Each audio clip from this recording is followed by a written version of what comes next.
All right, what's going on, y'all? No intro. We just gonna go in. Let me give me a second. Let me set up today's live stream. We just up here today chilling. We're gonna open up the panel. Y'all hit the like button on the way in. I'm just up, cool and relaxing. What's going on, Aaron B? What's going on, young player? Always the first in the building. You be getting my notifications, man. The notifications don't even be going out for real, for real. I doubt my audience get the most of my notifications, but I'm glad you get the notification. You did. Me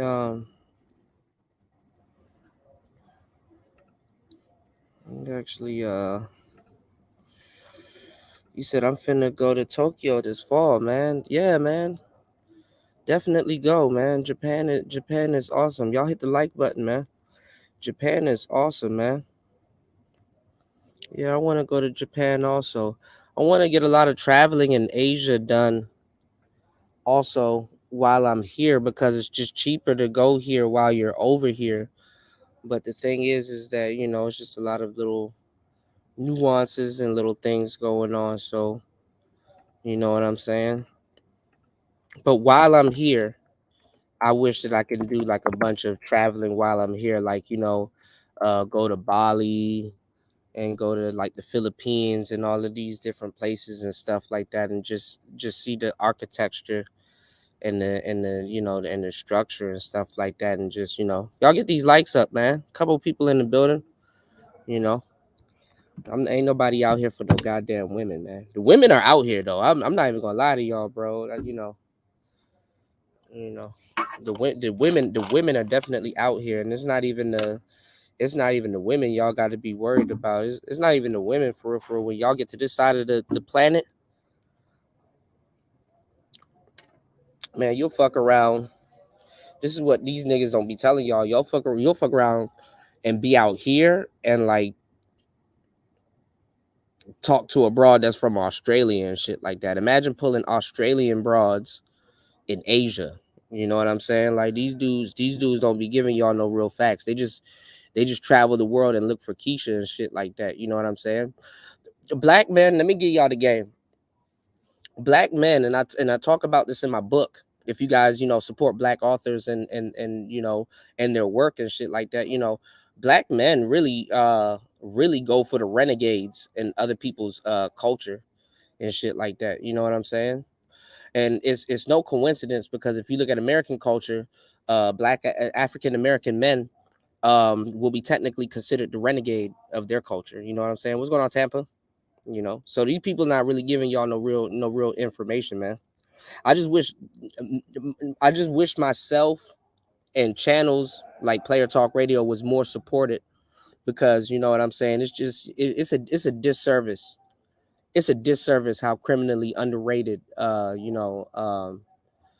guys like myself are, and guys that understand the conversation and been around these conversations, man. Y'all niggas just want to. I wait for y'all to catch up. Y'all just want to hear just old shit from new people and shit like that. Like the fuck.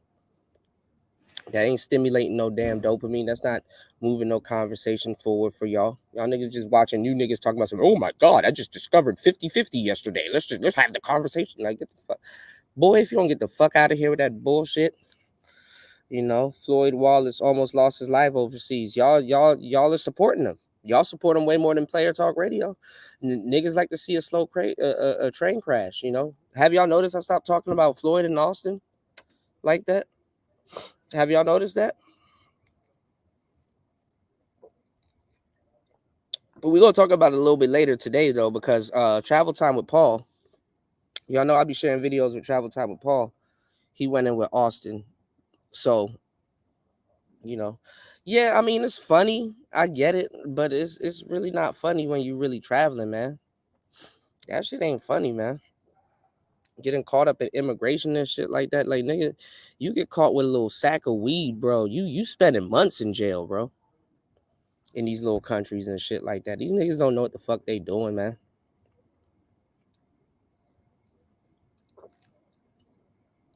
Talking about women and shit. What's going on, Link?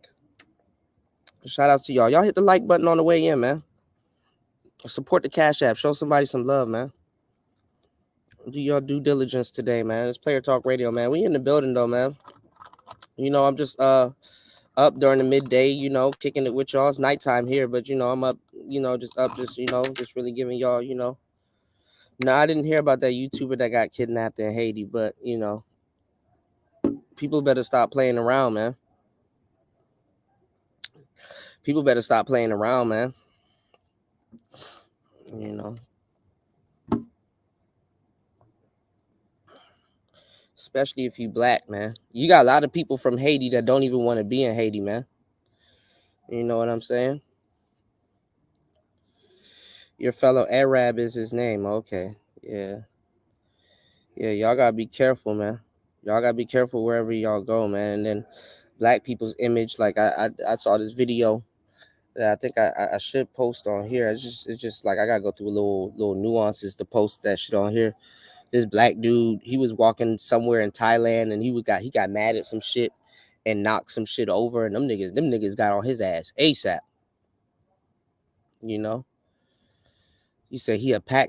Yeah, they probably took him out. I mean, Haiti's a different speed, man. You passport bros know where to go and where not to go, man. I just don't like that black men, their default is tricking. I don't like that black men we're getting labeled as sex tourists. You know what I'm saying? I don't, what's going on, Ron? Yeah, the diddler, bro. You got the diddler going on, man. Y'all niggas listen to all of these damn Diddy live streams and niggas can't even tell y'all what the man guilty of. You know what I'm saying? I don't want to hear no black people talking about the nigga guilty of having sex and partying and shit like that. Whether he gay, whether he not gay, whether he messed with Meek Mill or messed up certain people's music contracts and all this other shit. Y'all niggas don't even understand music contracts anyway. Like, what's it to you? You dig what I'm saying? What's all these Diddy live streams about? Nobody can tell that he's gone. And then now you got these YouTubers now trying to backtrack talking about some, you know what I'm saying? Oh man, it's crazy that black men are getting thrown under the bus. Like, nigga, get your weird ass out of here. Y'all niggas be throwing niggas under the bus. What did Diddy do? Oh, you sniff pink cocaine, Cuda. Okay, nigga, did the cocaine go up your nose? What's going on, Bullet Scotty? Did the cocaine go up near your nose? So what's it to you, man? Niggas here that does actively trying to get laid from bitches and want to party and for some reason you a square ass nigga and you want all these hoes around you for some reason. Now Diddy needs to get thrown under the bus for what? You know, that shit crazy, bro. Black people just they just like to see a train wreck for some reason, you know. I'm not gonna side with Diddy. I'm not saying Diddy's like super innocent and shit like that. You know, I'm pretty sure he got some skeletons, but god damn. You did. Shout outs to Bullets Gotti. If you got Hassan Campbell talking shit about you, bro, you made it. Shout outs to Bullets, man. What Hassan talking about? Oh, you know what beef I was gonna get into? Y'all not even hip to it too. Y'all the Manosphere niggas be slow as shit. I'm not even gonna hold y'all. Shout outs to my bro Cut to the Chase. And I do got love for my bro Truth Teller, but Cut to the Chase, y'all not even hip to the Cut to the Chase and Truth Teller beef. Cut went in on Truth Teller, man. What's going on, Kite? Yeah, tell Average Man they need to collab with me. I know who Media Man is. You know, tell them they need to collab with me, man. Tell them they need to collab with me. Niggas be new as hell in these spaces talking about some. I want to have the conversation. Well, come fuck with your boy, bro. We'll have some conversation. Y'all hit the like button. Support the show, man. You can support the show at $PTV 888. That's $PTV 888, man. Yeah, man.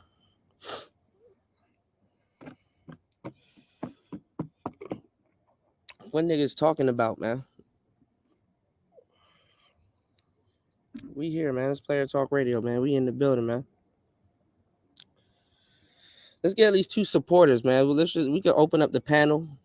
And today's show can go wherever today's show's finna go. I got some stuff to run by y'all. Anyway, so today's show is just kind of all. I mean, everything's off scripted and shit like that. I heard Stevie J trying to fight 50 Cent. That's funny as shit. Don't do it. You know, Stevie J is an underrated producer though. That is facts right there, Tampa. He is an underrated producer. He should be up there with the Scott Storches and everybody, but you know, it is what it is. You know. You said strictly how they were on you to bring people. Okay, whatever. Okay, that don't make sense. All right, so yeah, you said what's going on with 50? So 50 Cent, his wife, is she was around Diddy. You know what I'm saying? Not his wife, his baby mama. So like basically what's going on with Diddy Link is he's trying to get like full custody of his kid, because like now it looks bad on her behalf that she's like associated with Diddy, and she may come up in some paperwork and some other shit. You know what I'm saying? I mean, I still have yet to figure out what the hell Diddy's guilty of, but like her name might come up in some paperwork. So I guess he's using this as leverage to get full custody of his kid. But like it's like, come on, man. You know what I'm saying? It's like, come on, man. So he's kind of just milking this shit. Let me tell you why 50 Cent is involved with what's going on, because y'all gotta peep the game and stuff like that, and stop listening to these weird ass niggas trying to deliver y'all content and they don't know what the hell they talking about. The reason why 50 Cent is interested in the Diddy beef is because if y'all ever read like any of Robert Greene's books, like the 48 Laws of Power and things like that, to a certain degree, if you're in the same industry, you have to I wouldn't say co-sign, but you have to it's the process of elimination. Okay. 50 Cent has been competing with Diddy for a minute. You know, this is 50.com is still a viable website, you know, whether y'all think about it or not. You know, it competes with the World Star, it competes with all of this other stuff that's going on. You know, 50 Cent is in media and stuff like that. This is 50 is still in media. Um, I wouldn't say Revolt was a direct competitor, but Revolt is a competitor. Now that it's sold off though, now. So it's in 50's best interest to support an outside source that's going to eliminate the competition in what he got going on. So that's why he's invested into it. You know what I'm saying? This is 50.com. Revolt, like I said, it's its own like kind of television entity, but at the same time, you know what I'm saying? Like Diddy had to step down from it. These millionaires, they know what they're doing, you know. So I'm looking at these moves and I'm like, okay, you know, a lot of the stuff that dudes are doing are making sense. You know, I heard Diddy sold the rights to Revolt. I mean, obviously he stepped down as the head of it and the face of it, but he sold the rights to Revolt to like a private source, and then some people are saying that he sold it to Essence magazine. I mean, later on down the line, these people rebuy back their shares or their gain and stuff like that. You know, you got to have places to put your money when you're up like that.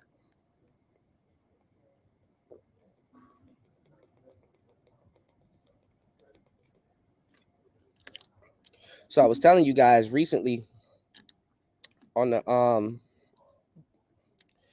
last podcast, because the last couple of podcasts has been dark for some reason. You know, we've been I don't know, for some reason I don't know what the hell is wrong with me, y'all. Y'all been listening to a lot of dark content. Y'all get the likes up, man. Let's get these likes up, man. Support the show, y'all. Give y'all some good game. Um,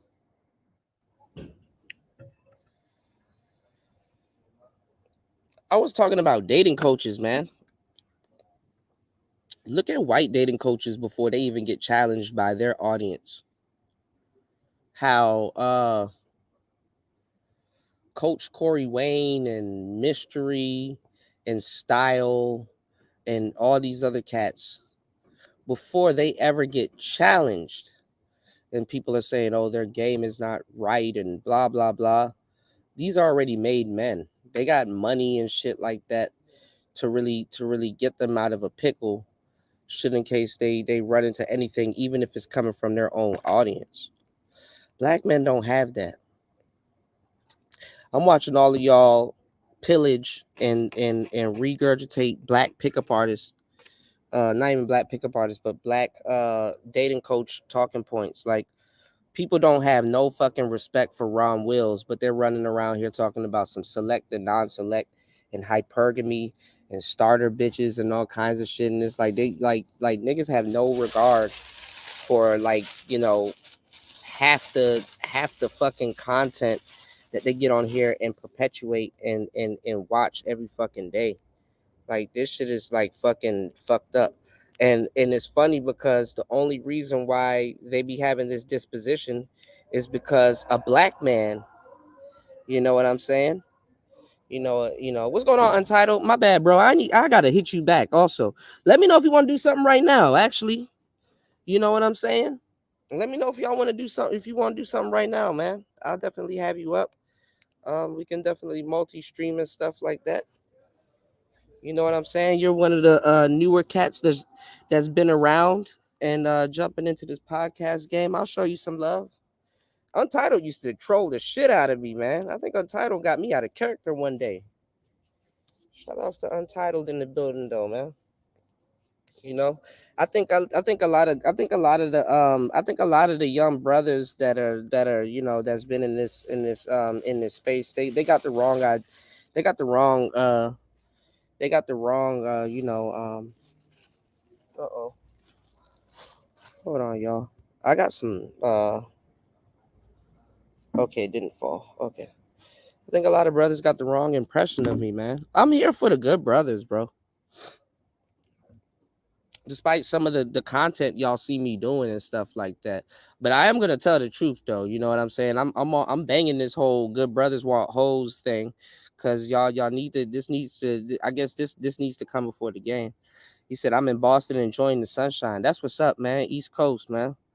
I used to be out in Boston. I used to stay around I don't know if you know about Lawrence.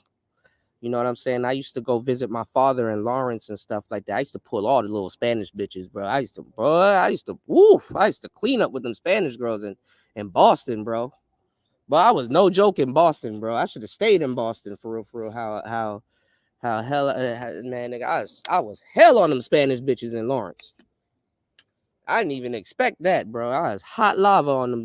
Go to Lawrence if y'all want you a little down, little Spanish joint. Go to Lawrence, man.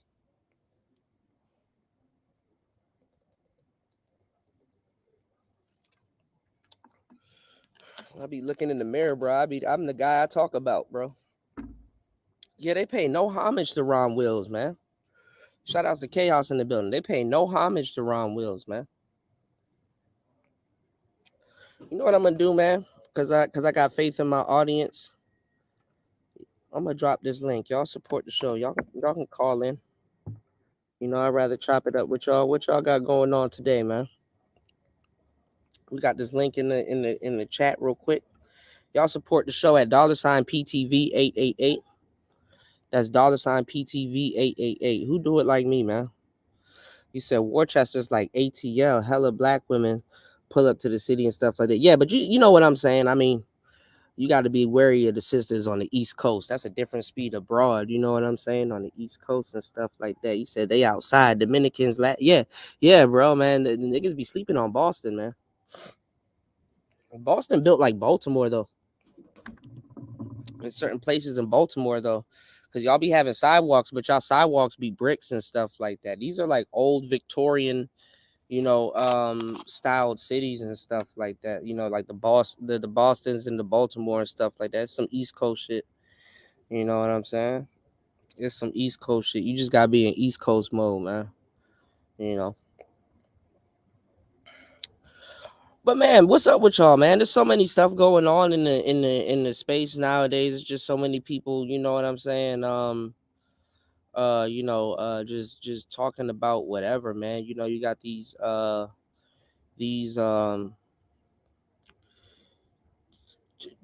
Diddy police guys running around and niggas doing all this content and shit like that. Can't tell you what the diddler did aside from some shit that they're trying to do and shit.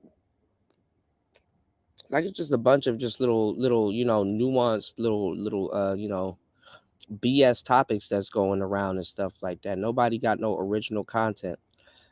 I got endless original content. Whether it gets supported or not, that's up to y'all. Y'all like to support the tea and the gossip shit. You know what I'm saying? Which I don't mind, but you know, as black men, after a while, we got to get over that bullshit. You know what I'm saying? What's going on, Bronze Flat Power God? Shout out to you, player. Big old player in the building. Shout outs to Bronze, man. I'm gonna tell y'all right now, we got to get over this tea bullshit. You know what I'm saying? Because the reason why black men need to stop getting wrapped up into the fucking the tea conversation is because nigga, you're the fucking tea. You know what I'm saying? You're the goddamn tea. You know, y'all dudes want to be players so bad, and there's nothing wrong with wanting to be players. I don't have any problem with a dude that wants to be a player.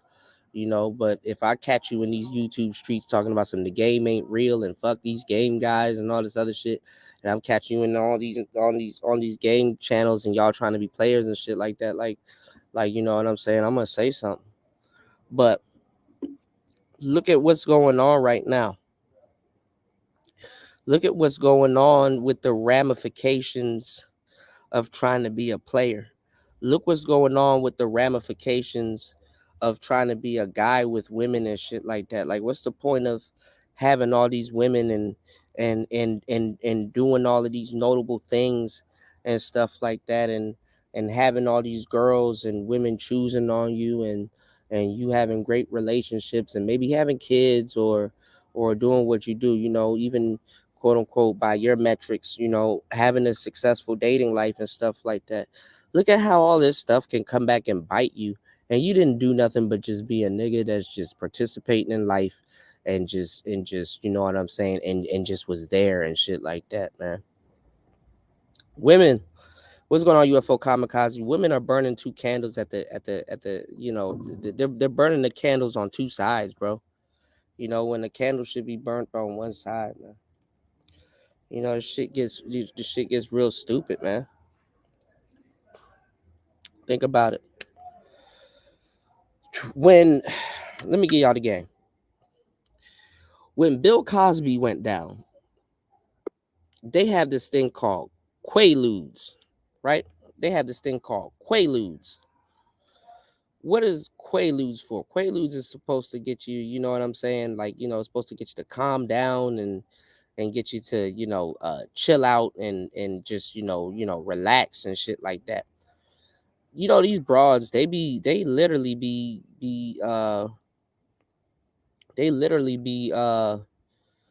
turned up before they get to you. Like, women like to turn up. They like to party. They like to go have fun and shit like that.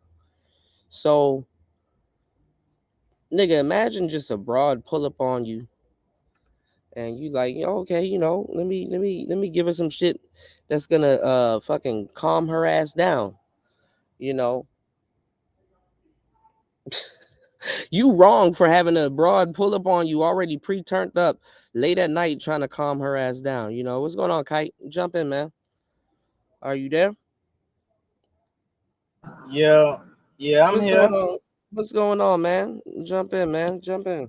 What's good? Yeah, man. I was just wondering, man, why they want the tea so bad, man? What do you mean? Why the brothers want the tea so bad? That's the content that's really getting all the attention, the gossip or whatnot. Why they want the tea so bad, man? Brothers just want to kind of be like they're in the know and stuff like that. But the thing is that women have a foothold on these tea channels. So it doesn't matter, like, how much tea that brothers spill. Like the thing is that, like, if I give y'all the tea, right? Because I'm not going to act like I'm not a content creator and I don't give y'all tea, and these things aren't current topics that people want to hear. but I give y'all the game behind it. You know what I'm saying? But the thing is that brothers just want to gossip. Like a lot of brothers just want to gossip and shit like that. And the thing is that they want to gossip about dudes that they're trying to be.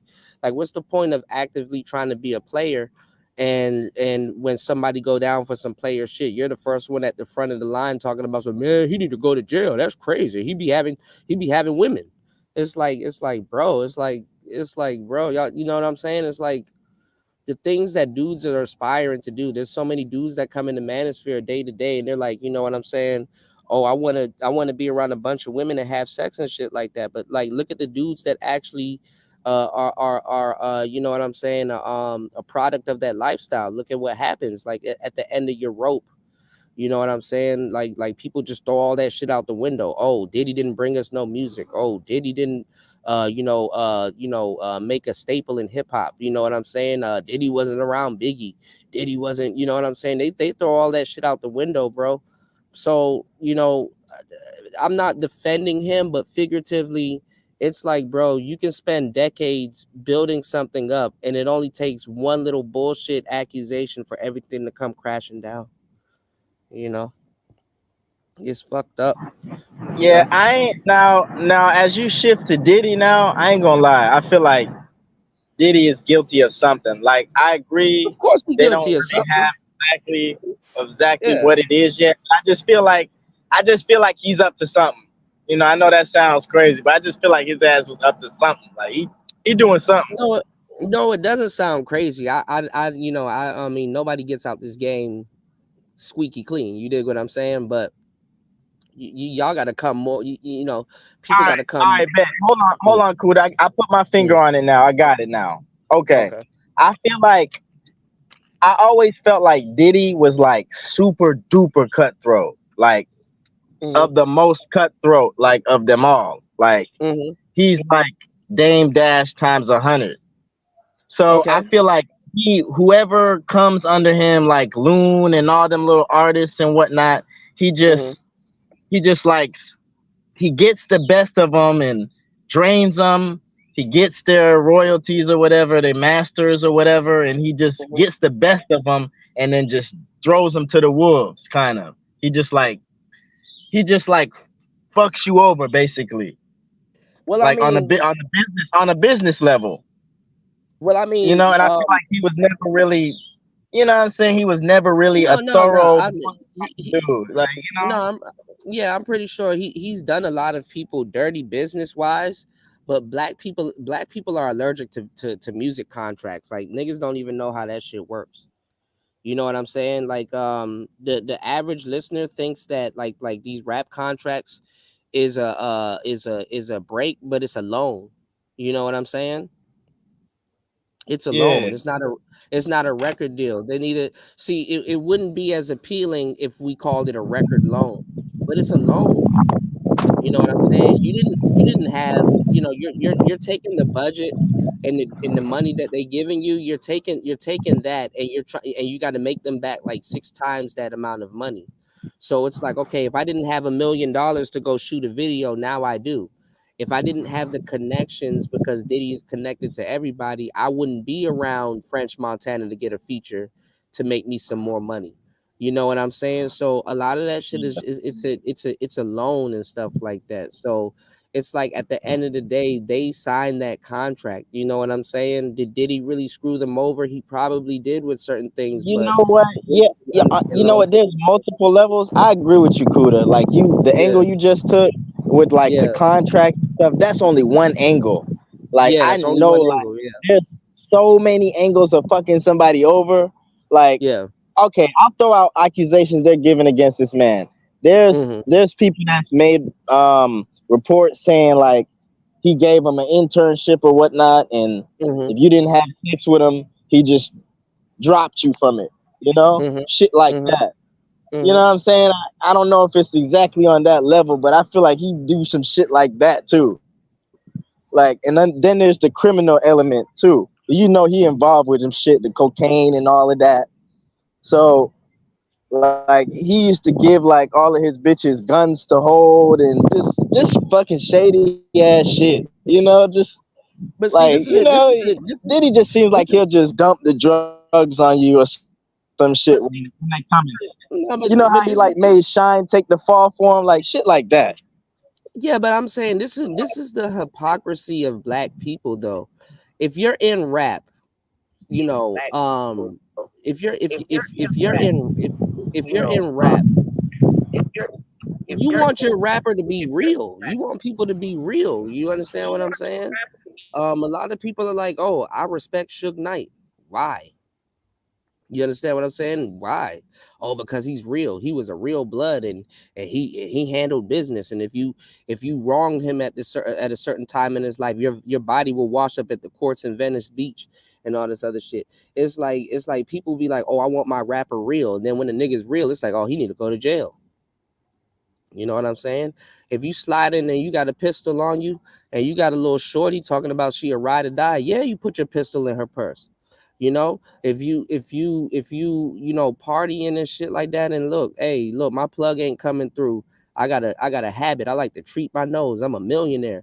And you got you a little broad that's like well known in Miami. Yeah, your broad's supposed to come through for you. People rap about all of this shit all the time, and then when somebody's actually doing it, y'all like he got to go to jail, bro. And that shit don't sit right with me. It's like, is niggas hip hop or police? You know what I'm saying? Like, what did he do wrong? You understand what I'm saying? I'm telling y'all gonna reach an epitome in y'all life where y'all start. If you're active, you're gonna start fucking with a bunch of attractive women. It's gonna open up a whole new world for y'all. It's like, damn, I didn't know this much people are doing all these drugs. I didn't know hoes be really around this shit. Women are way more advanced than the average guy when it comes to like social interactions and stuff they get themselves into and things that they're doing and people that they're around. Like women are very interactive with the real world.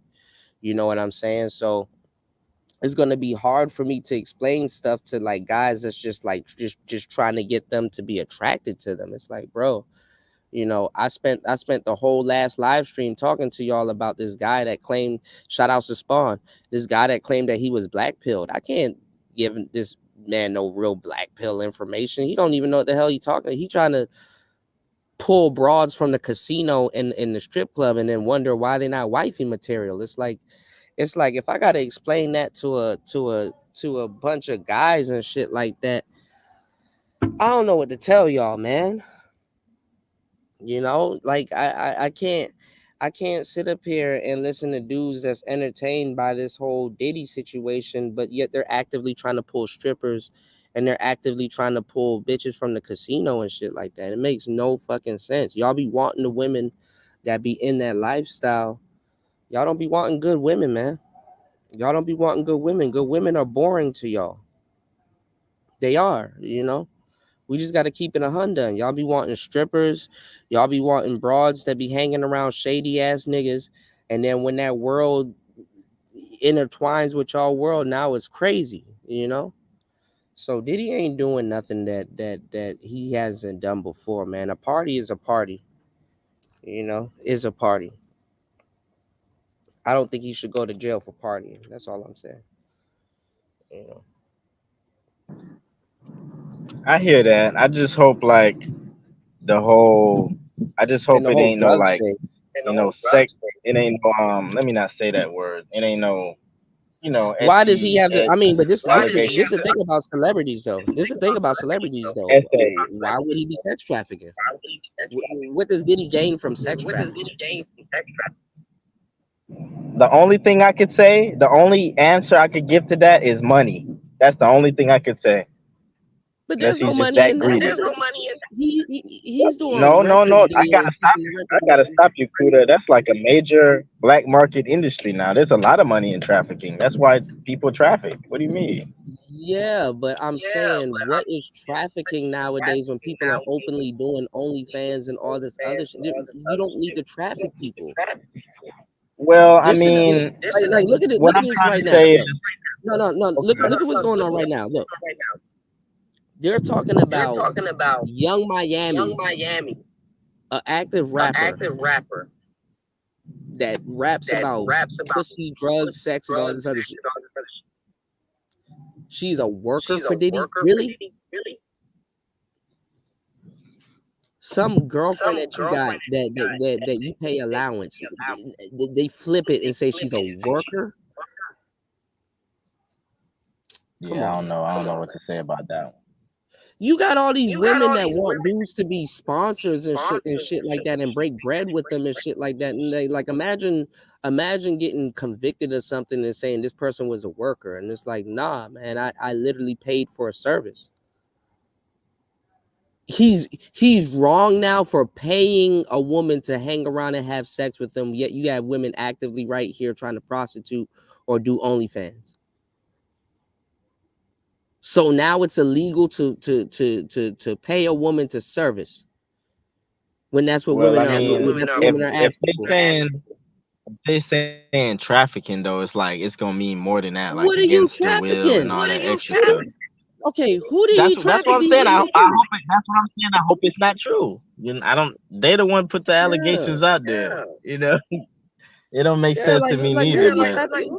Who's he selling these bras to? Loon? well, I mean, as far as that goes now, you know, I'll admit I'm not the most, you know, knowledgeable in the sex trafficking industry or whatever, No, but I my thing seen is some no, documentaries.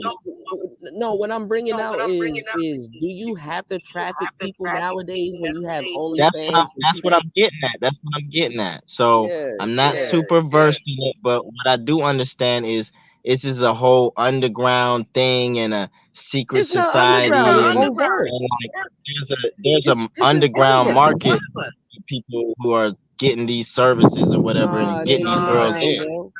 It ain't underground, bro. This shit is overt. It's Okay. not underground. Let me ask you a question.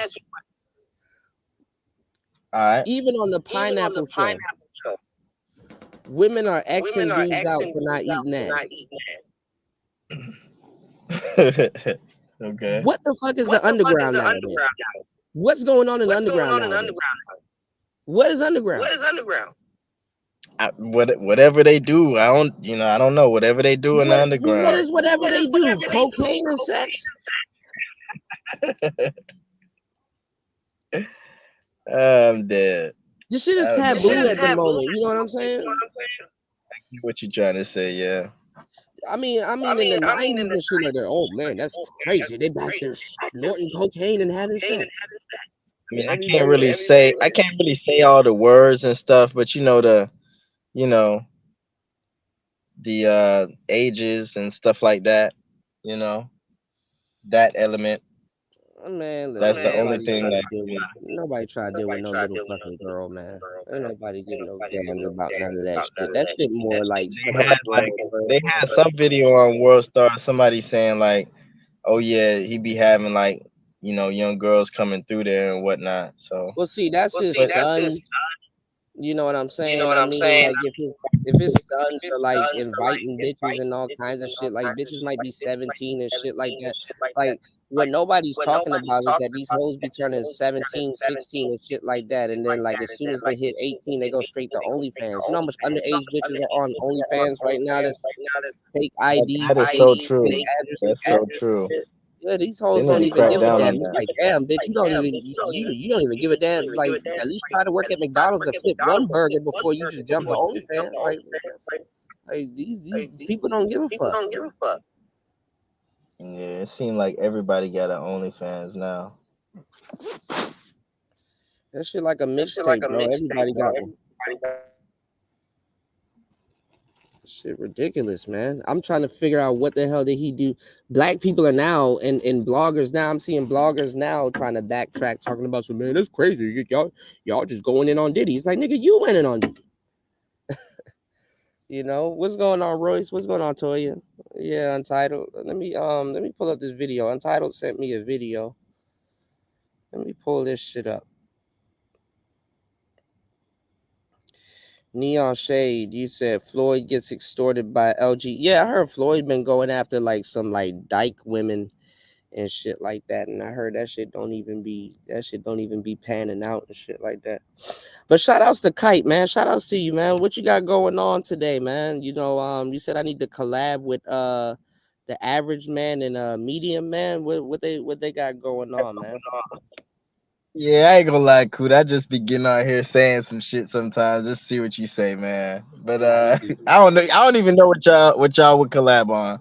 But average man, I guess he's a smaller channel, but he got some decent views on him. Like he coming up. Everybody know who Medium Man is. So Yeah, yeah. you got a lot of You got a lot of Samuelites Samuel. running around, man. Oh, oh, that's what you call him. Well, I mean, Well, I mean, they come in they this come shit, in this shit, on an old on an old doctrine. doctrine. I mean, Okay. the diet Diet manosphere. manosphere. I mean, if you I mean, if your if you're content isn't original, original, you're just coming you're in on just a coming in talking on a point talking point at this point. at You this know what I'm point. saying? You know what I'm Because saying? we're well versed Because in we're these well versed in these conversations. conversations. Hey, guess what? No matter what they say, they got to give the man his flowers though, because even Mm, in his passing, like he's influenced so many people, even Kendra G. Like yeah, so many people took different things from him, the way he did his show and the call-in yeah, shows and all of that. He's really the godfather of all that now. So, you yeah. know, But it's what see, it what a lot is. of people don't understand is that like he passed away when he was a work in progress. So So, if you and pass and away you in know the you middle know of something, something, Kuda? yeah, That yeah, I mean, in some ways, that's a blessing in disguise. Kind of like Aaliyah and whatnot. You become like somewhat deified because they you never do. really saw your peak. They just saw you on, that saying like quit while you're ahead or whatever. You kept going long enough to be the villain or whatnot. Yeah, He passed like when he was on the rise, he was on the up, he wasn't declining, nothing like that. He passed on the up and up. So there was always no, but that see, wondering no, but see, what was next for him.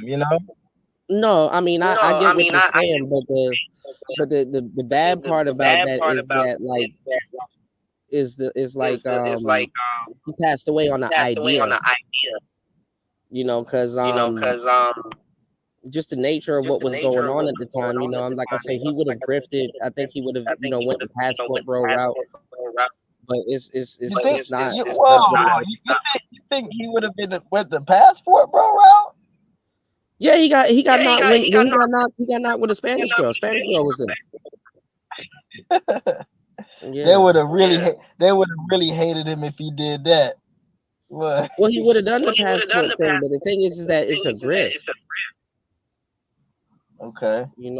Western men Western men aren't built for the aren't built foreign for the women that they foreign claim women that that they they want. claim that they want. They don't They like don't our like patience our ain't set up the patience is same set up way. the same way. Shout outs So to shout my outs to bro my Rob, Rob. huh? Huh? So hold on. So what game are they missing then? Are the Western men missing then to Western be men ready don't for? Western have men the don't have the patience to patience actually to deal with actually deal actually with actually feminine feminine women women and like and like a lot of a guys don't lot of have the guys don't have the they don't have the they don't have the they don't have the they don't patience have to the really like patience to really long like term date. long term date. So you mean they trying to like get to the cheeks too fast? Yeah, Yeah, if you go out on a date with on a date with somebody, it's somebody, rare that it's dudes rare go that out dudes on dates go out like that. on dates like that. But a But man will feel a some type man of way will type of way nowadays if he nowadays doesn't if get a he same doesn't day get the lay, and same it's day like, late. but And it's you like, want a well, listen, traditional woman. the way passport bros talk is they make it seem like they're going there for more traditional feminine women That's what already, I'm like saying. they They're already lying to y'all. understand. They want hoes. So I got this So whole I got this series whole going on series about the going on good about guys the good want guys who hoes, want hoes. but But the reason the reason for it is that for they it got a is lot of that they y'all got that a say lot they of want traditional women traditional women because to a certain because degree, to a good certain guys degree, still good feel guys shame. still feel shame. It doesn't match It that doesn't good guys want guys hoes, but want you got to hoes, look but at you got to look at Generation Z. Generation Z. Y'all grew up on Y'all the grew up internet, on the internet, so y'all are so y'all inundated are with inundated hoes. with hoes.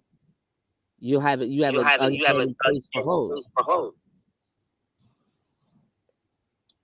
The internet is The internet imitating is the real imitating world the right real now. world right now. That's what Gen Z That's is what Gen using Z it is for. using it for. Shout outs to my Shout bro outs to my Roach bro J Jay dropping a dropping a huge huge $5 $5 on the Cash on the App. Shout Cash out to App. Shout everybody out to supporting everybody the show. supporting the show. Let's get it. Let's get it. Ooh, yeah, big bag. Yeah, my bad. Kite, you have an echo going on. You know. Shout outs to Marco in the building. Yeah, yeah. Kevin got knocked with a young Hispanic lady who I'm pretty sure took nursing procedures and stuff like that. He would have eventually jumped on the passport bro wagon. I don't think he would agree with, like, what I'm saying, with Austin and what's going on now, but it is what it is. You said, wait, wait, wait. He's comparing the homo to Aaliyah. She was around for a few years, at least 7. You said he was a homo that went viral. Man, Marco going in. Whoa, hold on. Now y'all going in too much. The only comparison I Well, was just trying to say, they never reached their peak greatness yet. They passed before they reached their peak greatness. well, That's the only comparison I'm trying to say. no, I'm gonna tell you. I'm gonna tell you the truth. To Marco's, because I didn't like that neither. Marco know what he's talking about. Because to Marco's point with Aaliyah, when Aaliyah passed away, they try to act like she was a new upcoming artist. Aaliyah been in the game for a minute. A lot of people didn't listen to her old shit like Hot Like Fire and stuff. Aaliyah and Timberland got some underground hits and stuff like that, but like I guess because she was dropping an album, Marco, because like her self-titled album, that's when she passed away. Like if y'all look at that Rock the Boat video, she passed away shortly after that Rock the Boat video. You know what I'm saying? You say, yeah, it's more fast food dating with Gen Z. Yeah, because the thing about it is with Gen Z, they don't know. They're locked out of the yeah, she already did a movie. Her brother had to finish her scenes in that movie though, Marco. The Queen of the Damned, you know. But yeah, Gen Z is locked out of the is locked out of the dating market when it comes down to it. Like I said, there's 5 things that's missing in Western dating today that the internet is trying to recreate, which is romance, courtship, chivalry, foreplay, and public display of affection. You know what I'm saying? And the whole economy kind of kills a lot of that shit. I mean, like, if you want to have public display of affection, you better make sure you're not publicly displaying that you have affection for a well-known hoe. Hey, guess what though? The whole Mm-hmm. OnlyFans thing, AI, they say AI can put them out of business because if it's all digital anyway, what's the difference? Yeah, I mean, a lot of guys are opting. They're opting for different variations of the same thing. The thing is that it's a two-way thing. Like the women that you guys see on the internet, it desensitized y'all to sex and everything. Everybody's naked.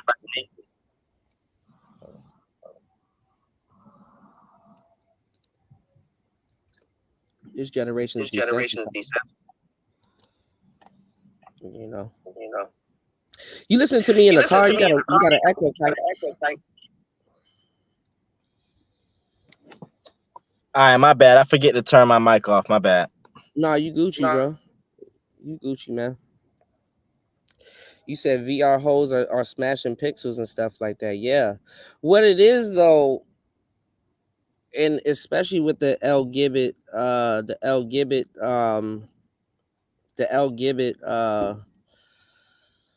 agenda is what they're trying to sell to modern man. They're trying to get more money out of modern man. I mean, I'm telling you, like, when it comes down to feminism, when it comes down to a whole bunch of different things, the object is to get more money out of modern man. So what happens is that they need to give modern men alternatives where dudes are not looking at it like, what they're trying to come up with in the future is unconsequential sex. You know what I'm saying? So, if you haven't Yo, lived life before you get inundated by the internet, you're gonna be in for a ride in your 30s or 40s these but days. yo, Kuda, I Yeah. also just, I also just believe that, like, also people don't think about it. You know, everything gets old after a while too, you know? It does. People It will get does. tired of that digital shit. Period. People are gonna it's gonna cycle back around. One day they're gonna wake up and be like, damn, I want some real shit, you know? So I feel like we on the verge, you know, I don't know, maybe within the next 20 years of people getting tired of this shit. You know, Well, you're gonna get burnt out on it eventually. the digital shit is reintroducing y'all to the life that y'all were supposed to live before y'all got too invested in the internet. You know, What you mean by that? most people are followers. True. If you put out a picture on Instagram, you think that you just put out a picture on Instagram. But if you were to talk to somebody that actually produces content, I would tell you to a certain degree, but it will have to put you in a different mindset that you just produce content for Instagram. But nobody's thinking about it that way. Okay.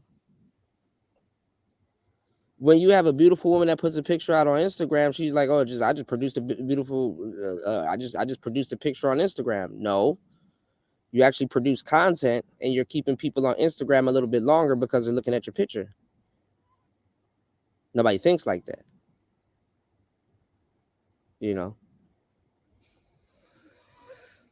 OnlyFans is like their first introduction to quote unquote producing content, and that's really not content. You're just hosting online peep shows. Women been butt naked on Instagram for years before they even thought about getting paid for it.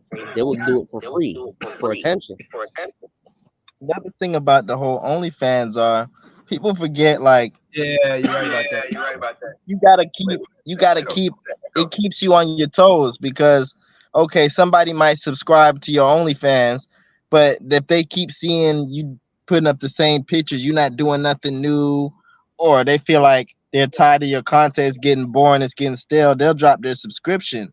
So it's like a lot of them will keep going, always keep dancing, trying to do something new, trying to do something they don't want to do to stay relevant, to keep the same amount of money going. It's not really sustainable, in my Yeah, opinion. but see, that's the thing. Yeah, but you OnlyFans gotta is understand they don't got pressuring them pimps. to be That's content why. creators. But you gotta understand when women are not led by men and direction, they just doing by themselves to make all the money. It's going to get stale and dry because they have no sense of direction. They're there for the moment. I mean, Kuda will tell you more better about the pimp thing. Why pimps are so relevant to women's lives. Much I don't like it, but it makes sense because if women left by their own device, shit, they'll make money here and there, but it's not anything sustainable in the long run. You Well, get I me? mean, that's the thing. I mean, that's what the pimping talks about. Hoe with no instruction is headed for destruction. I mean, Instruction, yeah. yeah. I mean, the P will know the customers more than they do. But I mean, today's woman is not doing the pimping ain't nothing but a manager when you think about it. It is. You know, It is. left to their own devices, women just don't know how to deal with men outside of lust. This is why, like I said, a lot of you guys, when y'all are talking about hypergamy and all this other stuff, y'all give them too much credit because y'all are acting like it's not a saturated market, like she can't she can't practice it and shit like that. Like, when you have a whole bunch of people doing the same thing, it's a lottery. It doesn't matter if you're talented. It doesn't matter if you're pretty. It doesn't. None of that shit matters. It just matters if you're first in line or your exposure. If people can see you, a lot of these people can't practice hypergamy. Truth be told, a lot of women shoot themselves in the foot with this whole hypergamy piece because they can't practice it. Not the way that people think they are. Oh, I want a millionaire. Bitch, pick a number. You and a whole bunch of other women. Mm-hmm. Even women that's dating millionaires want one. Yeah. You understand what I'm saying? But that don't mean they get them. You understand what I'm saying? Everybody wants to be taken care of. Everybody kind of wants the same thing, but they don't go into the details of what's gonna make them stand out to get that particular thing. And then also too, these are people that are older. Like these are people that are caught in their ways and established and stuff like that. Nobody ever factors in that you don't like to listen and you don't like to try something new. So guess what? Water gonna seep its own level. You're gonna stay where you at. You understand what I'm saying? Listen,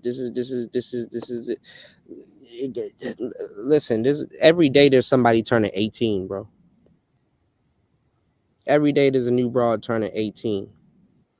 Y'all go look at videos from Fresh and Fit back in the days when they had Kevin Samuels on the panel and stuff like that, and he's telling women the honest to God truth. Like, OnlyFans broads get swapped out every 3 to 4 years, bro. You know what I'm saying? And like I said, they're content creators, but OnlyFans pressures them into making content. You know what I'm saying? Try something different. You know, if you blow your whole load, there's too many women that blow their whole load. Go look at Instagram. Go look at Twitter.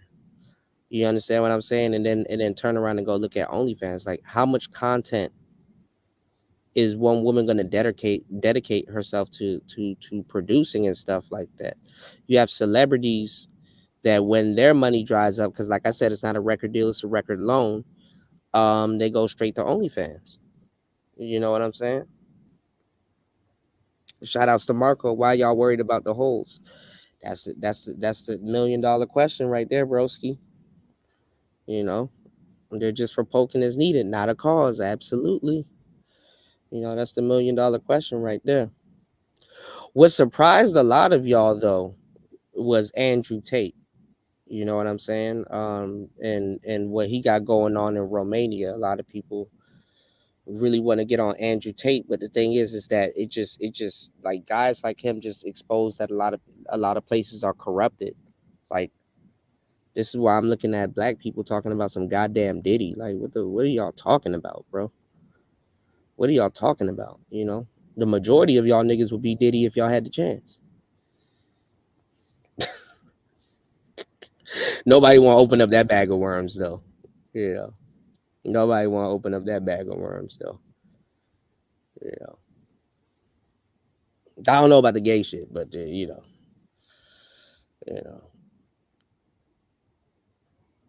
y'all want to be playboys, so unfortunately, that's what comes with the lifestyle. I mean, if you're going to be a ladies' man and you're going to be around a whole bunch of women or something like that, there's always going to be some women that's like, hey, man, back in 1940 something, you know. You said I'll pass on being Diddy, not the money. Yeah. Yeah. I don't know about the you know, the gay stuff, but, you know, a lot of dudes just they want the same dating pool and they want the same, I wouldn't say the same results, but, you know. But hey, it is what it is, man. Chaos, what you got going on, man? What are we talking about? What's going on in these YouTube streets? What have you heard? Y'all hit the like button, support the show. Almost an hour into the madness. What you got going on, man? Well, I not covered Diddy. Reason why, because not saying it's not. I do need the content like everybody else, but I'm sitting back and seeing what is really going on. See, once he's handcuffed, and then see what they're gonna lay out, the claim charge. I probably might look into it, but overall, generally, this is some great distraction. And a lot of people don't think when I mean distraction, say, think about this. If it doesn't happen by coincidence, like this is timing. They plan out to put out these distractions. You get me? And if they get Diddy, then obviously, and mind you, Diddy did not leave the country. Let's keep it real. He's still here in the United States. So I don't know why people getting assume that he's still here. No, I mean, these people are lying to y'all. Like, I'm like, okay, what did he actually do? I mean, I'm not. Hold on, don't go so far. He's still in this country. So now we're saying, all right. So what's the next step? What are the distractions they have? Because we're not even halfway the year yet. So I'm not predicting, but I would say I would not be surprised they start putting other major top celebrities that are quote unquote billionaires next lineup. You give me like maybe a Jay-Z, and I'm just throwing out. I don't think it's really possible or logical. People are trying to say Jay is next. But yeah, Jay-Z, and even with the 50 Cent thing, I don't know if you covered this, how he found his so-called second baby mama was a sex worker, and now he wants to fight to get custody. And I'm saying, wait, nigga, wait, what? Hold on. Now you fight to get full custody because she fucked with other niggas, including P. Diddy. You know that's not gonna go well. Because even when she put up the rape thing, and that is some of a serious charge, but we know it's lie anyway. But you know how the society is when they're gonna believe all fucking women, even mixed bitches, right? That it's ironic that, bro, you're taking care of this chick and she's still out these streets. You take that baby away from her, she has nothing. She's gonna have to go back to what she is. And she don't want to go back to life because you supply her. And I know you probably pay child support, but when I talked this with Platinum over the other show, right? I said this: the boy is now 11 or 12 years old now, if I can remember. Right? That means if and I know he's paying child support. He needs to. She only got like a good 8 more years of money get from you monthly, right? At that, she's gonna have to work or do what the fuck shit. Because think about it, when 50 was done paying for his first son, he let it be known on social media, counting the days. That's simply with Cuban Links, the little 28-year-old mommy. She ended like Cuban Link. She's pretty. Yeah. She ended the relationship because she want more than just become a next side chick or baby mama. You get me? And she did what's in her best interest. I want the guy drop. So I understand why she ended the relationship, because she see what he's doing, what he's moving, and saying, I make money. I'm a lawyer, and I'm still out there fairly new. I'd rather go out there and take my chance, which that's fine because she can get another man. You get me? Yeah. But all these other women that you see that 50 mess with, you get somebody, but you're not getting nobody else. You get me? To really pay your lifestyle. You get me? That's why she was so threatened to find that he posted. See, I understand niggas nowadays. You post your business too much on the internet. You get me? If you found your baby mom was a sex worker, because that's on you, nigga, then next stage you move in silence. Well, I mean, well, hold on with that whole S worker BS thing, because like you have women actively trying to downplay what's actually going on, so it makes no sense for them to call them that. Like, I don't know why dudes feel like, oh well, we need to drug women to do what? Some shit they were already finna do. They were doing or they've already been doing. Why you think he got you, nigga? You get me? No, but see, the thing is with 50 now, in that situation, is he probably already knew what his baby mother was gonna do. But the thing is that in court, it's not if you're guilty, it's what you can prove. What you can prove, correct? Yeah. So this is just a smoking gun to get him. Like I said, 50 got to. Like I said, it's in 50's best interest to get rid of a Revolt TV or get rid of something. All his enterprises and things. You mean not 50? You mean Diddy? Because I don't think 50 owns. No, it's in 50's best interest. He's Diddy's competition. Yeah. This is 50 TV. That's Diddy's competition. Like Revolt, definitely, you gotta get Revolt out of the way. You gotta get all these other entities out of the way. But this is 50 is reading from the 33 strategies of war. But let's go deep in that. How much you think a reach Diddy still has now, regardless of these allegations? Because Diddy doesn't have a reach, because in the court of public opinion, you get whether he's guilty. Listen, niggas are weird. We talk about the connection, because if he just try to play that move, right, and let's say his baby mama has connections, but he has to play the background. He can't play the figurehead like he could before. He can't play the face of something. He can't put his face on Ciroc right now. No, actually, he sold his what do you call it? Because he can't play the face of it. Because now, and he has no choice anyway, because now Ciroc can't be involved with him. You get me? It's bad for the brand. They can be involved with him. He can be in the background and everything. But who else is who? No, but listen. If he owns stock, yeah, he might. But regardless of the face of it, or even he can be in the background. He can be in the background of it, but who's going to be the face of Ciroc? You know, Diddy as the face of Ciroc. You have to step down. Well, who's going to be the face of? I don't drink them drinks. So where happens Ciroc? Yeah, I know you don't drink. They're going to have to find none. Listen, cool. Let's keep it. They're going to have to find a new nigga. Like anything is a biz. White people want to do so they're going to do. They're going to find upcoming nigga, or they're going to pick and select. Say, you're the face of Ciroc. That's how it goes. They replace the nigga. You're telling me something that I've already just explained to you.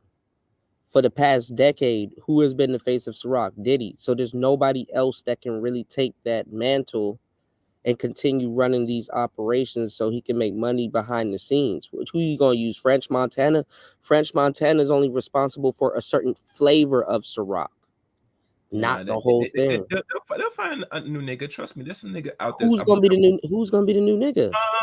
I can't name off my head right now because I don't follow these Exactly, niggas. because you No, only but know either is business exactly that people. means that is that they have somebody line up. You got to understand, Kudo. These people are in Okay, billions okay, dollars. all right, You all they right, don't have things planned all right, ahead of time. all right, Let's all say, right. all right, Listen, something's all gonna right. happen.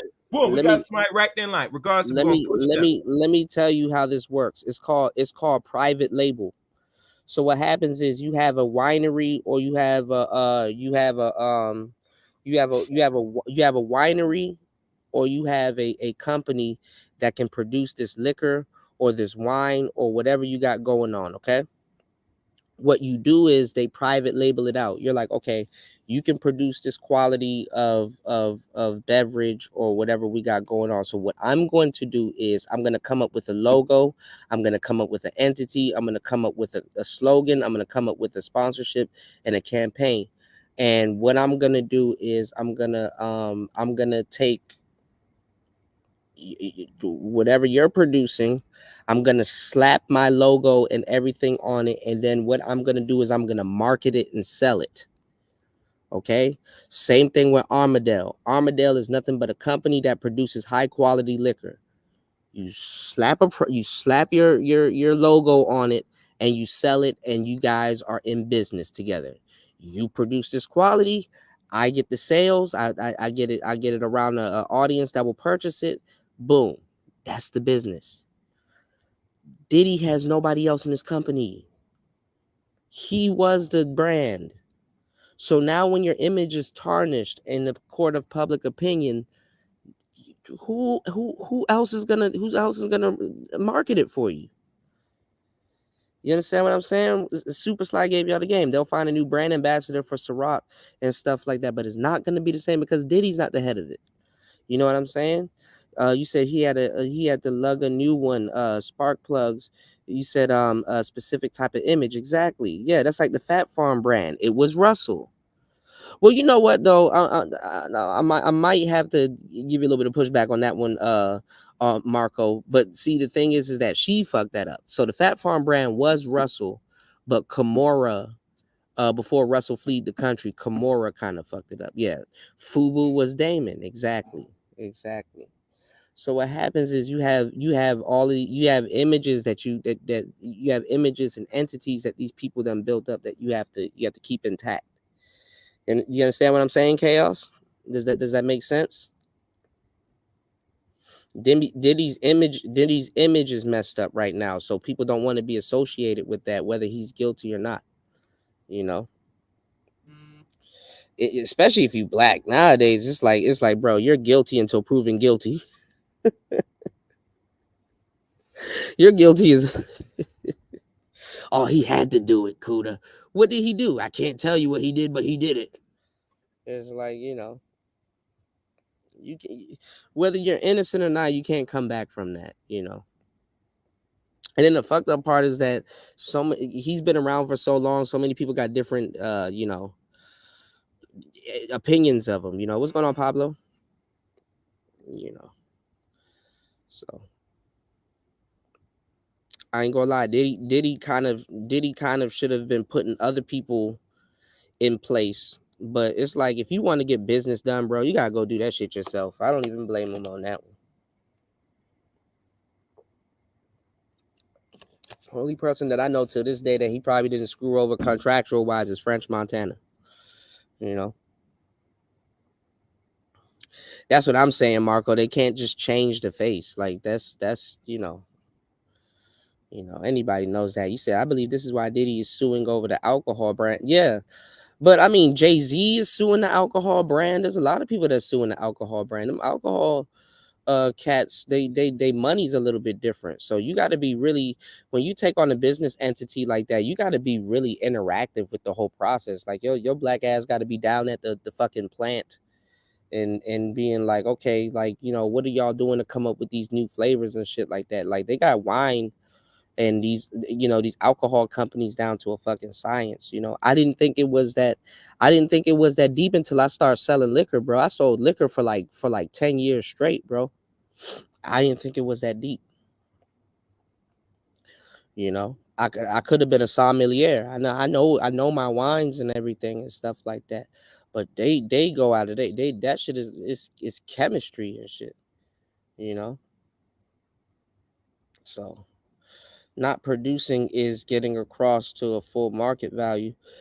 Marco says, sure, there's marketing campaigns that can be done slowly, but it'll take time. Yeah, yeah, yeah. But black people was on Diddy's nuts for a minute. Oh man, the niggas, all niggas did drink was Ciroc. Niggas preferred Ciroc over Smirnoff at one point. Truth be told, niggas stopped drinking Svedka. They preferred Ciroc over. You know what I'm saying? Niggas prefer Ciroc over everything. So, you know, yeah, they'll find a new brand ambassador for Ciroc though. There's too much money put into Ciroc before, you know, because Ciroc still appeals to a younger crowd. That's really what it's for. This is why because I didn't notice until I got older. Like, you know, certain people are old people drinks. Like nigga, if you drinking Budweiser now, people are like, oh man, that's an old person drink. So what does Budweiser have to do? They have to come out with a new line of drinks that's gonna appeal to the kids and older people too. What did Budweiser come out with? Lime-A-Rita, Strawberry-Ta, Mango-Rita. Like, come on, man. It's like Pabst Blue Ribbon. It's like it's an old man drink. If y'all know about the Pabst Blue Ribbon, that's a funny joke. That's top tier joke right there. If y'all get it, you know what I'm saying. Y'all hit the like button, support the show. I'm giving y'all some real game. You said, did he drop the lawsuit? You said, stop. He was a paid ambassador for 10 years. He convinced y'all that he actually owned it. Yeah, he never owned it. All these people, that's why I said it's a joint venture. As I said, it's private label. Like Jay-Z would be like, man, I own Armadale. You'll think Jay-Z owned Armadale. Jay-Z don't own that shit. He owns the private label.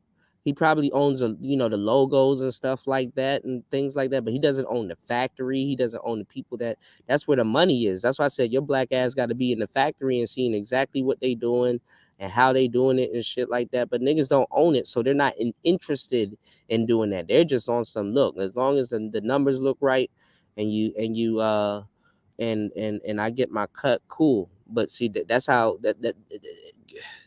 that's how they be getting screwed over for years. Jay-Z just sold Ace of Spades and Armadale and stuff like that because he been getting screwed over for years.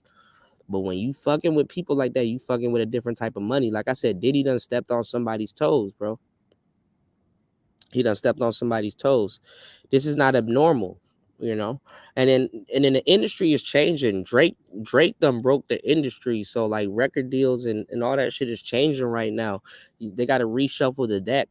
Certain niggas that they were behind that got power right now, they don't need you having power in this new economy and shit like that. Like, you know, they in with the new shit. Who else is a mogul right now? You think Cash Money is even though they got NBA Youngboy and they got Jacquees and they got Blueface and all these other people, Blueface in jail, you think Cash Money resonate with the younger crowd these days? You think Bad Boy resonates with the younger crowd these days? These people don't give a fuck about none of that shit. They don't. They really don't, man. Y'all hit the like button, support the show. Marcos had never tasted Ciroc vodka due to my single malt thing. Yeah, it's supposed to be more smoother. You know, I've tasted Ciroc, but all of that shit tastes the same, y'all. It's supposed to be a little bit more smoother, Marco. And the French Montana version of it is this flavor called French cream. So he got like all these like these weird flavors and stuff like that, you know, the alcohol flavors. There's people that y'all don't know that's invested in this stuff that y'all don't even know. Y'all will probably go to the liquor store, right? There's this, because they like when you do wine, usually they pull the flavors from the grapes, so they don't take wine and mix it with like wine coolers and like that, not like purists, right? But there's a whole bunch of things going on in the liquor industry. So when people are like, oh, well, I want something that's nice and cool, and I want, remember back in the day they used to have the little wines called the Mystics. Y'all remember the Mystics? They turned that shit into soda now and shit like that. But y'all remember the Mystics? Those are wine coolers. Nicki Minaj and Taylor Swift and Brad Pitt, they got their hands in certain wines that y'all wouldn't even know of. You know what I'm saying? Nicki Minaj owns a part of a company called Mix, MYXX. And they pair their wines with like lemon and all these other little flavors and stuff like that. And like I said, it's to appeal to the younger crowd. You understand what I'm saying? It's to appeal to the younger crowd. They're trying to get younger people to drink wine. So what they do is that they pair their wine with like these weird ass flavors and shit like that. And people are like, oh man, this is crazy. You know? He said it'd be a stripper hole like Sexy Red. Yeah, man.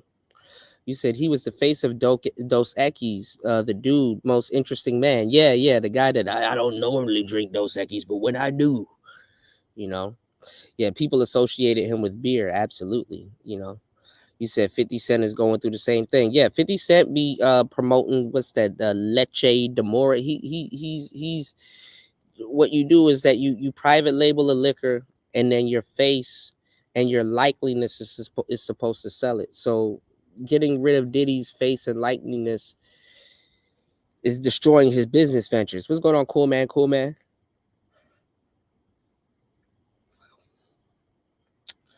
What was another like for example, GTV. Y'all don't hear about GTV liquor as much as y'all used to back in the day. But Birdman was the face of GTV liquor. Cash Money. What's the liquor company right now Lil Wayne is associated with? Bumbu. The Bumbu. Bumbu. The Bumbu. That's what Lil Wayne is associated with. Bumbu. So what happens is these rappers they get sponsored, with certain companies and entities that's like, okay, yeah, we can sell off your your likeliness. That's really what the shit is for, man. So before y'all be listening to content and other people talk about these things, you first have to make sure they understand what the hell they're talking about. Everybody's mad at Diddy because of these record contracts, and he probably screwed over some of y'all favorite artists and shit like that. But guess what? You nor the person that's delivering the content can tell you how a record deal works. Did he screw them over? Did he really screw them over? Y'all go read L.A. Reid's book and all this other stuff and really understand how record contracts work. Did he screw them over? When 50 Cent got shot, nobody wanted to do no deals with 50 Cent. Nobody wanted to 50 Cent, when 50 Cent got shot, his phone stopped ringing. Nobody was fucking with him. He wasn't gonna be the hottest dude in the rap game. Jay-Z don't warn people, oh, 50 Cent, he coming and this, that, and the third. When he got shot, his phone went cold. Nobody would record 50 Cent. Nobody really gave a damn about him. Nobody didn't want to take the risk. 50 Cent went and recorded music in a basement with not even a producer. I mean, obviously he had an engineer and some other people. 50 Cent went and recorded Get Rich or Die Trying. That was projected to sell a lot later on. 50 Cent ended up recording what the album that sold 11 mil plus that is known today as Get Rich or Die Trying in a basement with Sha Money XL, because studios and other people wouldn't take him because they feared that their shit was going to get shot up, and just like his beef was bringing a lot of shit to people's front door. So he ended up recording Get Rich or Die Trying with Sha Money XL. Sha Money XL overseed and you know what I'm saying, and was around for the majority of those sessions. Okay. Um, in the music industry, I'm gonna tell you the truth. You get what you negotiate. Okay, so if you don't understand how the music industry works and you don't understand points and you don't understand the slice of the pie, okay, you have a rapper here. He contributed to this record. So he's credited as a writer. But guess what? If you're a beat maker, you're credited as a writer also. So you have stake. Okay, where was this recorded? Like all of these little things. Y'all don't be even reading the booklets of some of these CDs and shit that y'all buy to even know. Y'all don't be knowing the names and stuff like that. Just recently, producers got to get big because producers start getting big because y'all be thinking, oh man, Drake sampled this. Drake produced this record by himself. No, there's teams behind people. So what happened was Sha Money XL, when 50 Cent blew up, 50 knew the numbers and he knew how much he could make, but you never really know until you actually drop the project. Sha Money XL ran up on 50 and was like, yo, you recorded with me and this, that, and the third. I want 30,000. I'm stuck on that. I know you're gonna make some money and this album about to drop. I want 30,000. 50 Cent kind of got mad. It's like, okay, why is he presenting me with a invoice for 30K for recording these sessions? Well,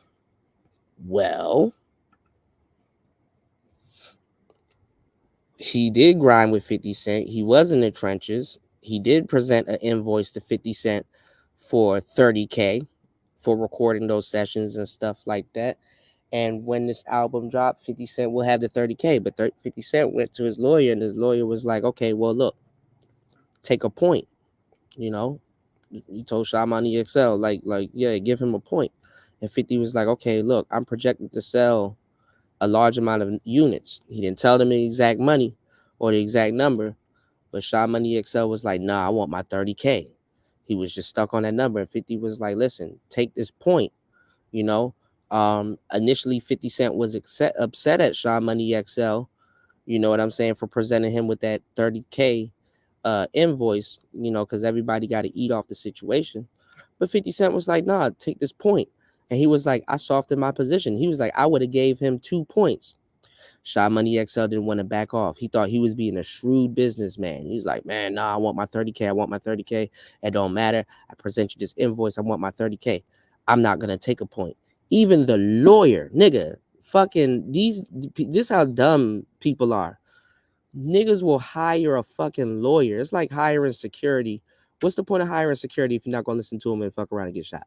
This nigga hired a lawyer. The lawyer was like, look, Sha Money, take the fucking point. What are you doing? No, I want my 30K. Nigga, take the fucking point. This shit about to sell a lot. Sha Money XL went out of his way to not listen to his lawyer.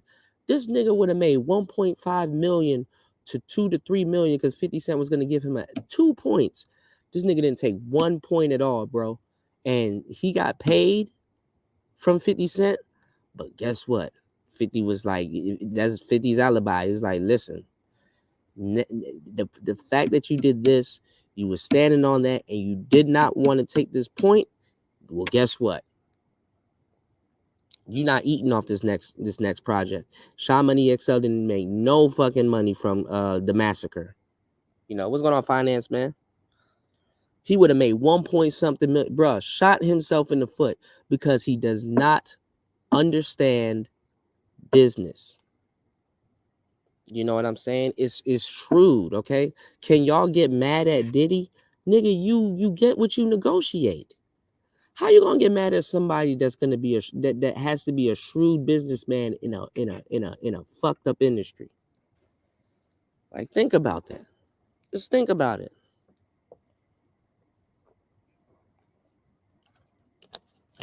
So for some reason, black people are allergic to record deals and shit like that, which is the funniest shit ever. You said if it was the other way around, 50 would have got the strap. Man, listen.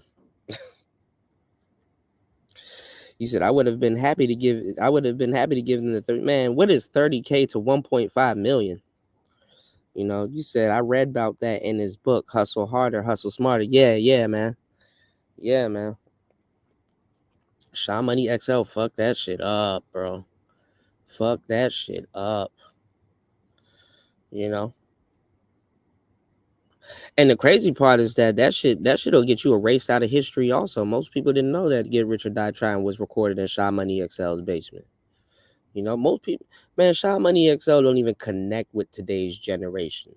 Bad Boy doesn't connect with today's generation. The closest Bad Boy connects with today's generation is fucking French Montana. And the only reason why they do is because French Montana got he got a good amount of collabs with Ray Stremmer and stuff like that. Unforgettable and all these other little tracks and stuff like that. French Montana, he's a businessman, so he makes sure, you know, he purchased these songs before they really take off. You know. So what are these dudes running around talking about record deals and stuff like that? And then in the 90s, 50 Cent, Diddy screwed over Total, and Diddy screwed over some of your favorite artists and shit like that. Well, look at TLC. You know, if your writers on a track, they got to get split 3 ways. You know, and then the beat maker is considered a writer. Oh yeah. You know, producers always get screwed out of their position. Let me give y'all the game, because this is what's going on in the world of music right now, just to get y'all up to speed. We're having problems in the producer spaces also. I'm not just a DJ. I'm in the producer space also. Producers will be like, there's no such thing as a throwaway beat nowadays. This is how much I'm telling y'all that y'all produce content and y'all don't even know. I will upload a beat to Instagram and be like, this is a throwaway beat. This is kind of like a beat where I'm iffy, but I just kind of want somebody to you know, I just want, you know, someone's opinion on it, or it's just a beat that I throw away. Well, guess what? You can sit up here and say that, oh, this is a throwaway beat, but guess what? All it takes is for one person to just loop 4 or 5 seconds of your quote unquote throwaway your throwaway beat. All it takes them is to loop like 5 seconds of your little throwaway beat, and now all of a sudden you're a sensation. So number one, there's no such thing as throwaway beats. Number two, producers get fucked over by record labels. They get fucked over by TuneCore. They get fucked over by all these different entities, because guess what? For some reason, just like the Manosphere, what's going on, Brother Love? For some reason, just like the Manosphere, guess what? Niggas don't be using their face. So what the record label's supposed to say? Oh man, Goku made a fire beat. We need to get Goku in here to tell us what you know what I'm saying? Like, you know, so a lot of the quote unquote producers, they don't have their business put together. You know what I'm saying? Meek Mill bought a fire beat from Goku. Now it's time to give him his credits. Come on, like, he producing the album. Whose name gonna be on it? How can we make sure you produce this beat? Where did this beat came from? Can you show us the original file from your MPC and shit like that? There's so many beat makers that get X'd up out of the game. Like, y'all niggas don't even remember Lex Luger. You got to remind people, hey, do y'all remember Lex Luger? Everybody done stole Lex Luger sound and shit. Niggas don't even remember Lex Luger and shit. You know. Shout outs to Brother Love in the building. All right, let's come up with this clip real quick. Shout outs to Untitled. He sent me a clip of Floyd getting extorted by some dyke woman. All right, let's get it. What's going on here? I was telling you. 2 horas. Oh. 2 horas. Amiga. 2 horas. Amiga, what are you doing? No. No me gritas. I'm trying to text you. Ya. Me cash. Ya. 2 horas y cash y let's go, Joe. No más. Okay. I was saying wait so I can go grab my stuff in the vehicle. That was it. Miss. Okay. Ya, me voy. Yo, 2 horas son 100,000. Okay, cool, I got you. Okay, no, me voy, me quiero ir. Let's go, Joe. What the fuck? What the fuck is this? Y'all niggas not even using y'all Americanness. Yes, I just made up this word, Americanness. Y'all not even using this to your advantage. What the fuck is he paying her for? What is he paying her for? You hang around me, you break bread, yes? For what? What did you do for me? What is he paying her for? What is she pressing him out about payment? What did she do for him? Y'all niggas be devaluing yourself so much, bro. Do y'all know these people in foreign countries for the most part are just happy to be around you because you're American? Y'all just X that shit out and just, oh man, you know what? I just need to pay. What did she do for him? Just be like, y'all from America and just sit there and chill. People will be happy just to hang around you. And then again, you're not special. You're in South America. They're American. Technically. Yo, fuck. Okay. Cash.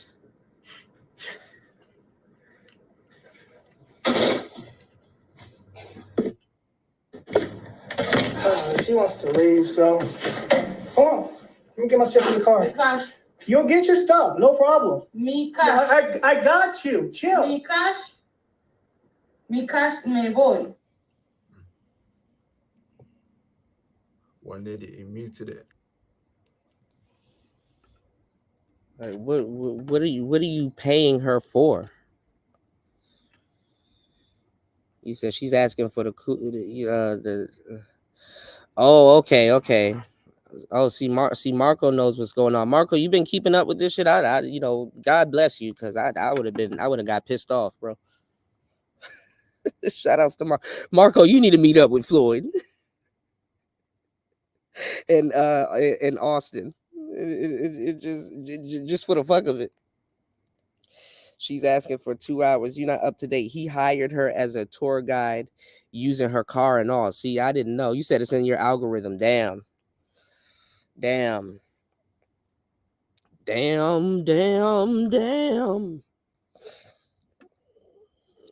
need tour guides and shit. Like Uber and Maps don't exist. You know, what's going on, Mr. Foster? You did. You said she's a tourist guide and he smashed and thought it was free. So he smashed the tourist guide. He thought it was free, and she's like, okay, pay up. You pay. You pay.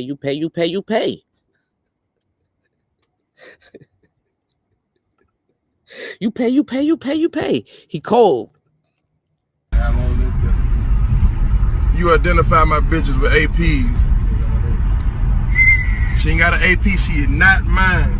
You cold. He cold. She belongs to the streets. Well, like, how much countries do you have to travel in to be like, okay, just point me to the city center and I'll take it from there? Travel guide, really?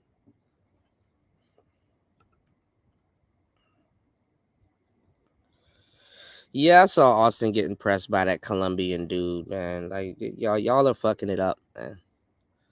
Y'all are fucking it up for content, man.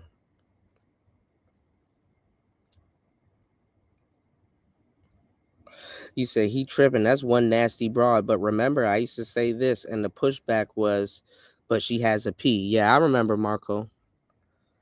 They lie on me in these YouTube streets also. Apparently, I mean, I know I took the game side of the thing, but apparently I was against Passport Bros. Like, you had all of these dudes and Ramil's chat and everywhere else calling everybody Dirty Foot back in the day. When me, you, Zero, and a couple of other people was like, yeah, maybe some of y'all need to travel. Marco used to bring women on the show all the time. Marco was Fresh and Fit before Fresh and Fit. As a matter of fact, if Marco wanted to, he can put in a motion and be like, yo, Fresh and Fit kind of bit my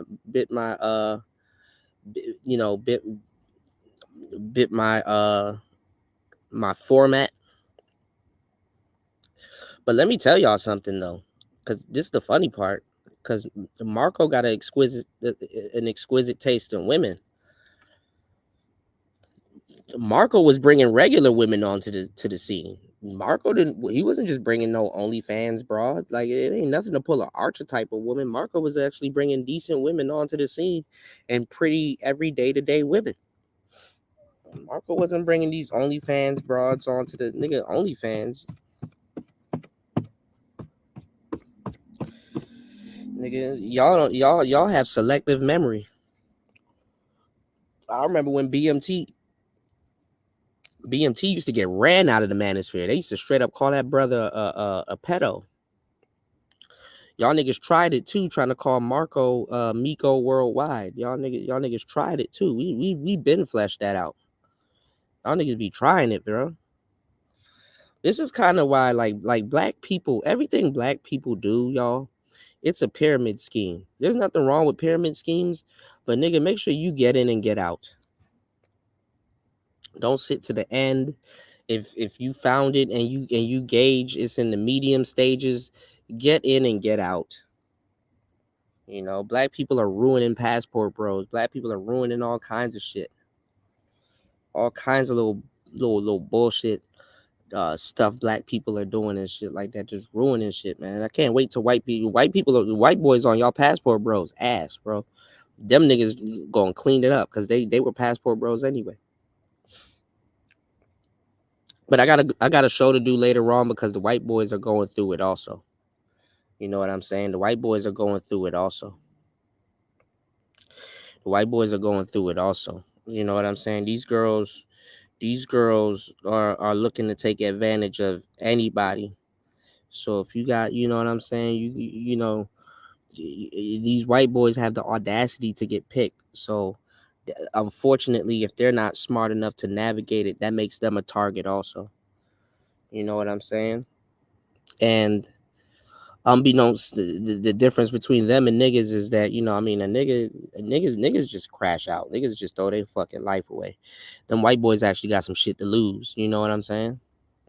They got some shit to lose and shit like that. Even if they young dudes that don't even really participate, they actually got some shit to lose. You know, they family gonna look at them crazy. Niggas don't give a damn. You know, niggas crash out. You know, 7 days in a week.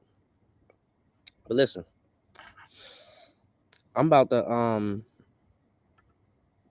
get into travel time with Paul real quick, because he went in on Austin. I didn't get a chance to hear it, but guess what? I'm about to run and grab something to drink real quick, get some water. He's going in on Austin. Everybody's going in on Austin these days. He's going in on Austin. It's some more travel shit, all right? Y'all hit the like button, support the show.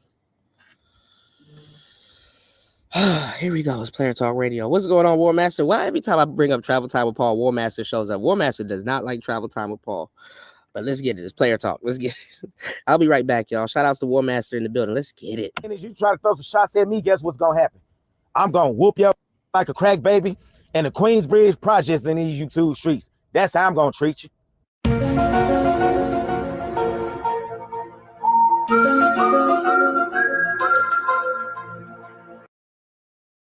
What's going on, guys? This one and only Travel Time with Paul. Make sure you like and subscribe. Share this video.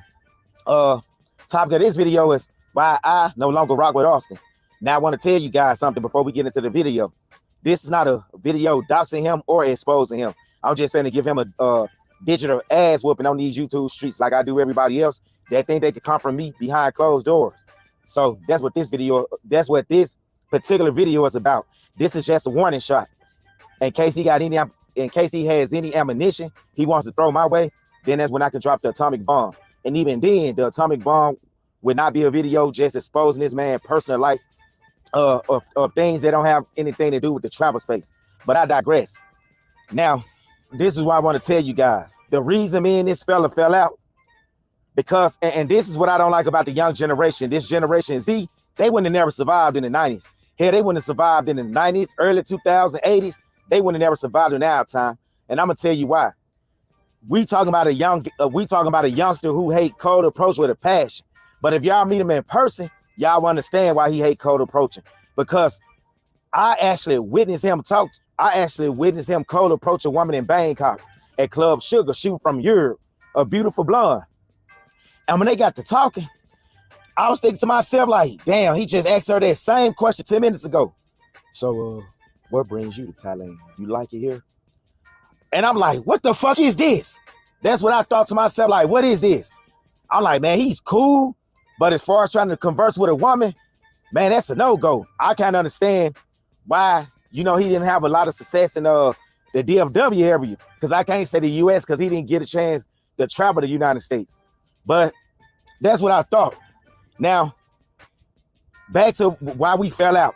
Now, he claimed, he didn't tell me this, but he claimed I was trying to push my ideology on him. And my ideology, he claimed, was trying to get him to fast, because for him to be young, the man is in shitty health. But I was trying to give him ideas on how to fast, stop smoking cigars like they Newports, because you didn't start smoking cigars, which is your business, but it's my business when every time you get on the phone with me, you talking about, I'm about to smoke this cigar. Every 5 minutes, I'm like, damn, who smokes cigars like that? So eventually I got tired of hearing it. All right, we back. Shit, if he in South America, nigga, that's the place to smoke cigars. There's only a couple reasons why you go to Colombia, but I know for me, cigars is one of them. War Master said Americanness, an old meaning, and female American. Now it means a quality characteristic of being American. Yeah. Well, I'm not gonna lie, man. I'm gonna tell y'all the truth, man. Most Americans don't sit back and be like, "Hey, I'm Americanized." But the crazy part is if we go into like I was about to say interracial, not interracial, but if we go into like what's the word I'm looking for? If we get into like social dynamics, right? American people are Americanized even for other American people. You know what I'm saying? It's weird, but it's more so of like your upbringing, where you came from, blah, blah, blah. We're a lot of American people are Americanized for other American people. This is where you start getting and War Master talks about this a lot of times. This is where you start getting like the certain political classes and all kinds of stuff and things like that. Because most people, I think if they choose like a side and shit like that, I guess it's their upbringing and shit like that. But overall, I'm saying when you go to these other countries, it's like, yeah, interethnic. Yeah, thank you, War Master. So y'all are super smart. This is why I'm glad I got the best audience in the manosphere, man. I swear to God, because like I be having brain farts and shit like that. I be scatterbrain. I like Travel Time with Paul. Yeah, I will chop it up, but I ain't gonna be fanned out. You know what I'm saying? Like you be reaching out to niggas and niggas be like, hey man, you fanned out. Like, nah, nigga, I ain't fanned out, bro. Gervonta Davis is on to Austin. Where the hell did Gervonta Davis get on to Austin? Like, what the hell? And shout outs to everybody in Baltimore, man. I got family in Baltimore, and they all right. That bridge collapsed, man. Was it the Francis Key Scott Bridge? Like a fucking barge hit the bridge, and that shit just collapsed, y'all. I don't know about the casualties, but that shit looked crazy. Yeah, like the booty came with the tour guide. You know what I'm saying? The booty came with the tour guide, and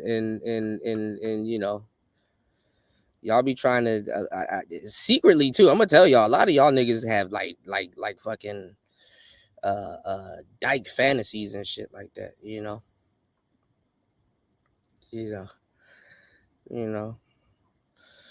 What's going on, APTV? What's going on, player?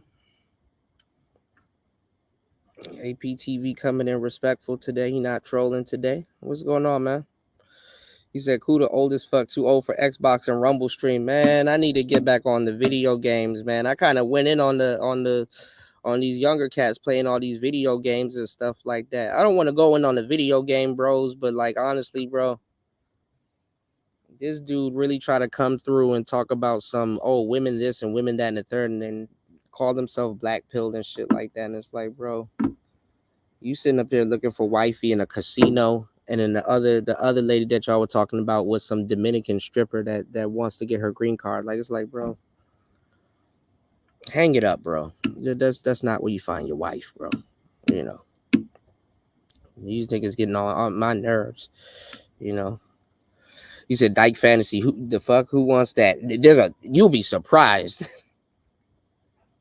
You'll be surprised. It's a weird flex, but it's an uncanny flex. Like niggas like, man, I'll get her to come back on this side of the grass. So hey. So I basically gave him advice on slow down on the cigar smoking. Hell, Michael Jordan damn near a billionaire if he isn't one already, and he doesn't even smoke cigars like this dude. And I was telling him to slow down on the cigar smoking. Nah, you tripping. Michael Jordan stay smoking cigars. And they're drinking so damn much, because I notice whenever he go to these countries, which y'all don't know, when he get to drinking, he makes poor decisions. But I won't go too deep into that. That probably would be I saved that for part 2 or whatever, in case this chump.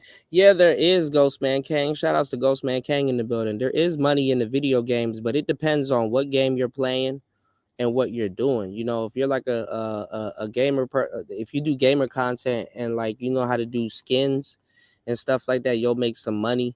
If you do walkthroughs, you'll make some paper. If you do like different builds, like because like recently I've been I've been actually been playing video games, but I've been playing video games just to like ease my mind and shit and like get my mind off the bullshit that's going on in my life at the moment. But I've been playing like Final Fantasy 8. I've been going, nigga. Aside from Mobile Legends, I'm getting back into Mobile Legends now, but aside from Mobile Legends and fucking Candy Crush, nigga, I've been going ham on Final Fantasy 8, bro. Y'all niggas, bro, I've been doing all kinds of different builds. It's fucking ridiculous. If y'all know anything about Final Fantasy 8, I got Squall and my GFs, my Guardian Forces, up to like level 70 before I even fought Ifrit. Like, I'm talking about like strictly just training, in fighting them little T-Rexes, the T-Rexer joint, and getting them dino bones and shit like that. And I've been doing all kinds of stuff like getting the Lion Heart on disc 1 and maxing out all of my GFs and stuff like that, really learning the junction system. I done got like 100 Ultimas and shit like that, and then junction that to my Gunblade and nigga, now my fucking HP is like 999,000. Like I've been doing some wild shit on Final Fantasy 8. I've been playing I've been going crazy on Final Fantasy 8. For no reason too. This shit just happened out of nowhere, you know. I'm gonna have to time War Master out because I ain't gonna lie. I would have never thought in a couple years that I'll be playing Final Fantasy seriously on the phone. But look, it's a remake. The port was good, you know. What's going on, Raven? You said don't even start me on Star Ocean. I want to play Star Ocean, man. My favorite Star Ocean is Till the End of Time. I like Albel and shit like that. So, you know. Yes, sir, Ski. You did. All right, give me 1 second. What's going on, the fan? Are you there? Would like to have 2 used condoms or double it and give it to next person. What the fuck? The fan. You hit the link to come up on my on the show. What's going on? This is why I don't drop the link, y'all. What's going on, the fan? I was joking. Are you there? What? This is the problem. Yeah. The fan. You hit my link to come up on the show. What's going on? Why when y'all come up on the show, y'all start getting weird and shit? What is this? What the fuck is going on here, BTW? Nigga. This is why black people can't do shit. Yeah, I know he's trolling me. I already know. I'm like, I've been doing this for a long time. I already know. That's why I put up a Yeah, Subnautica is actually pretty dope. I really want to get into like those type of games and stuff like that. Subnautica is actually pretty dope. I like Subnautica. All right, let's get into it. Feel like he want to throw some shots my direction, but I digress. So he said I was trying to push my ideology on him or whatever. And then he claimed every time we talked on the phone, which I talked to this guy every single day like he was my brother or like he was a relative in my family every day from the time I left Thailand or whatever, giving him advice or whatnot, because I was 13 when this dude was born. So, and I traveled the world before he even thought about pissing in the bed. So, yeah, I thought I could give him some advice or whatever, but then you can't tell him nothing. He young, cocky, and arrogant. His favorite line is, he's been in 40 cities. What the hell that's supposed to mean? Just because you've been in 40 cities don't mean a damn thing. You barely know anything about the places you've been to. You are what we call a surface level traveler. So he'll get to a city and only be there damn near 24 hours. Oh, this safer than America. This safer than the United States. They got electric cars. You could tell they got more money than the United States. That's what he said when he got to Romania. I'll think to my damn self, what the hell a country having electric cars got to do with any goddamn thing? Boys, you silly. Maybe over here in this country, everybody got, you got a lot of people that still got enough sense to know electric cars ain't what's happening. And they more of a liability than they are a money saver like this, like they pushing or whatever. But he think this country going down here because we all aren't driving electric cars already. But that's irrelevant. So I want to say this before I go more with the story too, because I don't want to be all over the place. Somebody said in my comment section, I fell out with all the YouTubers. No, I didn't. First of all, I didn't even know them guys. The only guy that I really knew, like talking about it, and I probably know him better than all the other YouTubers, is Austin. The other guys, they had a problem with me talking about Thailand. I didn't even know they had a problem. But that's what happened when you try to rely on this YouTube shit and them bogus ass consultations that people barely buy, trying to make a living off. You thinking I'm cutting into your pockets because I'm telling the cons of what's going on over in these places. While y'all out here selling these dudes dreams and shit. You even had one YouTuber, I think 1MT, just came out and said he was a sugar daddy. But then if you go down his YouTube catalog, he got videos on they love black man in Poland, they love black man in Russian and all that. But what he's not telling y'all, those are pros, 304s. You got to pay for them women. But yeah, back to this guy. I don't fall out with everybody I meet, but it seems like he does. Why don't y'all ask him what happened between him and Floyd when they got Argentina? All y'all want to know? Well, I'll tell you. See, basically, when they left Poland, they went to South America or whatever. When they was living in Europe, they were sharing the same Airbnb or whatnot. And also kept complaining about Floyd. And I thought to myself, I know Floyd got his own issues. Hell, we see it on camera. The man trifling, he eats disgusting and shit. We get that. But you knew this when you first met him in Brazil.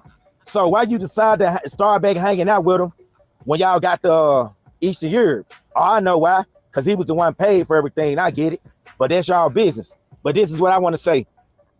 The reason Austin and Floyd wasn't hanging out with each other when they got to Argentina, because Austin did that passive aggressive shit he always does. Instead of him being a man, straight up telling Floyd, I think we should part ways when we get to South America. You go your way and I go my way.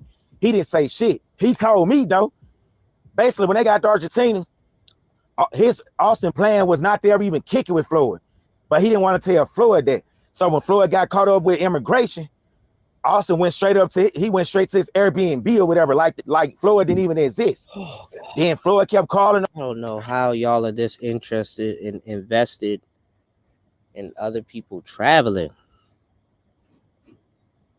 They don't even be in these places for a long fucking time, dog. What do you need a tour? Bro, you're only in a certain place for like a couple days. What do you need a tour guide for? To lead you to your hotel? To lead you to your hotel? Like, what do you need a tour guide for? Oh, I need a tour guide to lead me to my hotel. You didn't do no research and stuff like that. Remember when y'all were cursing me out and now all of Thai City's chat is coming a different tune now. Remember when y'all was cursing me out in Thai City's chat? Kuda, I think everybody knows that, Kuda. You need to do homework and research and shit like that. And now all of a sudden everybody's reintroducing some shit I said years ago as if this is brand new. You don't know how far your hotel is from the airport? You need a tour guide. You need somebody to teach you how to navigate another country. I understand like it's like a new thing, and but like anyhow you're traveling, certain things other than the length of distance and like little politics that goes on in the city, a lot of this shit is different. Who needs a tour guide? Who needs a tour guide? Yeah, a touring coach. Like, who needs a tour guide? Like, bro, airport to hotel. Okay, now I'm in hotel. If I want to go find something, guess what? I go downstairs from hotel and go walk around and go explore. If I need to go find something, guess what? Then I go get an Uber, or I go get somebody, or I go ask the locals and stuff like that. Like, come on now. But see, y'all be on Tinder, y'all be on all these other little websites and stuff like that, and y'all just be getting inundated with a whole bunch of BS. It's like, oh, well, do you know where this is at? And it's like, oh, well, let me do some research and figure out where this is at. This is why I keep telling y'all, like, it's like if you need a tour guide in some of these other places and you don't have friends, and this is like your 4th or 5th time to Colombia, like if I go to Colombia, like I said, I'll tap in with Marco. You know what I'm saying? Because he knows where things are at. You know, he'll put you in a good situation. You're not about to be up there getting some shit blown in your face by some wayward asshole or some weird shit. You know what I'm saying? Good peoples, right? A tour guide, nigga. You need a tour guide. This is what I'm trying to tell y'all. Like, y'all are at the mercy of these women out there. Y'all are at the mercy of them. Because if you don't have nothing set up and you're like, oh, well, I'm going to meet up with some random broad off of Tinder, you're at the mercy. Oh, come to this alley. Leave your phone over there. Oh, I made you a special drink.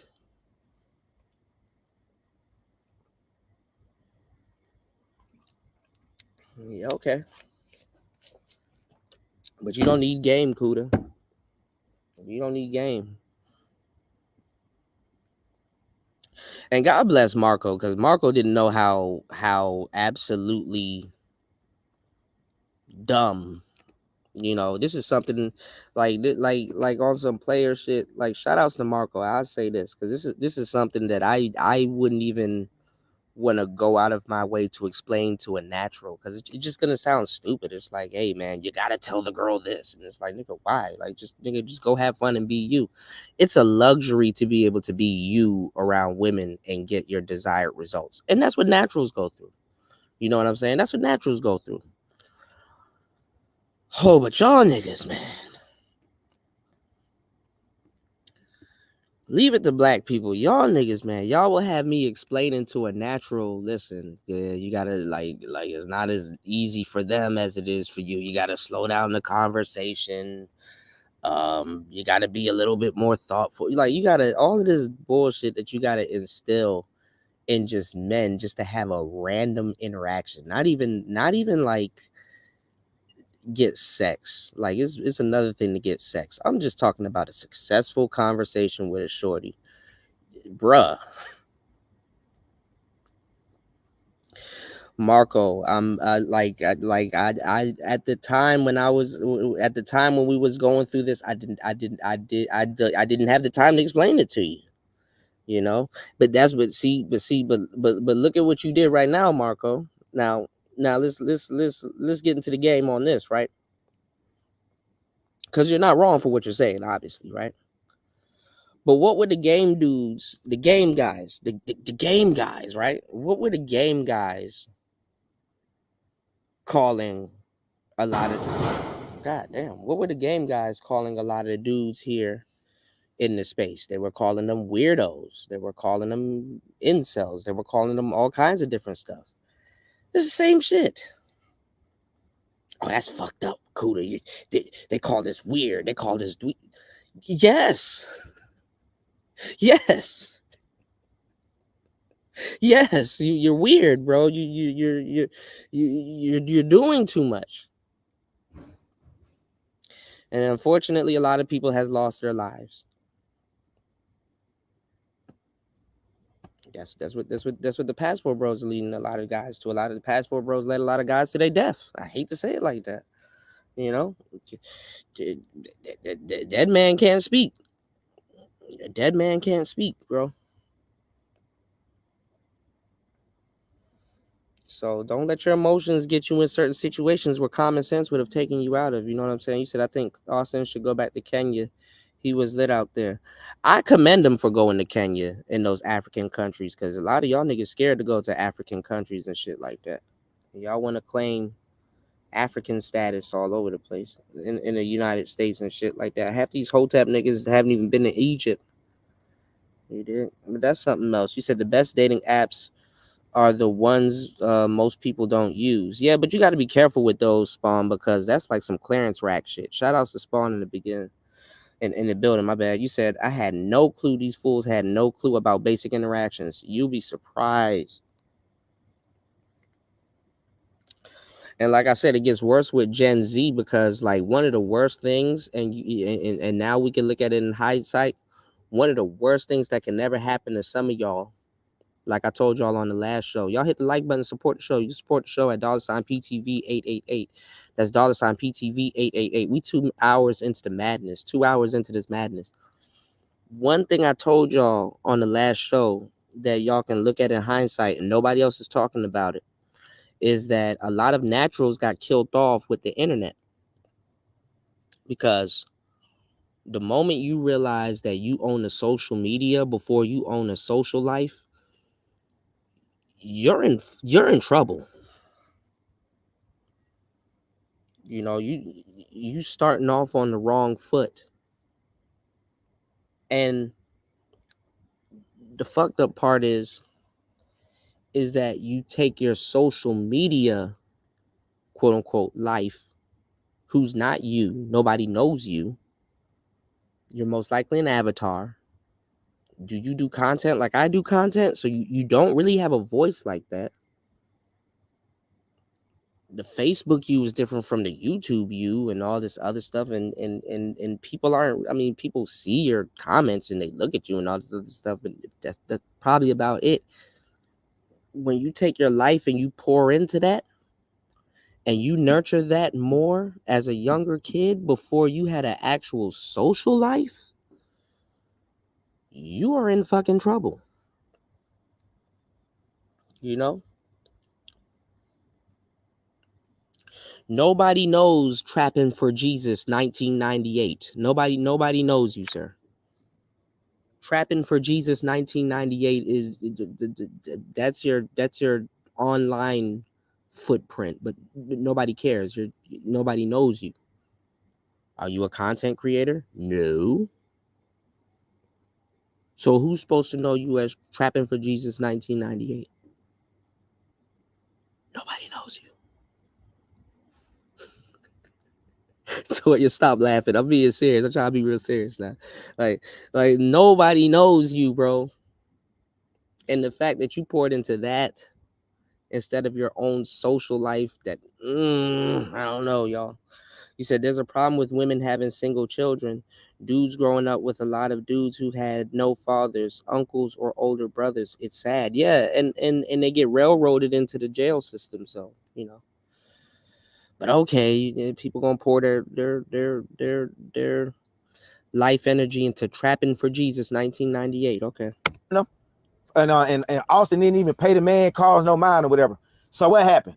Floyd looking at it like, man, they seen prejudice in this country. I had my situation in immigration. So what I'm going to do, I'm going to take my black tail to Brazil. Where once Floyd get to Brazil, his content started getting a little bit better or whatever. You start seeing him with different women every day in Brazil. What does Austin groupie ass does? He pulls a Don King move. The minute he see the horse that he thought was a loser winning in the race, now he wants to reach back out to Floyd. Plus, I played a part in it too. I was like, damn, man, you got the Argentina, and you know your fan base want to see women in your videos. Floyd got women in his video, where yours at? Man, it seems like he doing a better job than you. That's what I told him. But that's what made him reach back out to Floyd. Otherwise, he probably wouldn't have never even reached out to him. But the reason he reached out to him because he saw the beautiful Brazilian women in his damn video. So, like a fake friend, he decided to welcome Floyd back in his life or whatever. This is what I want to say. What y'all don't know, because for a while he been throwing shots at me in his lives for weeks since we fell out and stopped talking. I just been letting him slide, but he don't like to say your name. Y'all just wasn't catching him. That's why I started throwing my shots in the community post, because he was throwing his first, so I started throwing mine. Then this fool had the audacity to try to call me ignorant, talking about some. I said all the women in Romania was Hispanic. Bruh, I didn't ever say that. But I'm gonna tell you this, because you try to come off as smart, but we know you're not that bright, dude. Everybody got to see that when you was in Colombia. You told the guy that make your thumbnail that after you was in the city where the dude pressed you for recording, you was only there for 1 day. Then you gonna fix your mouth and tell the dude, Chow Time with Paul claimed America is worse than Colombia. You could tell he don't know what he's talking about. He's ignorant if you ask me. Well, it looked like you the ignorant one, because you didn't have enough sense to know you weren't even supposed to be recording in certain areas in that city you was in. I can't remember whether it was Cali or where Medellin, one of them places. Then you gonna tell the dude when he asked you to start recording, I'm a tourist. You thought that was gonna keep him from whooping your ass? If you ran across the right one, that would have motivated. Shout outs to my brother Marco, who's been here from the jump, dropping the huge $10 on the cash, on the PayPal. I appreciate you. Shout outs to Marco. Thank you, broski, for always supporting the show. Shout outs to Marco. He cold. Let's get it. Ooh, ooh, yeah, big bag.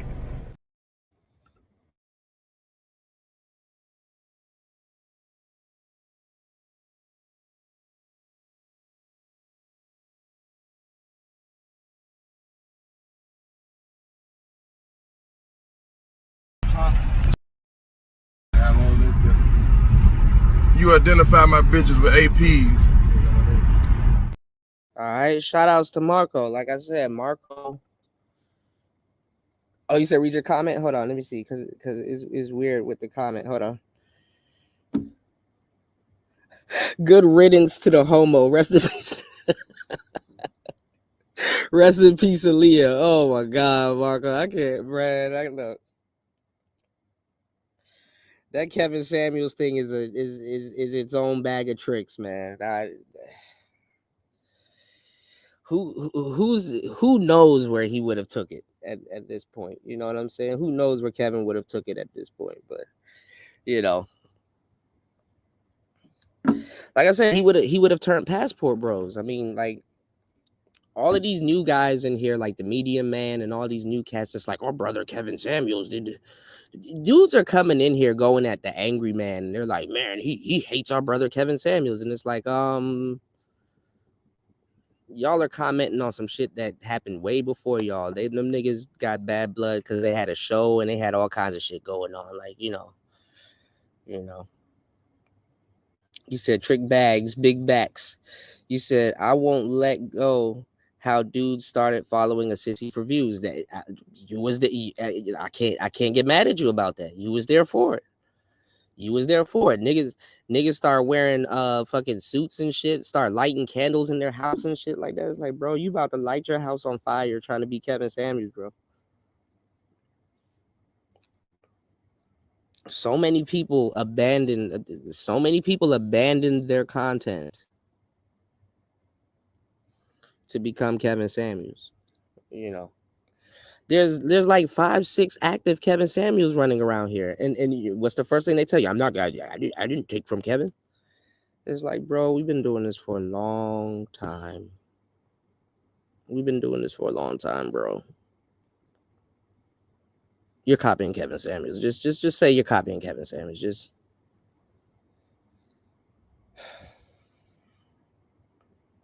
They're coming in this space telling y'all they don't want hoes when we know that's not the truth.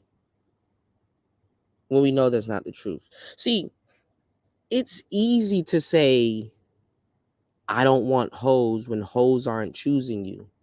But on the back end, oh yeah, you want them hoes. You dig? What's going on, Tyrone? Yeah, niggas overheating in their house and shit, wearing suits and shit. Like, come on, bro. You want some hoes, bro. You want some hoes, bro. You're not really mad at Sexy Red. You'll be mad at a Sexy Red because she didn't give you no pussy. But you're not really mad at dudes. Don't really have a problem with prostitution nowadays. Dudes don't really have a problem with prostitution nowadays, man. I got a whole series, y'all. And y'all can put y'all opinions in the chat. Why do good, well-to-do guys want hoes? You know? And why are they covering it up saying that I want a wife? Like, bro, the world is open right now. You don't have to lie. The internet made everything all inclusive, right? So why is it that men have to lie to themselves, by the way? Because the most person that needs the truth, it don't care if you get on the internet and you're some dude with a suit and you're like, man, I like hoes. Like, don't nobody give a fuck. You have to tell the truth to yourself, for real.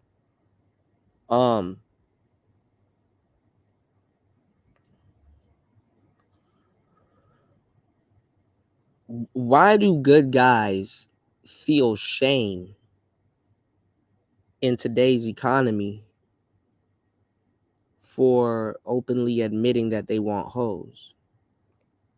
It's some square nigga shit, though. I want y'all to know where I'm going with this. It's some square nigga shit because, see, everything has changed. You know, a square cat will look at you sideways and it's like, oh, we work at a tech firm, or we work at, this blue collar job and stuff like that. We work at a noble place. We get our money legally and stuff like that. Why would you want to be around that type of woman? Dudes don't even ask that question. You got guys that got well-to-do jobs, but they want to be around scammer bitches. Why?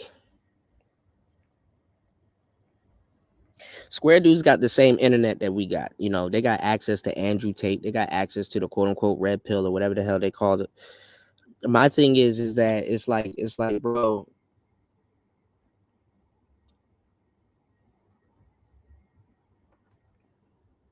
it's not matching. But I gave y'all the game with the quote unquote good women because for some odd reason, unless it's like paying or doing some weird debaucherous shit, square dudes ain't gonna change or will actively change to deal with a hoe for real. But they're complaining about the hoes. My thing is that why don't they go after good, well-to-do women? Well, a lot of dudes believe that hoes are in their wingspan till they find out they are not, and then they get intrigued, and then they go chasing after them. A good girl, you know what I'm saying? Where did I tell you guys you can meet good women? Take up biking, take up hiking, take up a new martial art. You know, talk to the girls that's at the gym. Well, at your training, you know, don't talk to the bitches at the gym. They hoes too. But talk to the bank teller. That cool girl that's cutting fruit in these foreign countries at these little markets and shit. Go talk to her. That cool little vibrant bouncy chick that's at Popeyes with that biscuit on top of her head that's happy to serve you. Won't you go talk to her? You know, start talking to other people. What's wrong with talking to a broad from McDonald's? You know what I'm saying? When did niggas get them standards? I mean, obviously you want to know who you're around, but like niggas be dating broke women all the time. Like, oh, shit, what's wrong with talking to the broad from McDonald's? That got a good mindset. What's wrong with talking to the girl at the movie stand that's ripping your tickets and stuff like that? Like what's wrong with you know, talking to various women that are in these different trades and services and stuff like that? Nope, y'all want to go straight to the girl that's working at the club. You know, y'all want to go straight to the girl that's you know what I'm saying, fucking working at the casino and shit like that. You know, y'all want to go to women that literally literally this nigga tried to talk to a broad in the strip club, and it's like, bro, it's her job to seduce and reduce your goofball ass. She works at that club. When your goofball ass showed up at that club, that's not when she exists. That's when she existed in your world. That's when you first saw her. That's when you first came in contact with her. That's probably your first interaction with her, your first conversation with her. But she been there. So why come to the internet, get mad because a stripper bitch did what she's supposed to do, and then what happens is they will turn around and tell y'all, because even Marco probably got it. I mean, I know Marco has his own thoughts and stuff like that. Marco do his thing, right? But this is something that I brought up recently, Marco. And if you got any thoughts on that, I would like to hear your thoughts on it. Because like now, going into this era, right? Now do you see why the dating coaches are needed? Because like, imagine somebody that didn't take the time to think about this stuff or learn all this other stuff, but they run to the internet and say dating coaches ain't shit. Now, to a natural, a dating coach is a joke. You know what I'm saying? Because like, nigga, just be you. Go pull some broads and stuff like that. But now do you kind of see why dating coaches are kind of needed? Not personally for you, but when you have like a whole bunch of dudes and this ideology going around, it's like, yeah, you need somebody to talk to you, because if I talk to you, we're gonna get into a fight. You know what I'm saying? You know? So now you kind of see the need for dating coaches for these brothers. But these dudes don't go outside. These dudes don't apply themselves. You would swear before somebody opens up their mouth and talk crazy about a dating coach that's literally tell you, hey, go to the gym, you know, be friendly with women, you know, change your diet up a little bit. You know, learn how to do small talk, learn certain things, you know, learn sub cues and learn all this other shit, you know, all of this shit, right? That you got to learn just to interact, right? These people are lazy, bro. They have the mouth to come to social media and say these dating coaches ain't shit. And it's like, bro, okay, but did you study? Did you obviously this is something that you lack. You don't have these traits. You don't know how to talk to a woman without being fucking awkward. You just don't know what the hell you're doing. But you're complaining. So here's somebody that'll give you the tools to at least get on board to get what you want. Nah, they want to talk crazy about these dating coaches. Well, hey, it is what it is.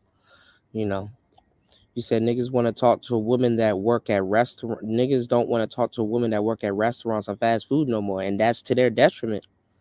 that's to their detriment, because at least you know where she at and she got shit going on in her life. You know what I'm saying? You said, I don't think manosphere dudes want women at all. A lot of these dudes are gonna turn gay going into the future. I'm gonna be dead serious with you. I'm here to try to do some damage control, because they're gonna feed into the future. A lot of these dudes here are gonna turn gay or get into alternative measures, you know. But I don't think that's our sector. Y'all need to go check in on that quote unquote black pill sector. It's them niggas y'all gotta watch out for, because them niggas was never black pill anyway. Them niggas are blue pill raging. You know, Spawn said, I always said I gave you that game. Spawn, we're gonna have to chop it up then. You know, what's going on, new? You said I'll take my size 12 Tim to a dating coach's ass. I understand the brothers that don't feel that they need that. You know, I'm just saying, it's like, look, if you don't know how to spend your money correctly, there's nothing wrong with buying a course or getting around somebody that's like, hey, this is what you do when you get paid, and this is how you save, and this is what you know, because like I said, like people said, the fathers wasn't around, uncles wasn't around, so most people don't know how to spend their money. If you're going through a health issue, there's nothing wrong with getting a physician or somebody that's like, hey, you know, you need to, you know, increase, you know what I'm saying? You need to increase your, you know, your water intake and stop eating all this sugar and stuff like that. So, you know, I just kind of look at it as like consulting, but hey, it is what it is. Him to really want to whoop your ass, because they already don't like the passport bros and don't like foreigners, period, because they feel like y'all coming down there raising up the price on every damn thing. But then you're gonna try to tell him like you superior. I'm a tourist. The fuck that's supposed to mean? Get out of here with that. And you should know, you claim you've been to 40 damn cities on this planet. You should have known better to not record in the area where you was recording, because that's where they do a lot of yayo swapping, peace sleeve swapping, and all that. How you know it was some guy? How you know it wasn't some guys back there doing a yayo transaction or whatever, and then you record them by accident? Now, police or somebody down in Colombia and watch your video, and they go arrest these guys because your silly ass want content that damn bad. You recorded the underworld and didn't even know it, but then you claim to be street smart. Then you like to compare these places with the United States, talking about some, if you was in South Dallas, man, shut the hell up, boy. You ain't no real traveler. Now, they gonna say I made this video hating on you, but ain't nobody hating on you, dude. You must forget, I know who you really are. And some guys that I've been talking to in Dallas and Fort Worth know who you are. I know you ain't really got it like that. They calling you the boss and all that shit. Man, you barely even making it out here, dude. If YouTube demonetize you right now and you stop getting donations, guess where you would be? Back in Dallas with your mom, or back in that damn apartment in North Dallas. But I ain't gonna go too far into that. If like I said, if you decide you want to throw some shots, and the shots you probably gonna try to throw, what you gonna do? Come out and say, oh, don't believe Travel Time with Paul. A lot of them stories he be making, a lot of them stories he tell y'all he made up. He be tricking, he be doing this. Hey, come on with it. Because the minute you try to throw some shots at me, guess what's gonna happen? I'm gonna whoop your ass like a crack baby and the Queensbridge projects in these YouTube streets. That's how I'm gonna treat you. Cause I try to be cool with you, try to be a big brother to you and shit. But then you think you know you think you know it all. You think you know everybody. You think you know more than everybody. You throw shots at the old heads all the time and shit. When you gonna be old one day too. You ever heard that saying, ignorant is bliss? It's better to be thought dumb than open your mouth in my own lane. Yeah, definitely. Yep. That's what you do every time you open your mouth. Like today, you put a post up. You didn't even say the man name right. You called him P. Duffy when his name P. Diddy. I guess you trying to say Puffy, but then you put a post up talking about some everybody that hop on the plane ain't no passport, bro. P. Duffy ain't a passport, bro. He's a criminal. Well, by that logic, people would say the same thing about you. They would call you a criminal based on what happened in Brazil. You did the same thing P. Diddy did. The minute shit hit the fan, you jumped on the plane and left a whole country. And neither one of y'all was indicted or been to court on any of the things that y'all been accused of. So by that logic, you would be a criminal too, since you calling P. Diddy a criminal. Right or wrong, y'all? Get down in the comment section and let me know if I'm right or wrong. Now, you said in your Discord you gave me permission to make the video about you and what happened between you and Kate. But you must forget, when you first got to Argentina, when you and the South African woman fell out and you blocked her, you were telling me to make a video about her too. Didn't you forget that? Or are you coming down with signs of dementia already? Man, them cigars getting in your head, you need to put them joints down, bro, because we know you ain't built like that. You only started smoking them in Tanzania because you was bored and didn't have shit else to do with this bogus ass persona. But yeah, you forgot we talked about that, didn't you? But then you're gonna try to make it seem like I'm only making content using your name or whatever to get views. Man, y'all better go look at my catalog. My most watched video didn't have a damn thing to do with this dude. It's got like 63,000 views, and it was based on my experience with a Thai woman, not with this dude right here. But since everybody wanted to know what happened between me and him, well, now I'm gonna go ahead on and make the video now. Now, y'all notice he complained about him and everybody else that watches him. They complain about women in America being super official, only wanting guys with a lot of clout on Instagram, only wanting guys with money and all that. But then if you watch his video, what does he do? And he do this shit in a third world country. He walks up to women or whatever, don't even introduce himself, hello, how you doing, or anything like that. He asks them for their Instagram, their IG. And y'all know why he does that? Because he figured since he got a little bit of clout on Instagram, the women in these third world countries are gonna be impressed because he done made a little name for himself, I guess, on Instagram. So he I guess he under the impression they're gonna be like, oh wow, he got this many followers. All right. Shout outs to Marco. He said the problem that I saw with these dating coaches was the proof of concept. They look unsuccessful in all talk. Yeah, you know, and I've went into that. Like, they don't look like the type of guys that you hear these people in the black pill spaces like, oh, he got the jawline, he got the, you know, you don't necessarily see that when it comes to you know, modern dating coaches or whatever. So you don't necessarily see that. Also, that's another thing y'all got to understand too in these other countries.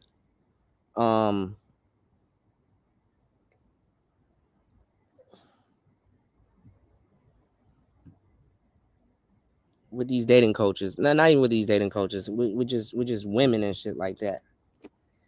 In America, Instagram is a big thing, you know. But in these other countries, man, Instagram is like, it's not a big ass website as people look at it in America. You know what I'm saying? Like, is, you know, should you get other people's Instagrams in other countries? Of course, but I'm talking about, like, Instagram is not like their priority, nigga. You better off getting their WhatsApp or something else that they have going on. You know, Instagram is not going to be you can even link up with a baddie in another country, and her Instagram only got, like, she put out a photo, bad as hell, used all the filters and everything, but she only got like 7 likes. So Instagram is not like the world hasn't really caught up to Instagram yet. You know what I'm saying? So Instagram is not the end all be all, but people that are in the know, you know, they usually do have an Instagram. But anyway, let's get into it. On Instagram, I'm gonna give him this piece sleeve on wet. And I'm gonna tell y'all, it does not work like that in these other countries. They don't give a damn about your Instagram. Maybe over here they do, but they don't give a damn. Cause he must have forgot. He told me, and I've heard it in the background. When women found out who he was, especially in Uruguay, there was a woman that was working out at the gym he was going to. Saw him recording, they started talking, and I told him, don't ever tell these women who you are and what you do for a living when you first meet a woman. But then him and these other YouTube guys, they run their mouth and they do it anyway because they try to impress these women, not knowing you giving off the first impression is your best impression. You giving off the impression that you're a so-called baller from the United States or a big-time content creator. So a lot of times these women gonna look at you like, oh wow, this is a walking ATM machine or whatever. But he told this woman to go subscribe to him or whatever. They had a date planned around 7 p.m. that same night when they met at the gym. Whenever she got through watching his content, she sent him a message saying, I don't want to go out on a date with you anymore. He was like, why? She said, because I don't like the way you objectify women. That's exactly what she told him. Then I told him I tried to tell you that, but he tried to make it seem like it was her fault. See, you like to talk about accountability, but when you gonna take when you gonna hold your own self accountable and admit that if you meet a woman that's worth some or that's worth being with, you will not tell her on the first date that you're on YouTube or on any type of social media platform, because they're gonna do just like Kesa did. Go Google you, and then they're gonna see what happened in Brazil. Then they're gonna draw their own conclusion about you, whether it's positive or negative. But nah, you didn't want to listen to me because you claim I haven't really been to a lot of places like you. But and it's another thing, man. If you're producing content and that's what you're leading with when it comes to women, you're not gonna have this traditional relationship that you think you're gonna have. You know, but then again, they're not going after traditional women and shit like that. Like, for real, I'm gonna let the elephant out the bag. Traditional women ain't on Tinder. Not like that. Don't get me wrong, there's good women on Tinder, but traditional women, you know, the archetype that they tell you that they're going for, they're not on Tinder.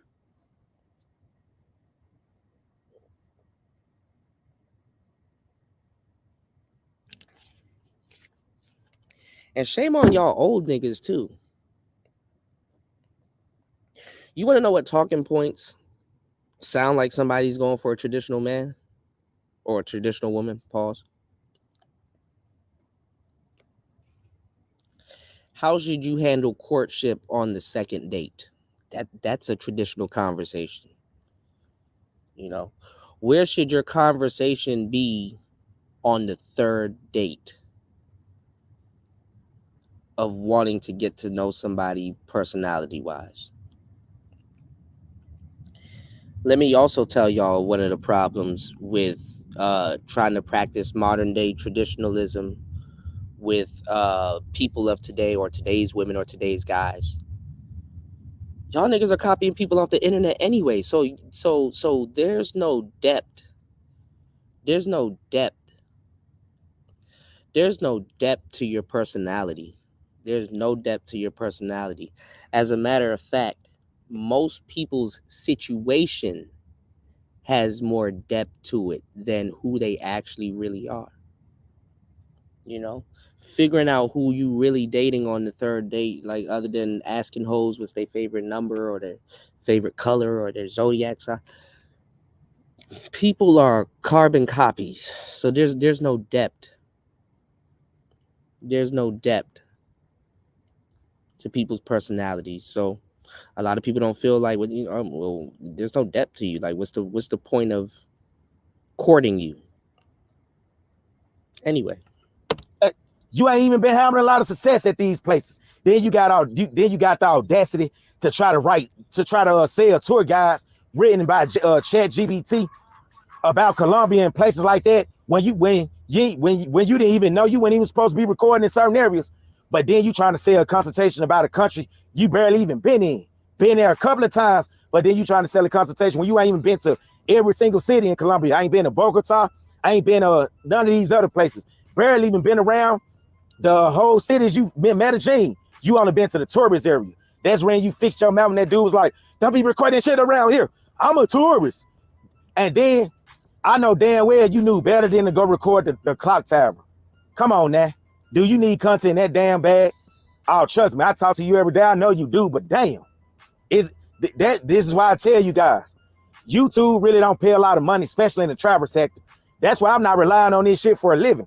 I make real money out here in the real world. I do YouTube as a hobby. It's fun to me or whatever. I'm not trying to make a living so I can use it as a remote job living in another country. I never told y'all I wanted to live out of the United States permanently. I like to go out and stay months at a time, but not rely on no YouTube money or whatever. But if you're in the traveling sector, I'm telling you now, YouTube is not paying these guys like that. The only guy that's probably making real money in the traveling sector on YouTube is Checking to Effect, Ace Live, Kurt Kays, I think that's his name, the white guy that blew up the spot down in Cuba. Dumb silly bastard. But I digress. But yeah, guys like that, they're making real money. But anybody thinking they're gonna just move to Colombia, Cambodia, the Philippines, and just make YouTube content and try to live off that shit, you a damn fool. Cause you got guys out here with 200,000 subscribers ain't even eating that well off YouTube in these places. You gotta really be getting views and putting out content down there every day. Then at that point, you basically have become a slave to YouTube. And like the book 48 Laws of Power said, anything that's in circulation, anything that's in high circulation loses value. So, but I digress. Now, American women got their problems, but this guy haven't even really been all over America. I can tell y'all some spots that's in this country right now in 2024. You can find some women that look better than a lot of these foreign women that these brothers be getting, that these passport bros be getting. And you ain't got to be rich.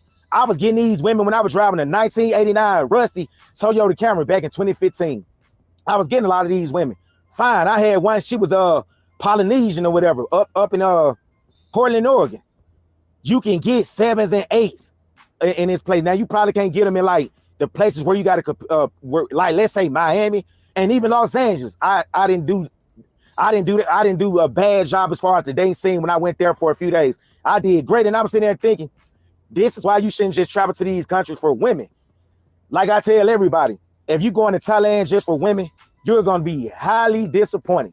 But if you going there to retire for the peace of mind and cost of living, then you going to a great place. It's great for that. But if you just going there just for the women, good goddamn luck with that. But like I was about to say before I got off topic, I know American women got their problems, but man, dude, let's just be real. You got the personality, the equivalence of that of 209, like I said in my post. Shit you drive. Man, you drive a bag of Frito-Lays from 1997. Now, I want to say this, since y'all keep saying passport bros are winning. If y'all made him the face of passport bros, how the hell are y'all winning? Since he been out of the country and been going to all these other places, he don't call more L's than a 1995 can of Alphabet tomato soup. Tell me if I'm lying. Tell me when have I told one lie in this video? Don't nobody envy this dude. I promise I don't.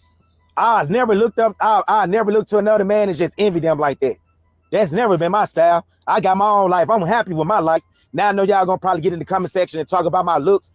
Cause I know a lot of y'all dudes are suspecting on the low ass dudes anyway. Cause I could tell by the comments y'all leave on his post. Whenever he go take a shower, y'all dudes leaving suspect comments and shit. Whenever he work out, who watch a grown man work out and shit? Whenever he works out, y'all leaving suspect comments. Then y'all to be the same dudes come to my comment section and talk about my weight, my looks and all that. I know y'all want to suck that man off, but damn, y'all ain't got to put me in that shit. I'm good. I don't get down like that. Miss me with that. I ain't rocking like that, partner. Now, have y'all ever noticed he falls out with everybody, including the women he meets? Now, I call myself being the big brother, looking out for him, you know, making videos about Kate, Kesa, and a South African chick or whatever. Cause I guess, you know, he wasn't man enough to make the videos himself or whatever, so I looked out for him being a little brother. But I didn't fall out with him. He fell out with me because he can't take criticism. I basically told the man the last time that I really sent him a message, because I'm not about to kiss nobody ass. I don't care who you are. You could be Jay-Z. If your album if Jay-Z drop an album right now, we homeboys, and only 2 tracks on there bumping, I'ma straight up tell him the rest of it is trash. Straight like that. I'm not a yes man. Never was, never will be. So I basically told him when he did that live like a month or 2 ago, where he was drunk and he was just going off on the tangent, just saying everything, shit that could really get him in some trouble. And I'm like, bro, like, what's going on? You good? Then I basically told him the content you've been putting out lately, you've been half-stepping. It's like, man, you falling off. Get it together. I guess he couldn't take the criticism because that young generation Z, they some punk ass little boys or whatever. Man, I promise they wouldn't have never made it in my time. The way our pops and uncles and the old timers in the neighborhood used to talk to us, it'll make a lot of these little boys shit their pants, cry, and they never want to leave their house and go to a bodega or a store because they can't take criticism. That's why cancel culture is strong amongst this group. But I basically told him, man, it's like you falling out with the content. What's going on? And he been acting like a little bitch ever since then. Now, we talking about a guy who want to tell you every time you be like, man, you going to these countries and you getting mad at these folks. Like when he was down in Colombia, you trying to sell a tour guide for Colombia or whatever, but you mad at them because they couldn't even understand your Spanish. But you got the audacity to try to fix your mouth talking about you want to sell a consultation for anybody that's planning on going to Colombia. Brothers, we are an embarrassing group. Anytime we can't think for ourselves and use our own brain that God gave us all a mind of our own, you too damn lazy to use your own damn brain to go do research before you go to these places. I ain't saying ain't nothing wrong with buying consultation from somebody. If you got somebody that's actually living in these countries full time and they're engaged with the culture and everything, they know the pros and the cons. They know the, like, let's say, prevalence and all that shit. They've been living over there for some time. Like I can't remember the old guy. I think his name Thompson, something dude down in Brazil. That's who you want to buy consultation from. But then a guy that just started traveling like barely 2 years ago and don't even stay in these countries longer than 7 days, talking about selling y'all a consultation, that's when I got a problem with it. But I ain't saying y'all should stop buying them. Y'all want to be suckers and buy consultation from these guys when if y'all do y'all own research, y'all will have the same amount of knowledge as they got or whatever. It ain't that damn hard. If you are that afraid to travel, stay your bitch ass at the crib. Don't leave. Yo, APTV, you still in the building, right? Because you was a part of this crew, but I'm not gonna throw you under the bus. But I want you to be able to confirm this. What was I saying a minute ago? Because you were a part of it too, but it makes no sense throwing you under the bus. But what was I saying a couple years ago where I got cursed out over at Ramil's for? What was I saying? Niggas need to do their homework, figure out what's going on. All them dudes was D-riding Austin Holloman. And I said, damn, that's fucked up, because in a couple months, y'all not even gonna fuck with him no more. And now y'all start to see how this shit played out. You was there. You was there when niggas was like, oh, Kuda, we already know that. You're just mad because you went to Thailand and no one cared. Like, it's like, bro, I don't give a fuck. I don't give a fuck. I'd rather y'all not know where I'm at. And the niggas be like, oh, you're in Thailand. It's like, I'm actually not in Thailand. But okay, cool. We'll take that. You know? Now look at y'all niggas, man.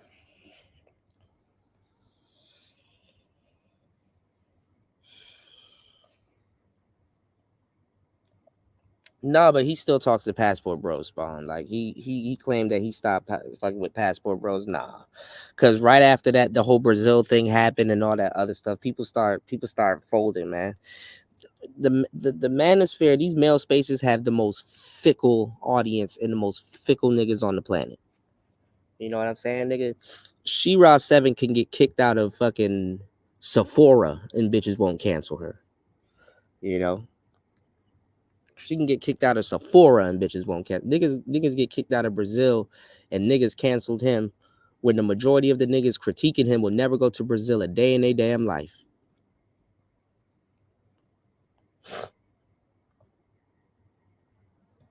That shit is ridiculous.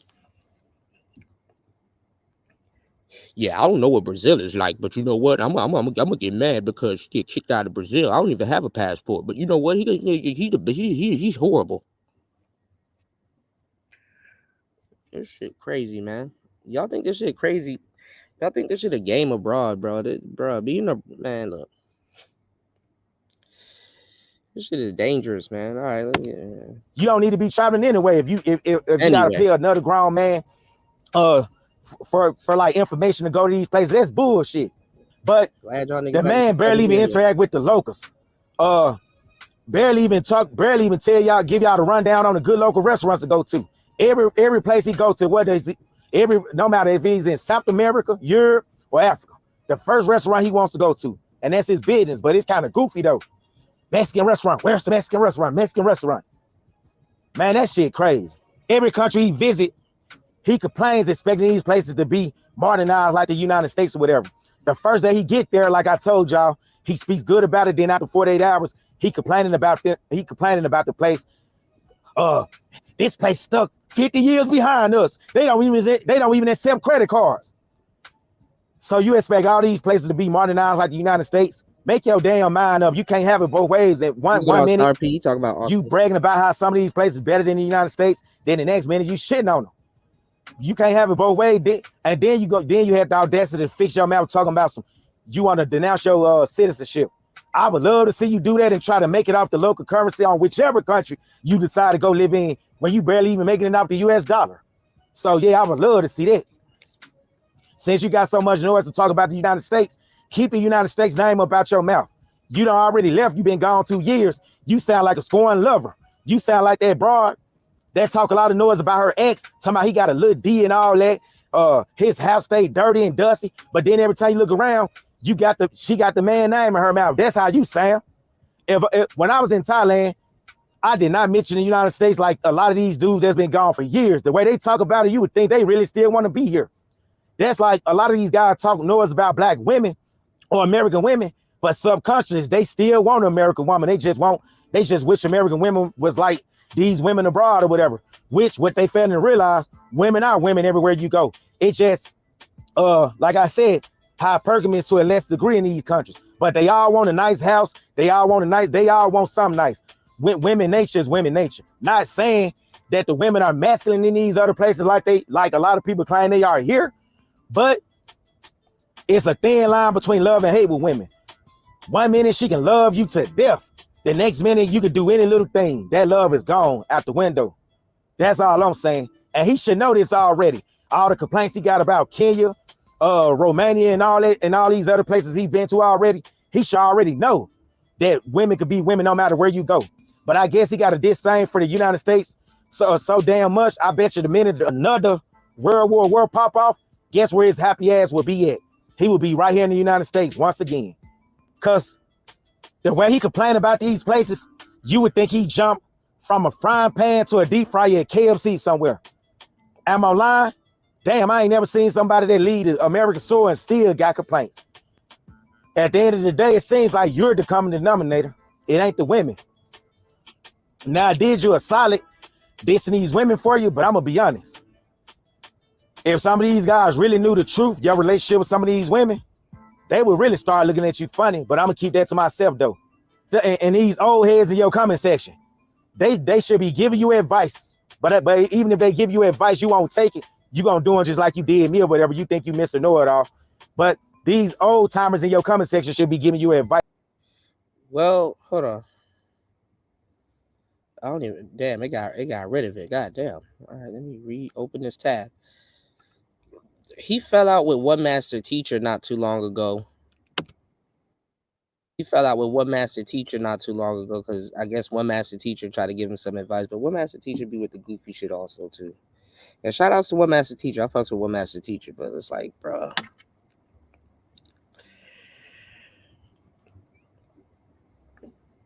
I don't know what's wrong with these niggas. If these places didn't have women, it's sad that dudes wouldn't listen to them. And let me tell y'all why I talk about this. Shout outs to Marco in the building. Let me tell y'all why I talk about this. And Marco knows what I'm about to say because I told him this a billion times. What's going on, Aqua? These dudes, Marco, these travel guys. This is you know, this is why it's like really direct. Because, you know, we talked about the game and everything, right?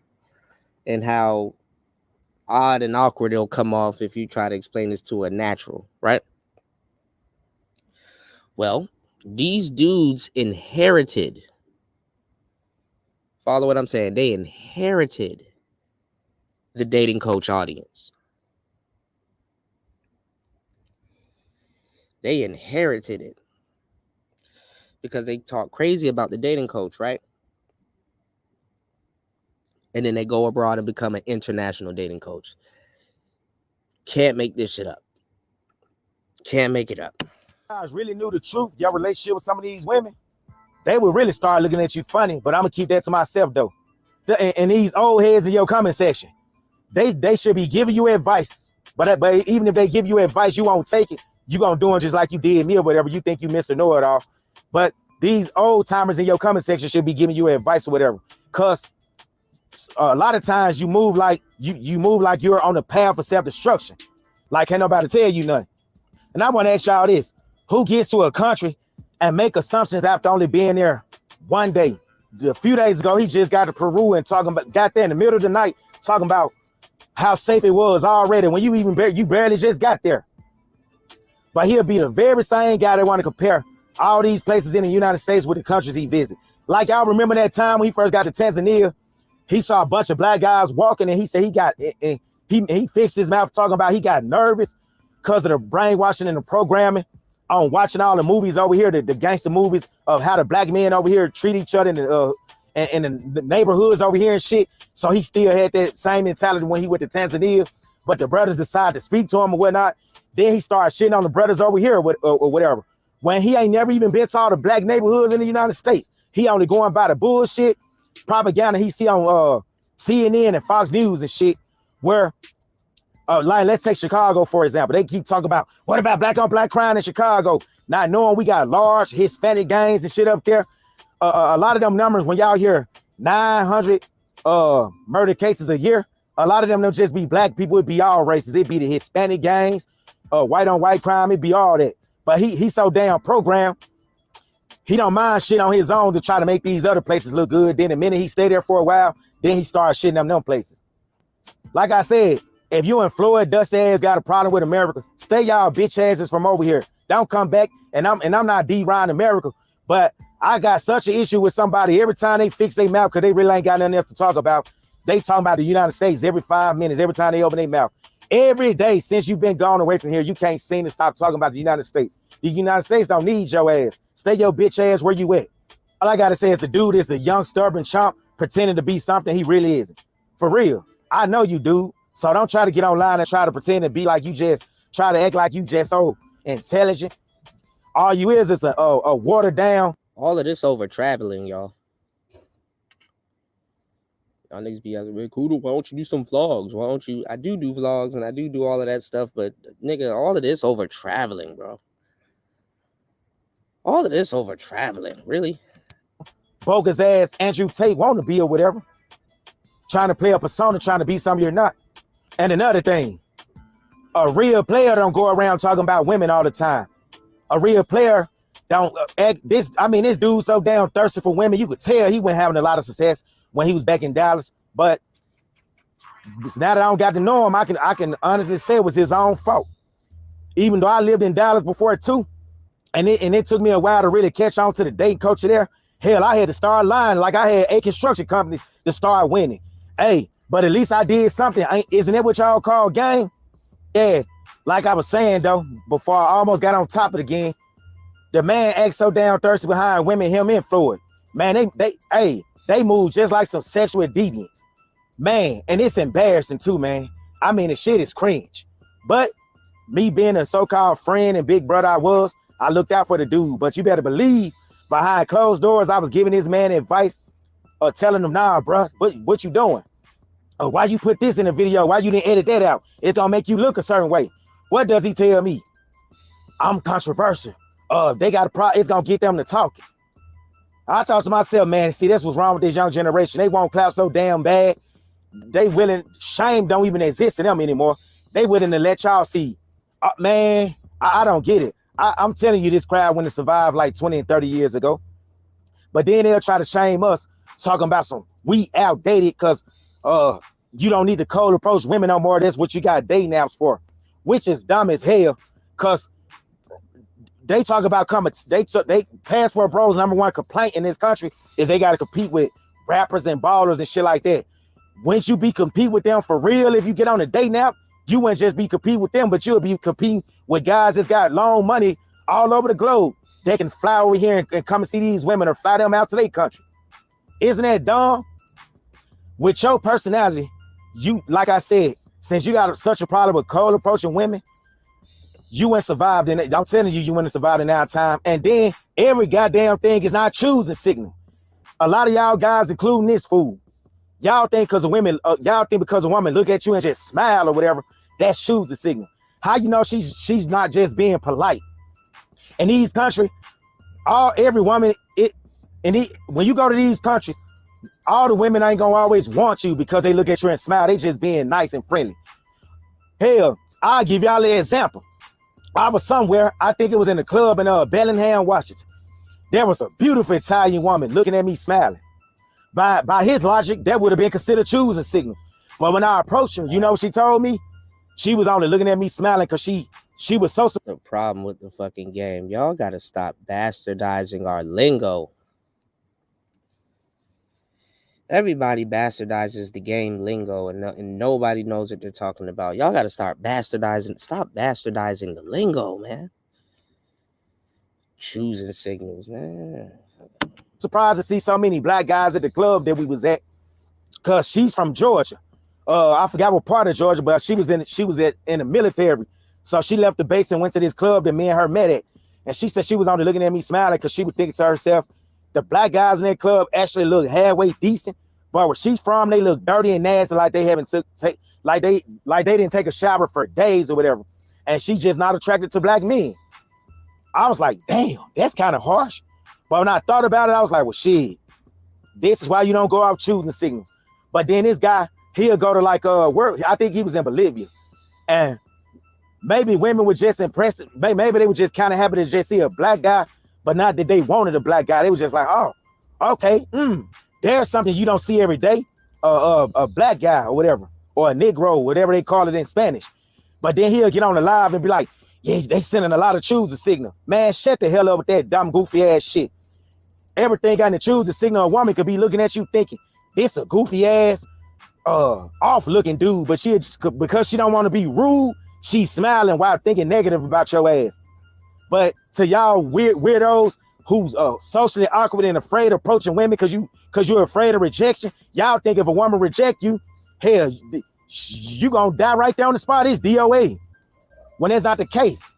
When we was growing up, me and my partners, we used to go somewhere like a fair, Six Flags or anywhere, or the mall, and we'll make a bet on who could get the most phone numbers. The more we got rejected, the more it built our confidence up, because we already knew, well, hell, if she doesn't like us, some woman does. We don't give a damn because she said she don't want to talk to us, and she told me I wasn't her type. Button, I'm just gonna approach the next woman that come along. That's how we felt. But then a lot of you guys, y'all go somewhere and you get rejected one time. Y'all, man, the women, they stuck up in this city. They Americanized, they modernized, they westernized. The feminine movement must came over here already. God damn. I don't know what to say about you guys. But that'll be the end of this video. And like I said, if you decide you want to throw some shots at me or whatever, man, I'm gonna throw some back and you won't like them or whatever. But hopefully this will be the last time I have to make a video about you or whatever. And until next time, I'm out. 1-0. And get down in the comment section. Make sure you like and subscribe and share this video. I'm out. 1. All right. So I told you it's only a matter of time before this happens. And like I said, I wouldn't even say it's like the celebrities, but they're passing around a small group of women. And when you go to certain countries, usually as a black man, you're going to get the rebels of those countries. They're going to be more receptive to you. You know, the Thai Keishas are going to walk over to you. The Lao Keishas are going to walk over to you. The Dominican Keisha, the Cuban Keisha, the Colombia Keisha, the Brazil Keisha, all of them are going to walk over to you because they figure, hey, that's what you like. And you might get their most impressive Beyonce impression. Like they're gonna come over to you. They're gonna gravitate to you. And hell, who are you guys fooling? You will get a traditional woman, and you dudes will try to westernize her up. Y'all niggas look at Richie Mack, and Richie Mack's like, man, I got my girl in here cooking grits. And y'all niggas like, oh man, that's crazy. He got that Thai lady cooking grits.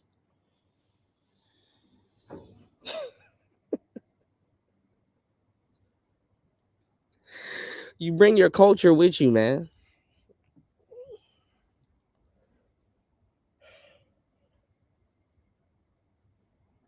Y'all not about to give up y'all diet. You niggas talking about some I want a traditional woman. You're not about to give up your whole American diet right now for other countries' foods and shit like that. Y'all will go to these other countries and be looking for pizza and shit.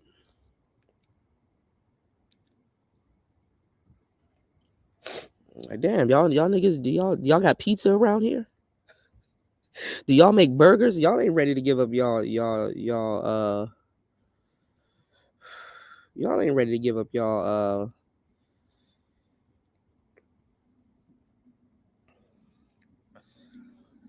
cuisine for another country's cuisine.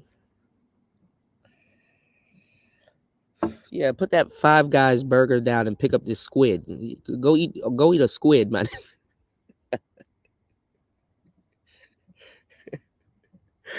Nigga, go eat you a turtle shell. Nigga, go eat that crocodile back over there. It tastes like beef jerky. What Richard Pryor said, they like fried foods. Stir it up. Put some thru on it. Just stir it up. They like fried foods. Y'all niggas ain't even ready to give up fried chicken. Talking about some, man, I'm about to assimilate to another country. Shut up, bro. Shut up.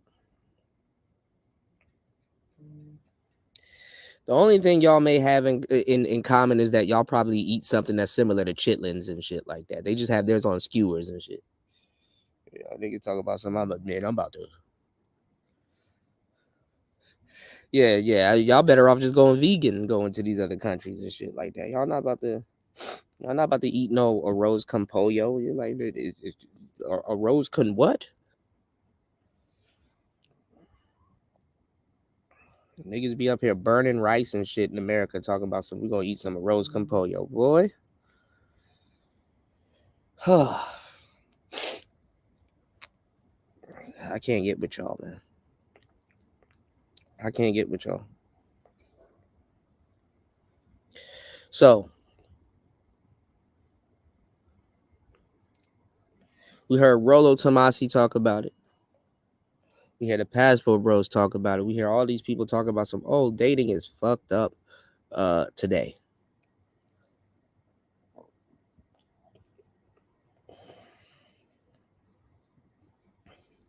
Not even counting that half these dudes that want to talk about dating are lazy as fuck. Are lazy.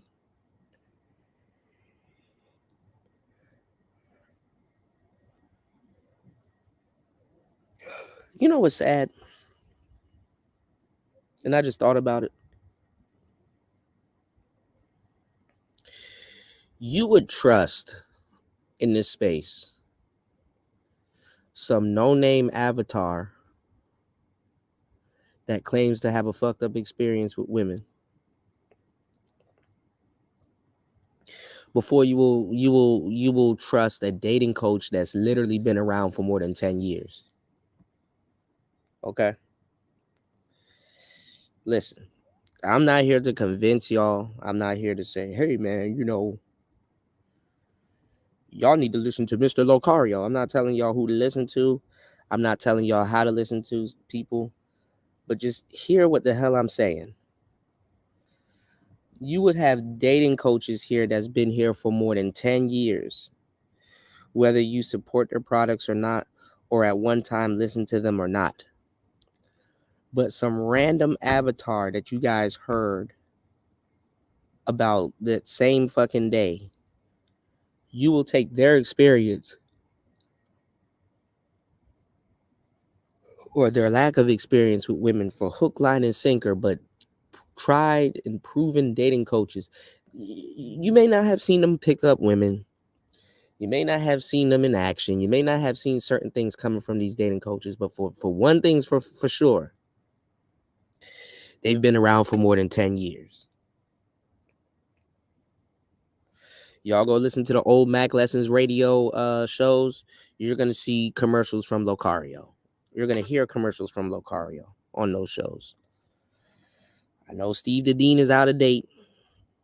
He's a genius with them booty eating courses, but I'm gonna tell y'all the truth. They've been around for more than 10 years. So they know something, whether you acknowledge it or not.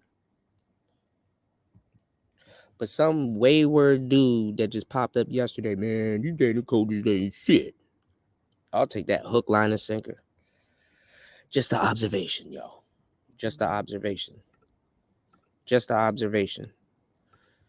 Just a quick observation, all right?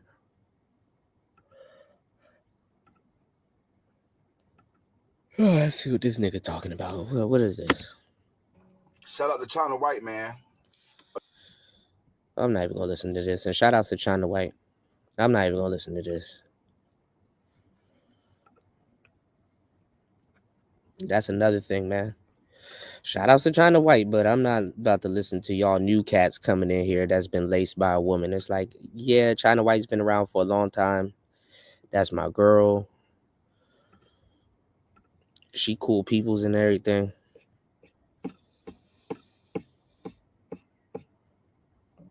But she got laced from dudes from this sector. She got laced from dudes from this sector, like BOA and all these other cats. I don't want to hear no nigga that got put into the game from some lady. With all due respect. All right, let's see what this guy. We got some stuff on our docket. Let's go. Y'all hit the like button, support the show. 3 hours into the madness, man. It's Player Talk Radio. Let's get it. Shout out to black men. Bottom shelf Brad. Bottom shelf White Brad boys going gets through it too, a lot more than top tier black men from Keisha.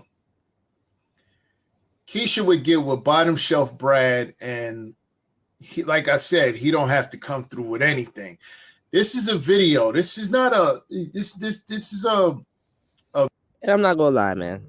A lot of bottom shelf Brads don't have to come through with anything, but I ain't gonna lie. They still got to be cautious as men navigating dealing with women.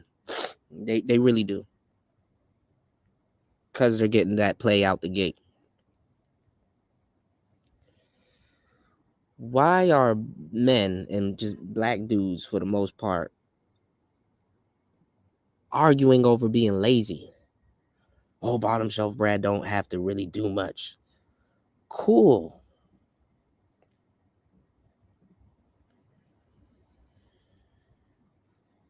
But you feel like you shouldn't have to do anything also.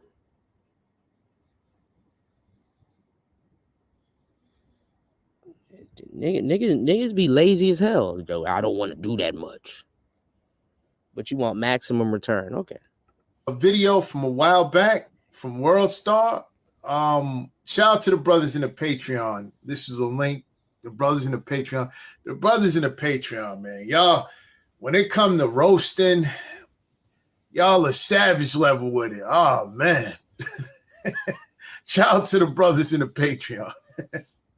But, yeah, one of the brothers in the Patreon sent me the link, and basically, I'll let you hear what Brad has to say. Bottom shelf Brad has to say about Keisha. Let's go.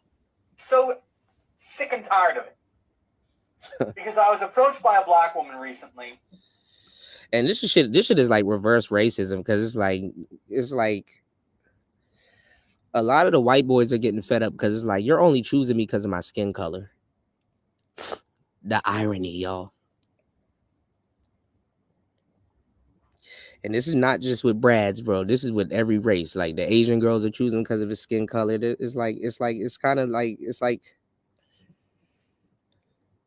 funny reverse racism, y'all. It's actually pretty funny. You wouldn't fuck with me if I wasn't, it's like one of them joints. All right. And it's true. I mean, if you didn't have a certain skin color, hey, And then the economy wasn't like it once was. So like certain things that are being expected from our white players. It's like they get annoyed by it because just because of their skin color, people have expectations. All right. Yeah, light-skinned dudes get chosen for their skin color also, yeah. But I'm telling y'all, it's way worse when you white. That shit funny as hell when you white. And they be knowing in the back of their head, they're like, this motherfucker, if I was black, this person wouldn't have you know, it's funny. Hey. Through social media, she said she liked me. I was like, okay. You know, I took her out for a date. You can get paranoid too. And the whole date was just her basically fawning over me. Not because of who I am, because I'm actually a shit person. I'm not gonna lie. I'm not a you know. What did I say, black man? But it doesn't matter. What do I say? Because that white skin covers up a multitude of imperfections. Shout out to David Carroll. What do I say? I say it all the time. When they talk about Brad, they don't talk about if he's family oriented, if he has ambitions, goals. They say they want a Brad. That's it. When they see a Keisha with a Brad, they ask, how do you get one of those? They don't ask, what is it about them that attracts her to this Brad as far as his mindset, spirituality, you know, these spiritual 304s, you know, they all into spiritual essence, holding these moon rocks while they doing Keisha yoga. And it's nothing. It's none of that when it comes to Brad. None of that. I really don't think I'm a great individual. I messed up a lot in my life, and I regret it. And, you know, though I'm trying to improve, I'm in no way worthy of this kind of flattery.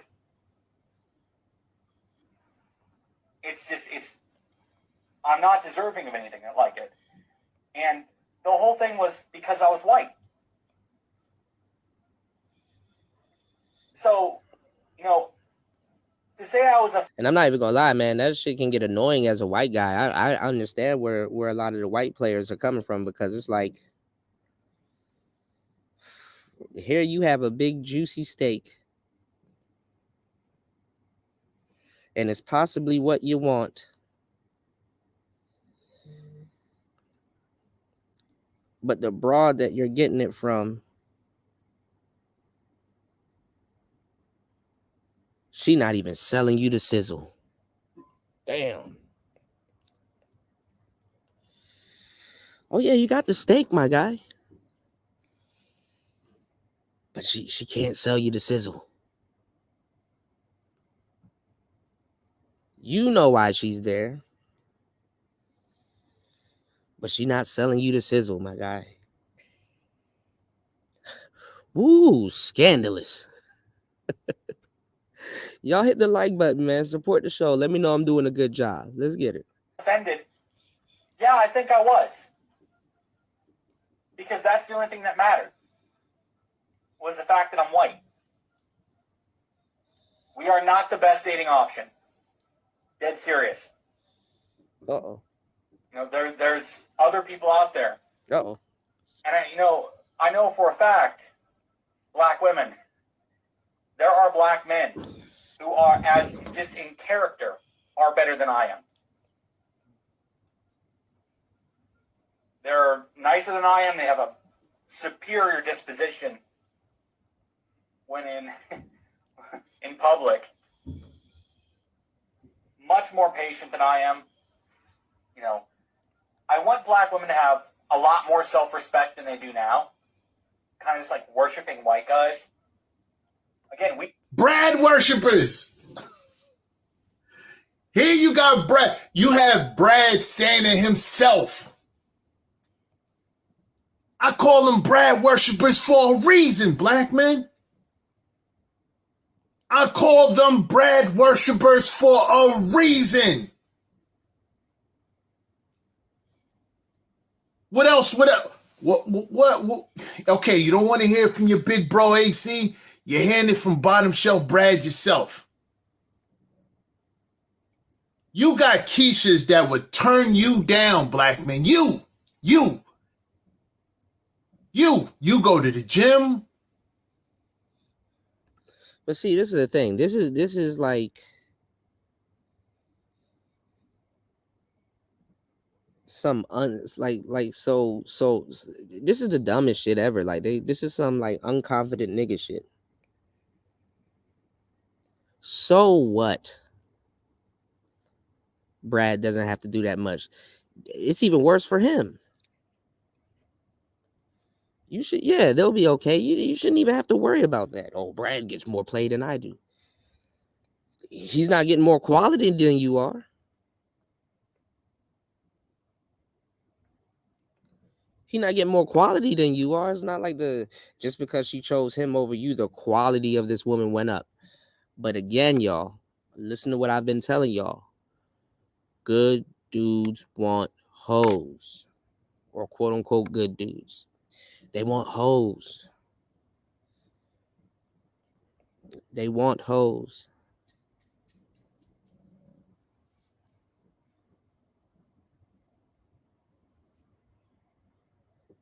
Why are you worried that Brad is getting low quality women and he's complaining now?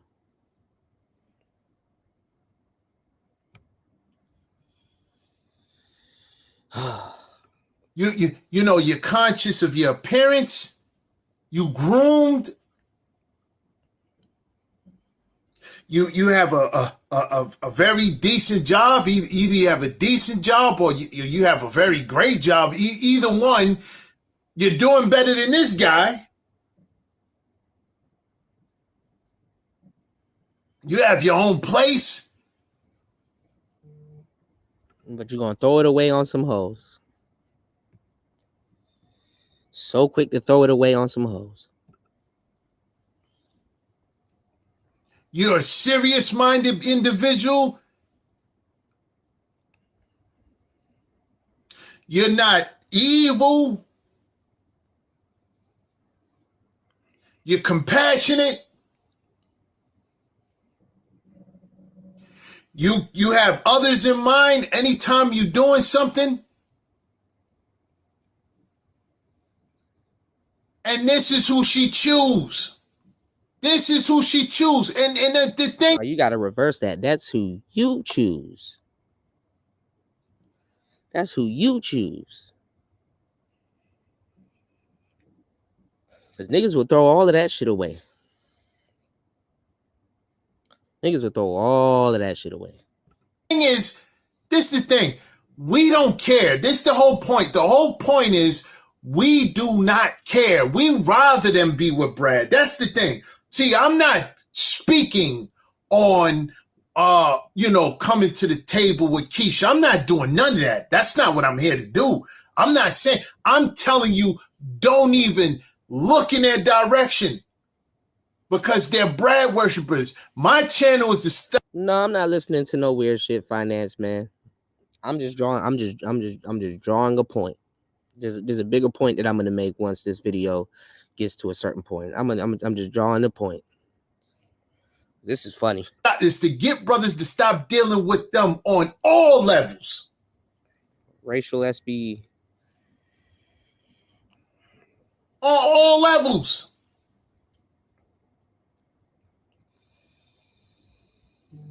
You hear it for yourself. We aren't deserving of any kind of flattery. We're no better than black men or Hispanic men or Asian men. A lot of us have personal issues, gripes we still have yet to deal with. Let's listen to I'm in no way worthy of this kind of flattery.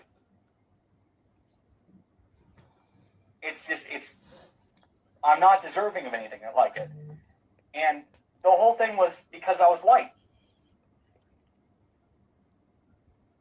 So see, and let me tell y'all something. Well, I say a lot of our white players are going through it. To a white man, that bothers him. I don't even blame him for being bothered by that. That bothers white men. certain ones. Cause it's not, it's like they're not getting the sizzle. It's like, yeah, you're giving me the steak, but you're not selling me the sizzle. I want to make sure that you're really genuinely interested in me. I command to know that you're genuinely interested in me. But when they can pinpoint it back to skin color, paranoia done sets in. Paranoia sets in. This nigga up here explaining behavior traits. I'm a bit of an asshole. I know, you know. Like anybody cared if a white dude's an asshole. like anybody cares, you know. This shit is crazy. You know, to say I was offended. Right, Finance. Yeah, I think I was. Because that's the only thing that mattered. Was the fact that I'm white. That's it. We are not the best dating option. Dead serious. You know, there's other people out there. And I know for a fact, black women, there are black men who are, as just in character, are better than I am. We good on that though, Brad. You can have them. We good on that. We are so good on that. We are so good on that. We don't need none of that. We don't need none of that. We're good on that. We are so good on that. Look at this Brad. Look at this Brad. This Brad look like he eat ham sandwiches on the toilet. He looked like he go to the bathroom, use the bathroom, and walk right out. Don't wash his hands or nothing. These are the Brads they want. These are the Brads they want. Oh my God, okay. Not because they do anything, particular, not because they have, these guys are, ambitious. These guys have a drive that most women are attracted to. No, because they're Brad, just that. And the thing is, these Brads know that. That's why they eat, why you think these Brads don't mind taking these Keishas on the Tizzy tour? Because Brad knows that if he's dating Keishas, he don't have to do anything. Why you think you see Brads, dating Keisha? They don't marry them, they date them. They date them until they're able to get a Becky. That's the truth. They date them until they're able to get a Becky. This is the Brad playbook. This is the Brad playbook.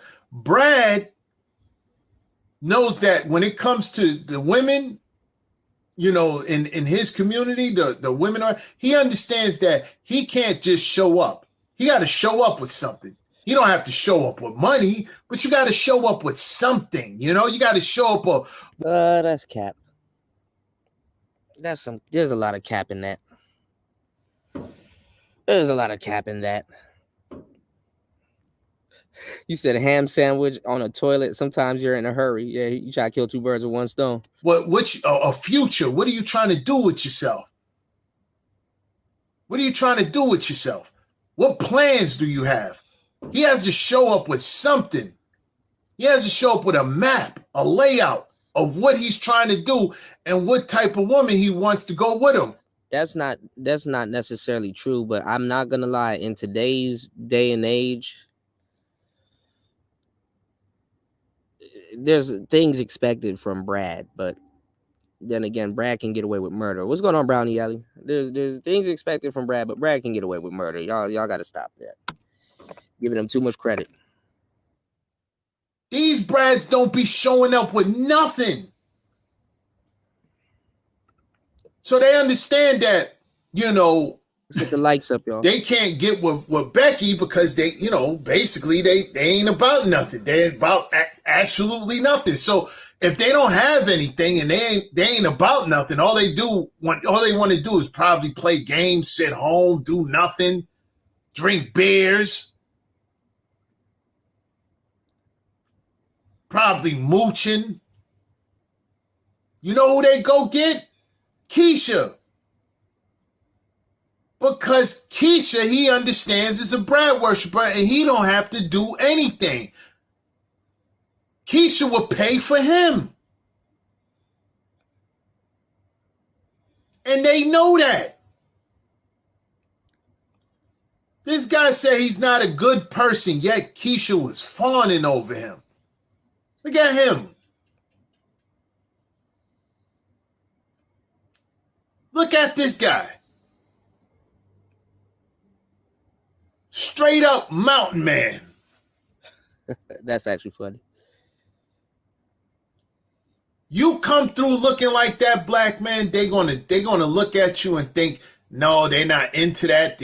You look uncivilized. You look filthy. They're gonna say these things about you. Brad can come through like that, and he can even smell bad. Come through smelling like corn chips. Come through smelling like corn chips and hot sauce. And they won't say nothing about it.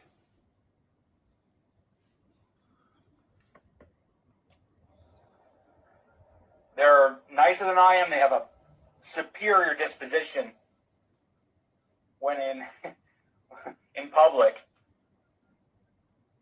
Much more patient than I am. You know, I want black women to have a lot more self-respect than they do now. Kind of just like worshiping white guys. Again, we aren't deserving of any kind of flattery. We're no better than black men or Hispanic men or Asian men. A lot of us have personal issues. Let me tell you something, black man. Remember I tell you that, you know, we're more patient with them than any other race of men? He said that, you know, black men are more. Listen, Brad is not patient with them at all. As soon as they do something wrong, he goes upside their head. Nah, he just replaces them. You open up the window, he goes upside your head. Keep the windows closed. No, they just get replaced. You don't need to go upside their head. Keep the windows closed. The dinner's not there on time. You know, the dinner's supposed to be made at 6 o'clock. You know, it's 6:15. Go upside your head.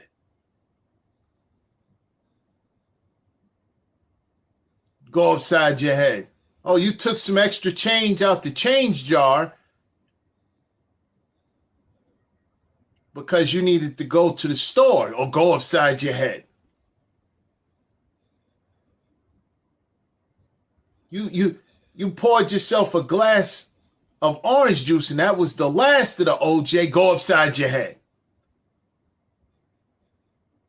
You talk back to him, go upside your head. Brad goes upside their head. Black men do not be going upside their head at all. They don't. Maybe the black males they get with, but not black men. Black men are way too patient with Keisha. Way too patient. Way too patient. And that's your problem. Way too patient. I say this all the time, that black men give them too much leeway. You get disrespected.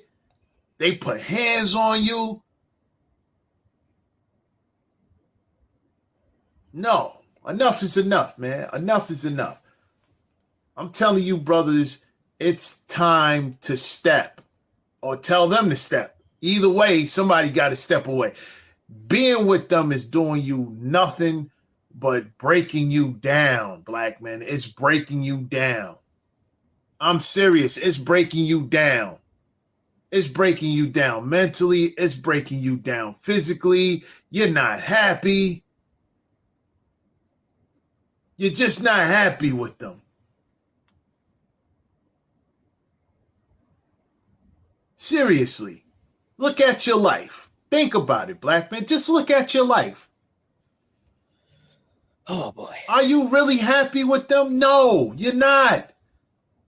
I'm talking to you brothers that are in relationships with Keisha that's listening to this right now. Are you really happy with her?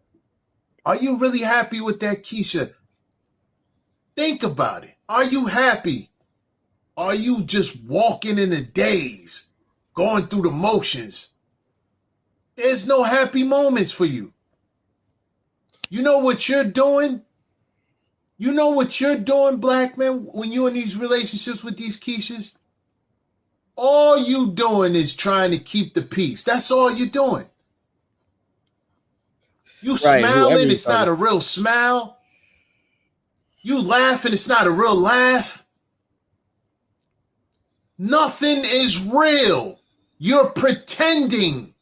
You do a lot of pretending just to get along. You do a lot of pretending to get along just to keep the peace. That's all you're doing in that relationship. That is all you're doing in that relationship. You're just trying to exist without having any further stress on you. The problem with that black man is that she did so much to you. She done put so much.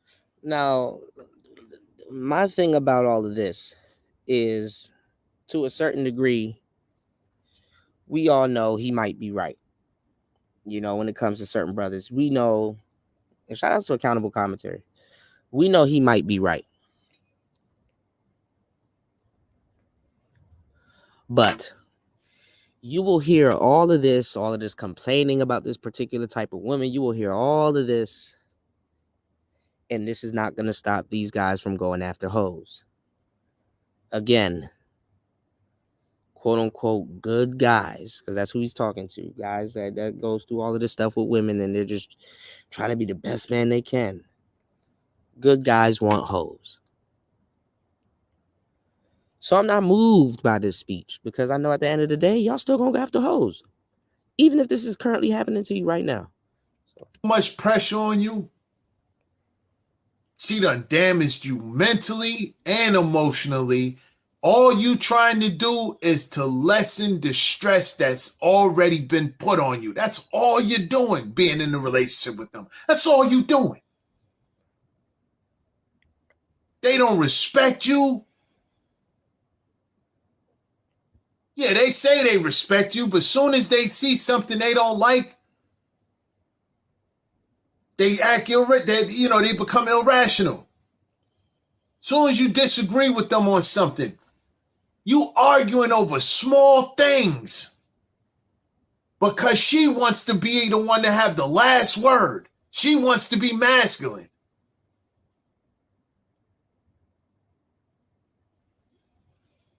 Enough is enough. Your big bro AC is telling you enough is enough. I done seen so many brothers. I'm telling you, I've seen so many brothers, go through it. I've seen so many brothers, just be sitting there in a daze.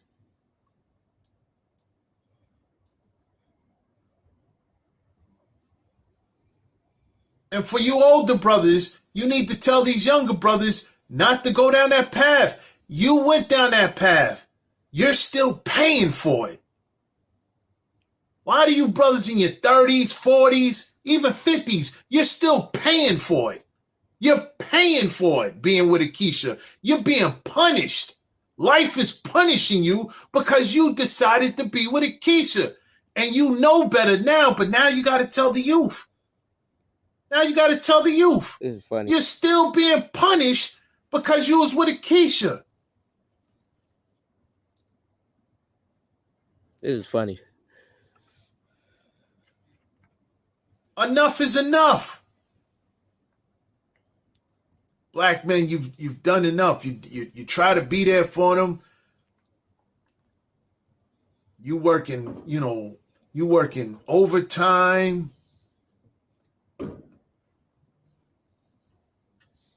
You coming home and You're not out there cheating. You're not doing any of these things. And you still don't get no cooperation.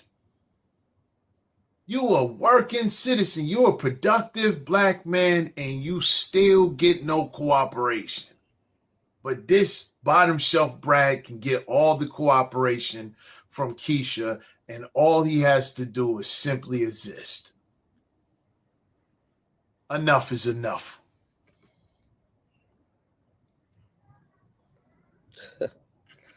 But that's where people are at with it, man. That's where people are at with it.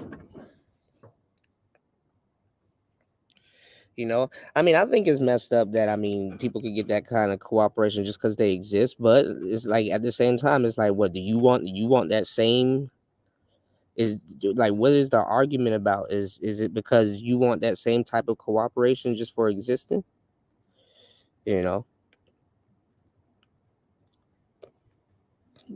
and I'm gonna tell you the truth. A lot of brothers do. They're like, I want that same exact deal. I told y'all there's these shirts. I can't find it, and I don't know the brother who made it, where he said, I want the same sister that the white man gets. Because women do change up their disposition when it comes to, you know, color and race and all that other goofball shit. But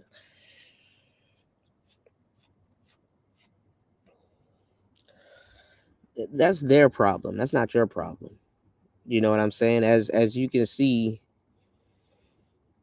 they're mad because you know what I'm saying, women are choosing them because of their skin color. You know, that should have you know, let some of y'all know. It's like, damn, well, that's their karma to live out.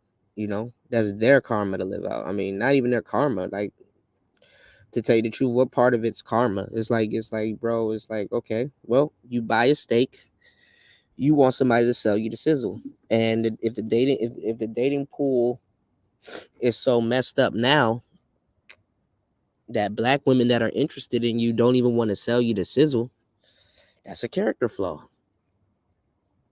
You know? And it's a superiority complex, because the thing is that if you have a superiority complex, see, black men, yeah, we may feel some type of way because somebody may deify you and be like, yeah, we want the stereotype, we want the BBC, we want the black man, we want the, yeah, you know, black men kind of cling to their stereotypes because the majority of black men have an inferiority complex. So they think that anything that they cling to is going to add value.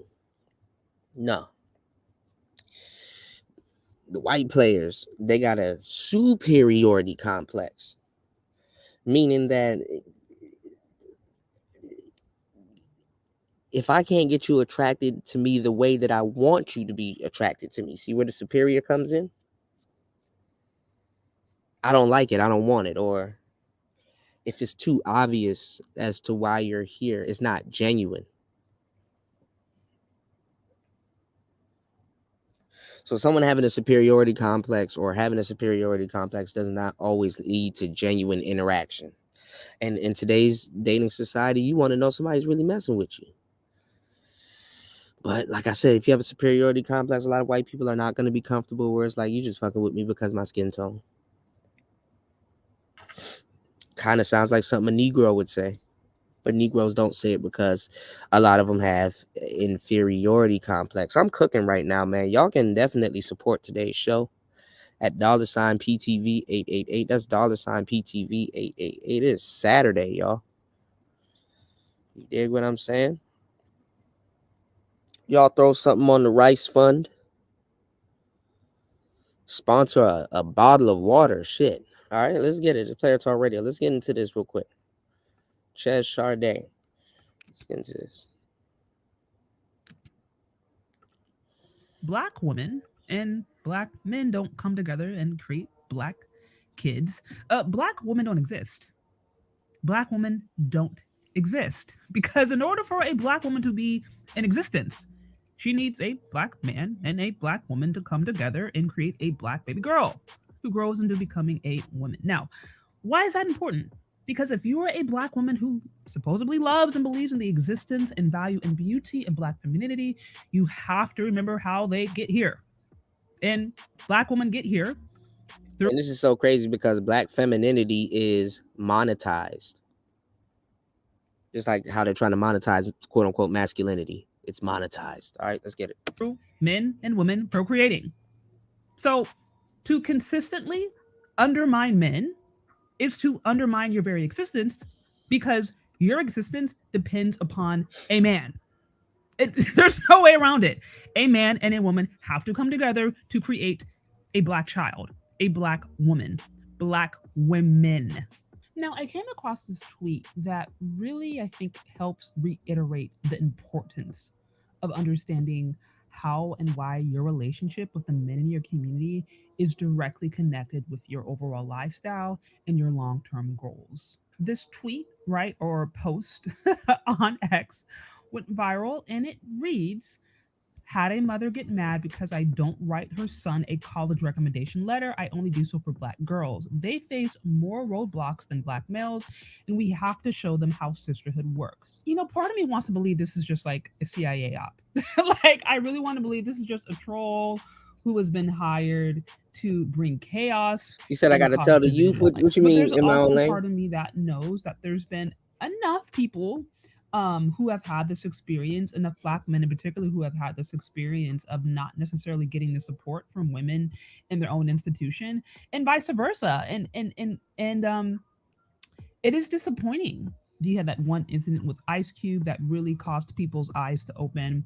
And there's been just over the years, there has been different actions that women have made to really separate themselves. You know, say her name, somebody, why I'm not marching for Eric Garner. There's been this push by, you know, certain Black feminists in particular to really try to create a separate space distinctive from Black men, because, you know, their argument is that they don't get enough attention.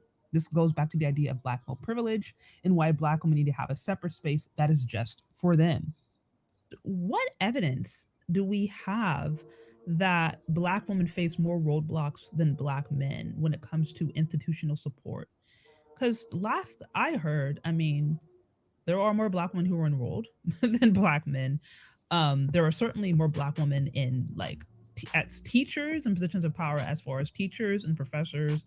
They are overwhelmingly women and not men. Just quite curious what roadblocks that these Black women are facing that Black men themselves aren't facing, if not more. Black men, the presence of Black men, just especially tall, dark, you know, particular build, their very presence elicits the feeling of a threat. Not necessarily Black women. So this is where I'm like, what evidence? Is it just an idea? If anybody knows, please let me know. When your success as a Black woman or your success as a woman has to come at the expense of the men in your community. That is where the problem to me really, really, really takes a big turn. Because at the end of the day, whether or not you agree or disagree, in order for a community to survive and thrive, men and women have to be working together. They have to be working well enough to be able to procreate.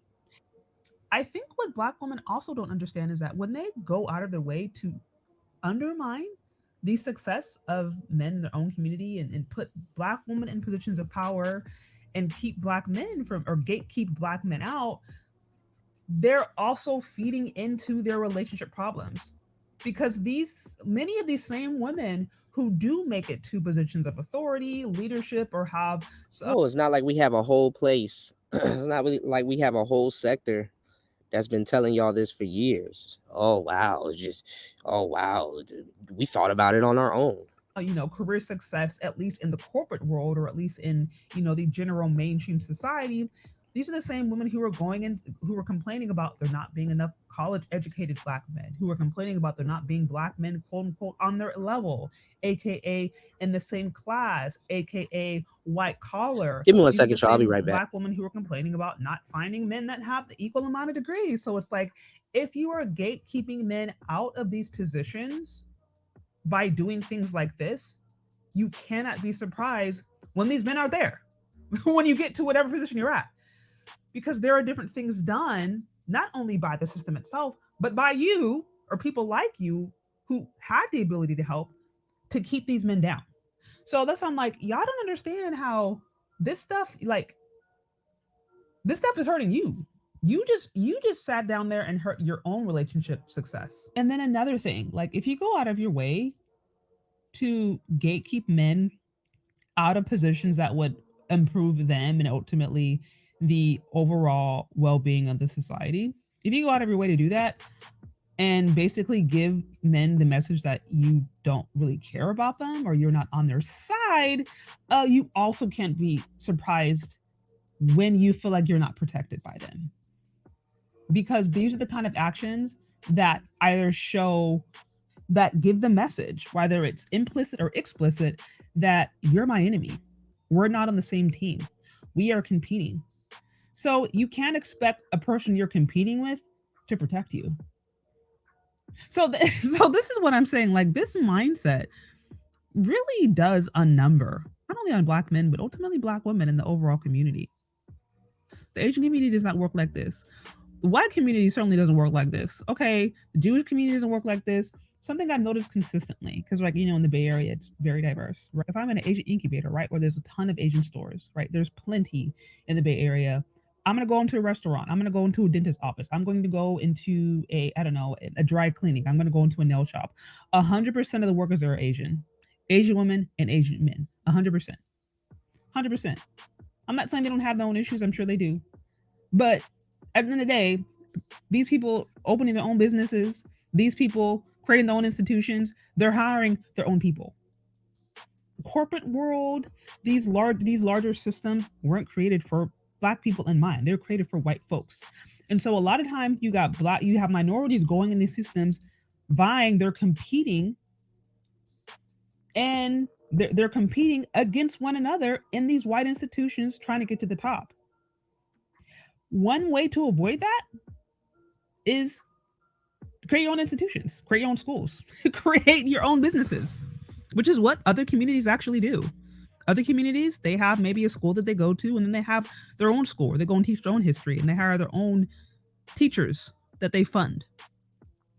Other communities go and they, like I said, build their own restaurants. This is common sense. They have their own stores, maybe their own clothing stores. They sell their own jewelry.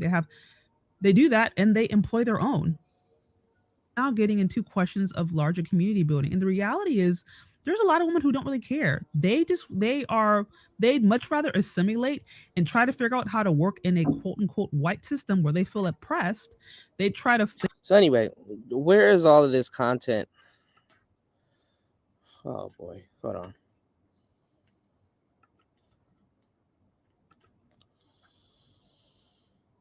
Black assimilate. Where's all of this content coming from? And why is it relevant now? Because Black America doesn't know what the hell it wants to do. Dudes don't know if they want to get on planes and leave. You know what I'm saying? Lord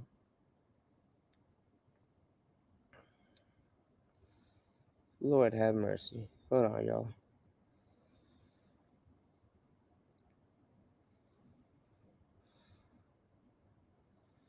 Dudes don't know if they want to get on planes and leave. Dudes don't know if they want to stay. Dudes don't know if they're just gonna have to just come out of the wallet. Dudes don't know if they're gonna have to renegotiate.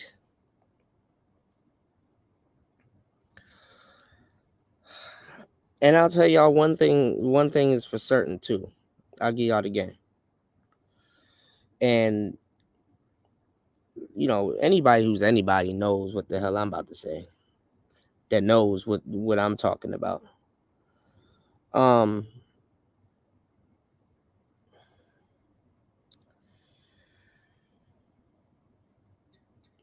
We have feminism, right?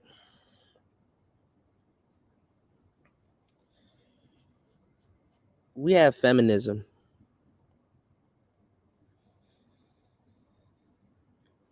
What happens in these other communities when shit hits the fan?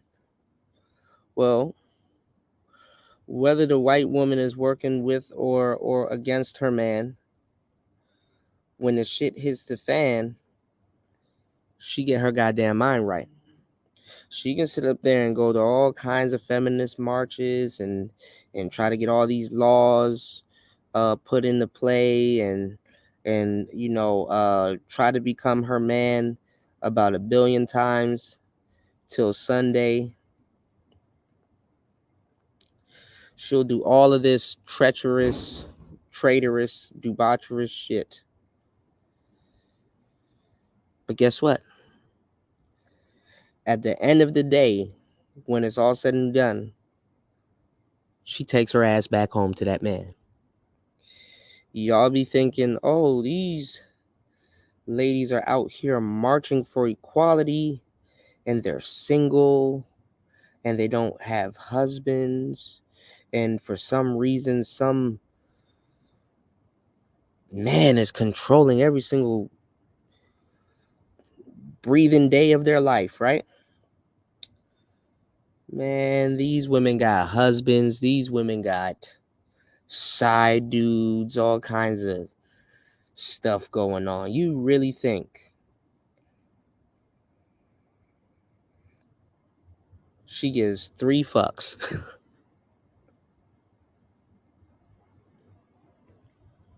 about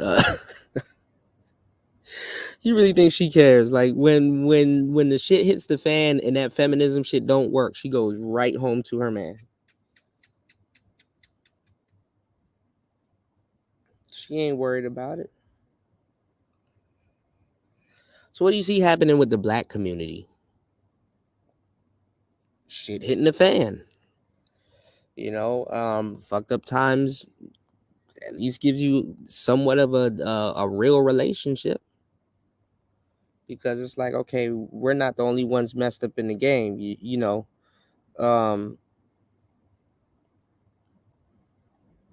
We're going to have to, even if we don't like each other, we're going to have to work together to at least be okay. So, black community doesn't know what the hell it's going to do. But I'm going to tell you right now, when the shit hits the fan, everybody, all the cards go back in the same box. All the cards go back in the deck when the shit hits the fan. So, look to people to fake get their mind right when the shit hits the fan, because everybody plays this whole mind right reset game. You know what I'm saying? Oh, yeah, I'm gonna talk all this shit right now, but when my little feminism plans don't fall through, hey big head, hey silly, I've always liked you. Yeah, that's what happens, man. And it's not with just black people. It's with a lot of races. But like I said, white women do it with feminism.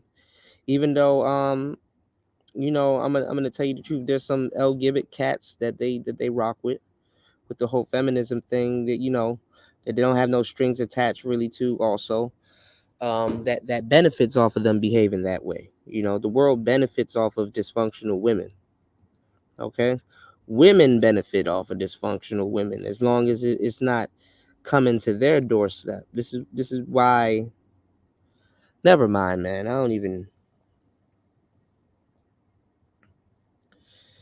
Never mind, man. Let's go. And kind of just work with what they have in the system, or if they actually are about trying to build the community on their own and do things outside of the system and create a system that works for them. That goes on to the individual Nah, they don't person. call me big head. So whatever your philosophy is, just know that your decision actually matters. And every decision you make as a Black woman, especially if you find yourself in the position of power, can be done for the betterment of the overall community or the eventual demise of the overall Black community. And if you think as a Black woman that you can improve the life of Black women by undermining Black men, you have another thing coming. Because even if you maybe are not directly impacted, best believe you're impacted another way. Whether it is you feeling like you're not protected because there's not men around to protect you because you have basically said that they're your enemy, whether it is where are these men, they're not on my level because you or people like you have specifically kept them out of positions where they could have authority and money and resources. And this is also why you have some men out there who actually say that Black women are the handmaidens of white supremacists, because they're like, some of these women are treating us no differently than what a racist person would do who wants to keep us out of the resources. Every choice that you make does have an impact. And a healthy community, a healthy mindset understands that to value the life of men and women is going to be the best choice for the overall community long term. But in my opinion, someone who lacks understanding and doesn't understand how this works in the long run is going to ultimately dig their own grave while thinking that they're doing themselves a favor. And nothing is more clear to me than this one scripture that really sums this up. The wise woman builds her house, but with her own hands, the foolish one tears hers down. And this is exactly what happens when Black women go out of their way to undermine the success at Black men who they depend upon. But anyways, those are my thoughts. What do you think? Do you agree or disagree? Let me know. Leave your questions, comments, concerns in the comments. Yeah, man. So, you know, even the the ladies. Hold on, y'all. What the fuck? Yeah, so even the ladies that are here in the space, they're they're doing their content the exact same way. They're like, okay, well, damn, now we're starting to see the the ramifications of sisters saying, hey, we're independent, and hey, we get to do this and we get to do that. You know what I'm saying? There's no pressure on the sisters to be building after school programs and gymnasiums and shit like that. It's like, bruh. So again, y'all, something that I've been telling y'all from the jump, a lot of y'all dudes, you're right back at square one. So what you finna do? You finna go get you get you a little bit of game about yourself and go get the damn Keisha that you want anyway, or you finna be in denial, getting played by proxy,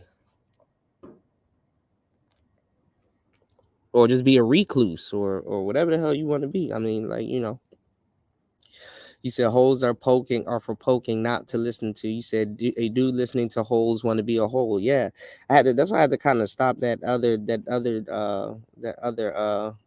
guy, because he was like, oh, women have men that been hurt by women and stuff like that. And I mean, look, shout outs to China White, but it's like, bro, I'm really, because that's the whole new wave in this space, y'all. It's like how'd you get in the manosphere, or who put you on? Like, who do you listen to? Oh man, I came in through Tay Tay Baby. Who? Who really got you hip to the red pill? It's like, bro, it's like there's a difference between somebody saying, yo, man, I got laced through Black Ram. Black Ram kind of put me on into this space, versus a woman, that that bit off a Black Ram, But niggas be like, oh man, you know what? Some the new niggas too, like the people that they're not even well versed in these conversations and stuff like that. Niggas be like, oh well, it's all the same. Really? Did you get the same red pill? Really? Did you get the same red pill? Tay Tay Baby pill or the Black Ram pill? Did you really get the same red pill? It's all the same, huh, Mr. Newman?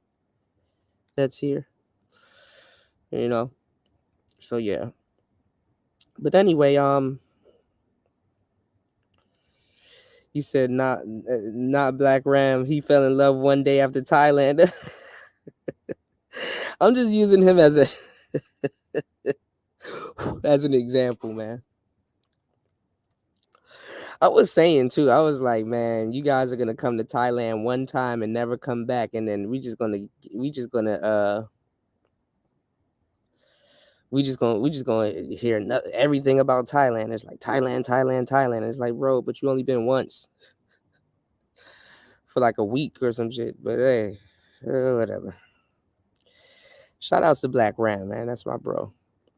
You said Black Ram not the dude to listen to.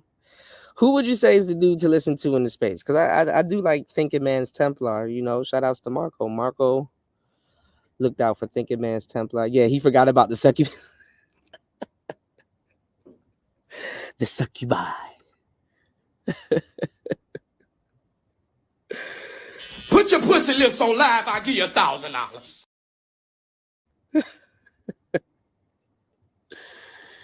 There's some truth to that.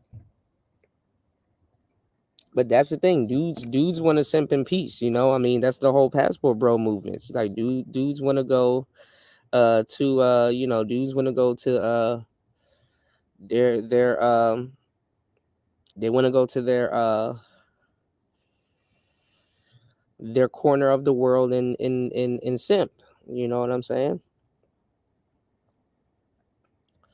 So, and then now it's like it's like even more so often, because you like now dudes aren't even taking the quote unquote red pill. They say they take the red pill, but they're not taking the red pill, man.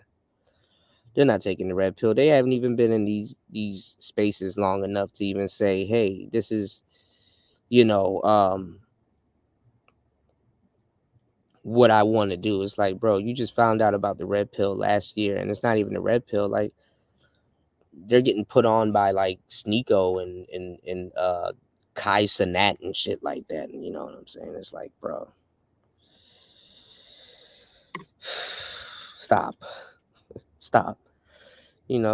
You said he was all succubited, laugh out loud, acting like he never saw a woman before. That's what the majority of these dudes in these spaces do. They like pretend this is their first time around women.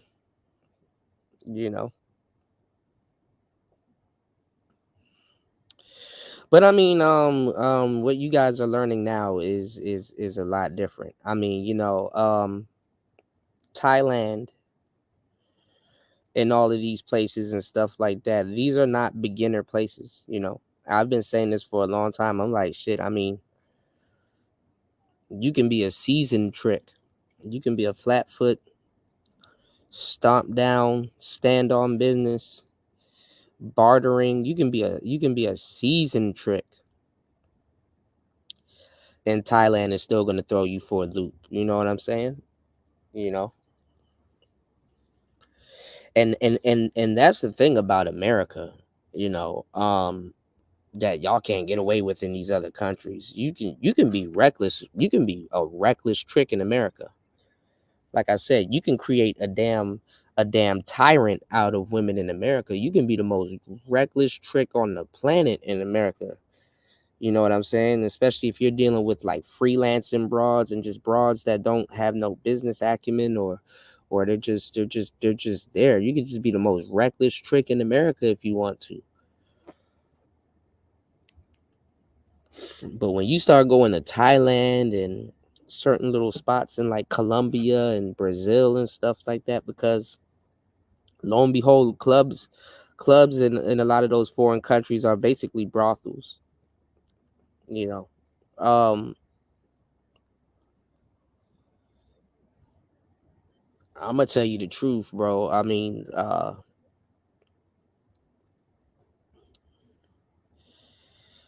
you're not ready to trick in some of these places, especially when it's organized tricking and you don't get it. You know what I'm saying? You niggas will talk all kinds of crazy shit about the pimping, but we'll go pay a mama son and then tell us how much you don't like dating coaches and pimps, but you love hoes, bro. So it's like, oh, okay. So the pimping is bad, but you'll pay the madam. Gotcha. And these are the same people right now doing content about Diddy, mind you.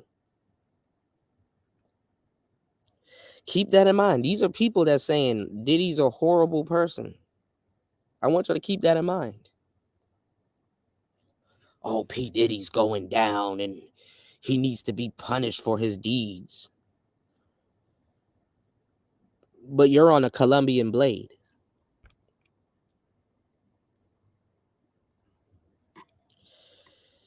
Bro, I swear to God, you can't make this shit up. Can't make it up. Oh, Young Miami is sex trafficking, and she's a sex worker. Diddy's horrible. But you're on a Colombian blade.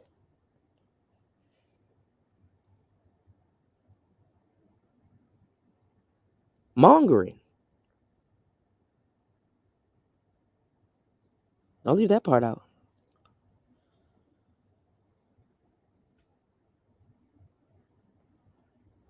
Mongering.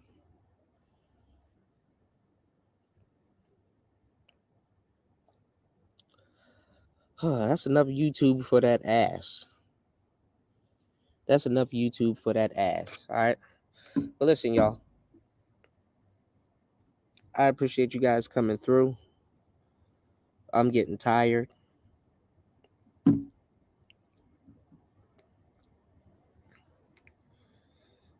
I want you guys, we got another show coming later on today. Hopefully we reach our goal. Shout outs to everybody in the building. Support on air, off air, if you care. Anywhere. It's Player Talk Radio. Shout outs to everybody that supported today's show. You know, I'll see y'all tonight. You know, we'll probably do a third shift show. You dig? Probably do another third shift show. You dig? But shout outs to everybody that does support the show. I appreciate you. Yeah, Marco, your model does grow stronger every day. They're all holes. You know? All holes. Don't create a tyrant, y'all. It's Player Talk Radio. Good evening. It's cool. Peace. Whoa, calm down, Jamal. Don't pull out the 9. God damn it! You can't make this shit up!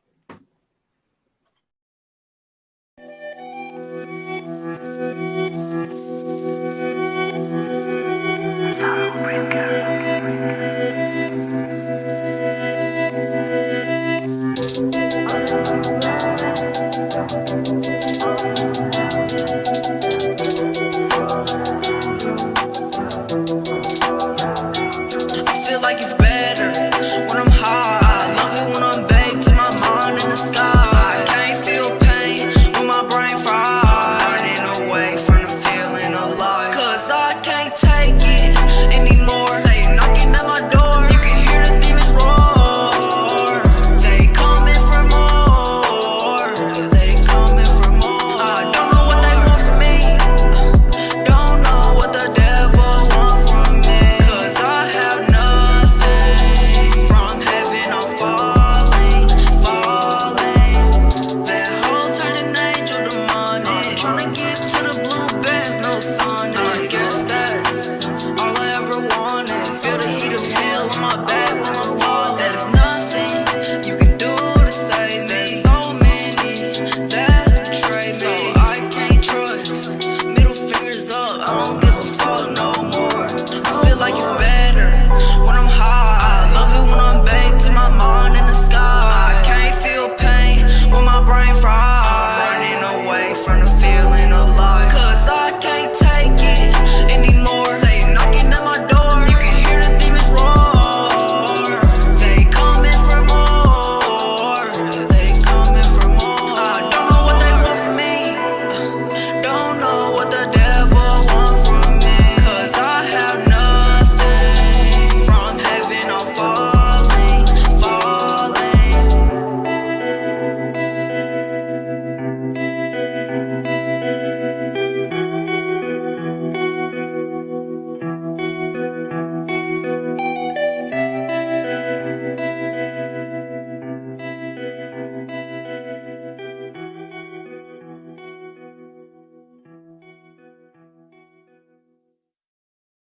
My bitches. You saying you can't control your bitches? My bitches. You saying you can't control your bitches? My bitches. You saying you can't control your bitches? My bitches. You saying you can't control your bitches? My bitches. Yeah, you thought I was gonna run, huh? Y'all wondering, where's Steve Harvey? I know people been waiting on my response to what Cat Williams done said on Club Shay Shay. I was on Club Shay Shay before Cat Williams. See, the reason why it took so long, I had to pray to God to give me the strength not to get mad. God talked to me every day, every damn day. I've been in this business a long time, boy. See, you done messed up with the wrong one. See, you just sitting there talking that bullshit to Shannon Sharp, talking about I couldn't be a movie star. I guess you didn't see You Got Served. Yeah, that there was acting, huh? Then you gonna say I took Mark Curry's jokes and stole his show. Boy, boy, you got the nerve to call me Mr. Potato Head, calling my ass Mr. Potato Head. Woo! That was a good one. I ain't gonna lie. That was a good one. But I digress. So what? I wore a wig, huh? People asking. So you haven't been with any underage girls? Why would I let y'all catch me again for something I ain't do before that I'm gonna get caught for again? That's stupid. Which camera I'm lying to? That's stupid. That's not even common sense. Where's your comment? That's stupid. What about the alleged unspeakable things in a dark room? Woo! Absolutely not. Absolutely not. I hope that camera keep going. This is not the truth. So you really want to play the victim right now? You're fucking killing me! You're fucking killing me! 30 years of my career! 30 years of my fucking career! I've been fucking these young bitches 30 years of my career! Now y'all wanna kill me! This is not me! This is not me! I just don't want to believe the truth. Hey!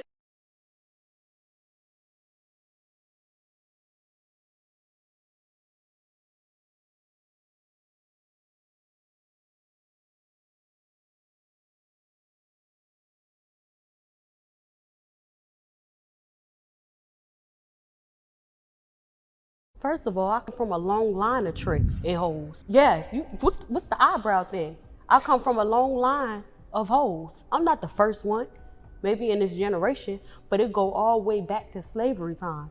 And before then, with the Egyptians and the Moors, a long line of selling pussy. I'm not the first one.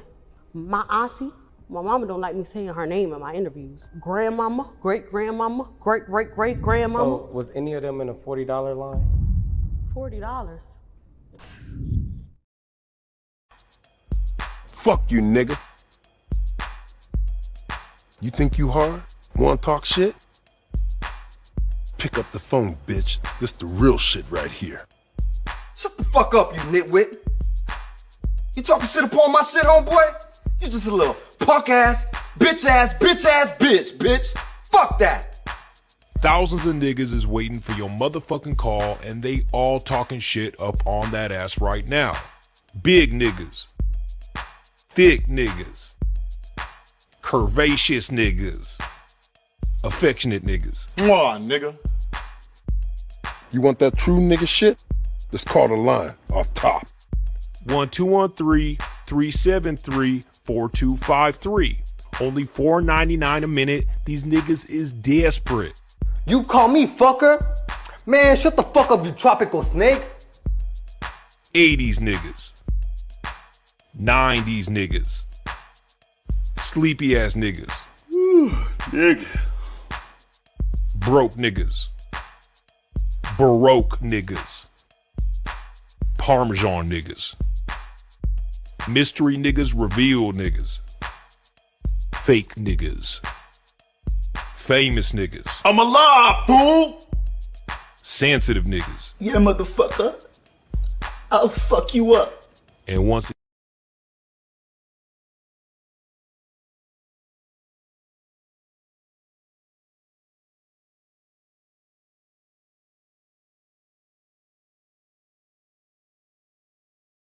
But if you want to see if you're a brave person, what they call the 4 o'clock in the morning courage, wait when things go completely to pieces, when things are the worst, when your very best deal falls apart and your rent is late and you're tired and you're sick and everybody's mad at you and your car doesn't work, then it's the person that picks themselves up and says, nothing is going to stop me. The best quality in the world that you can develop is to develop the quality of being unstoppable.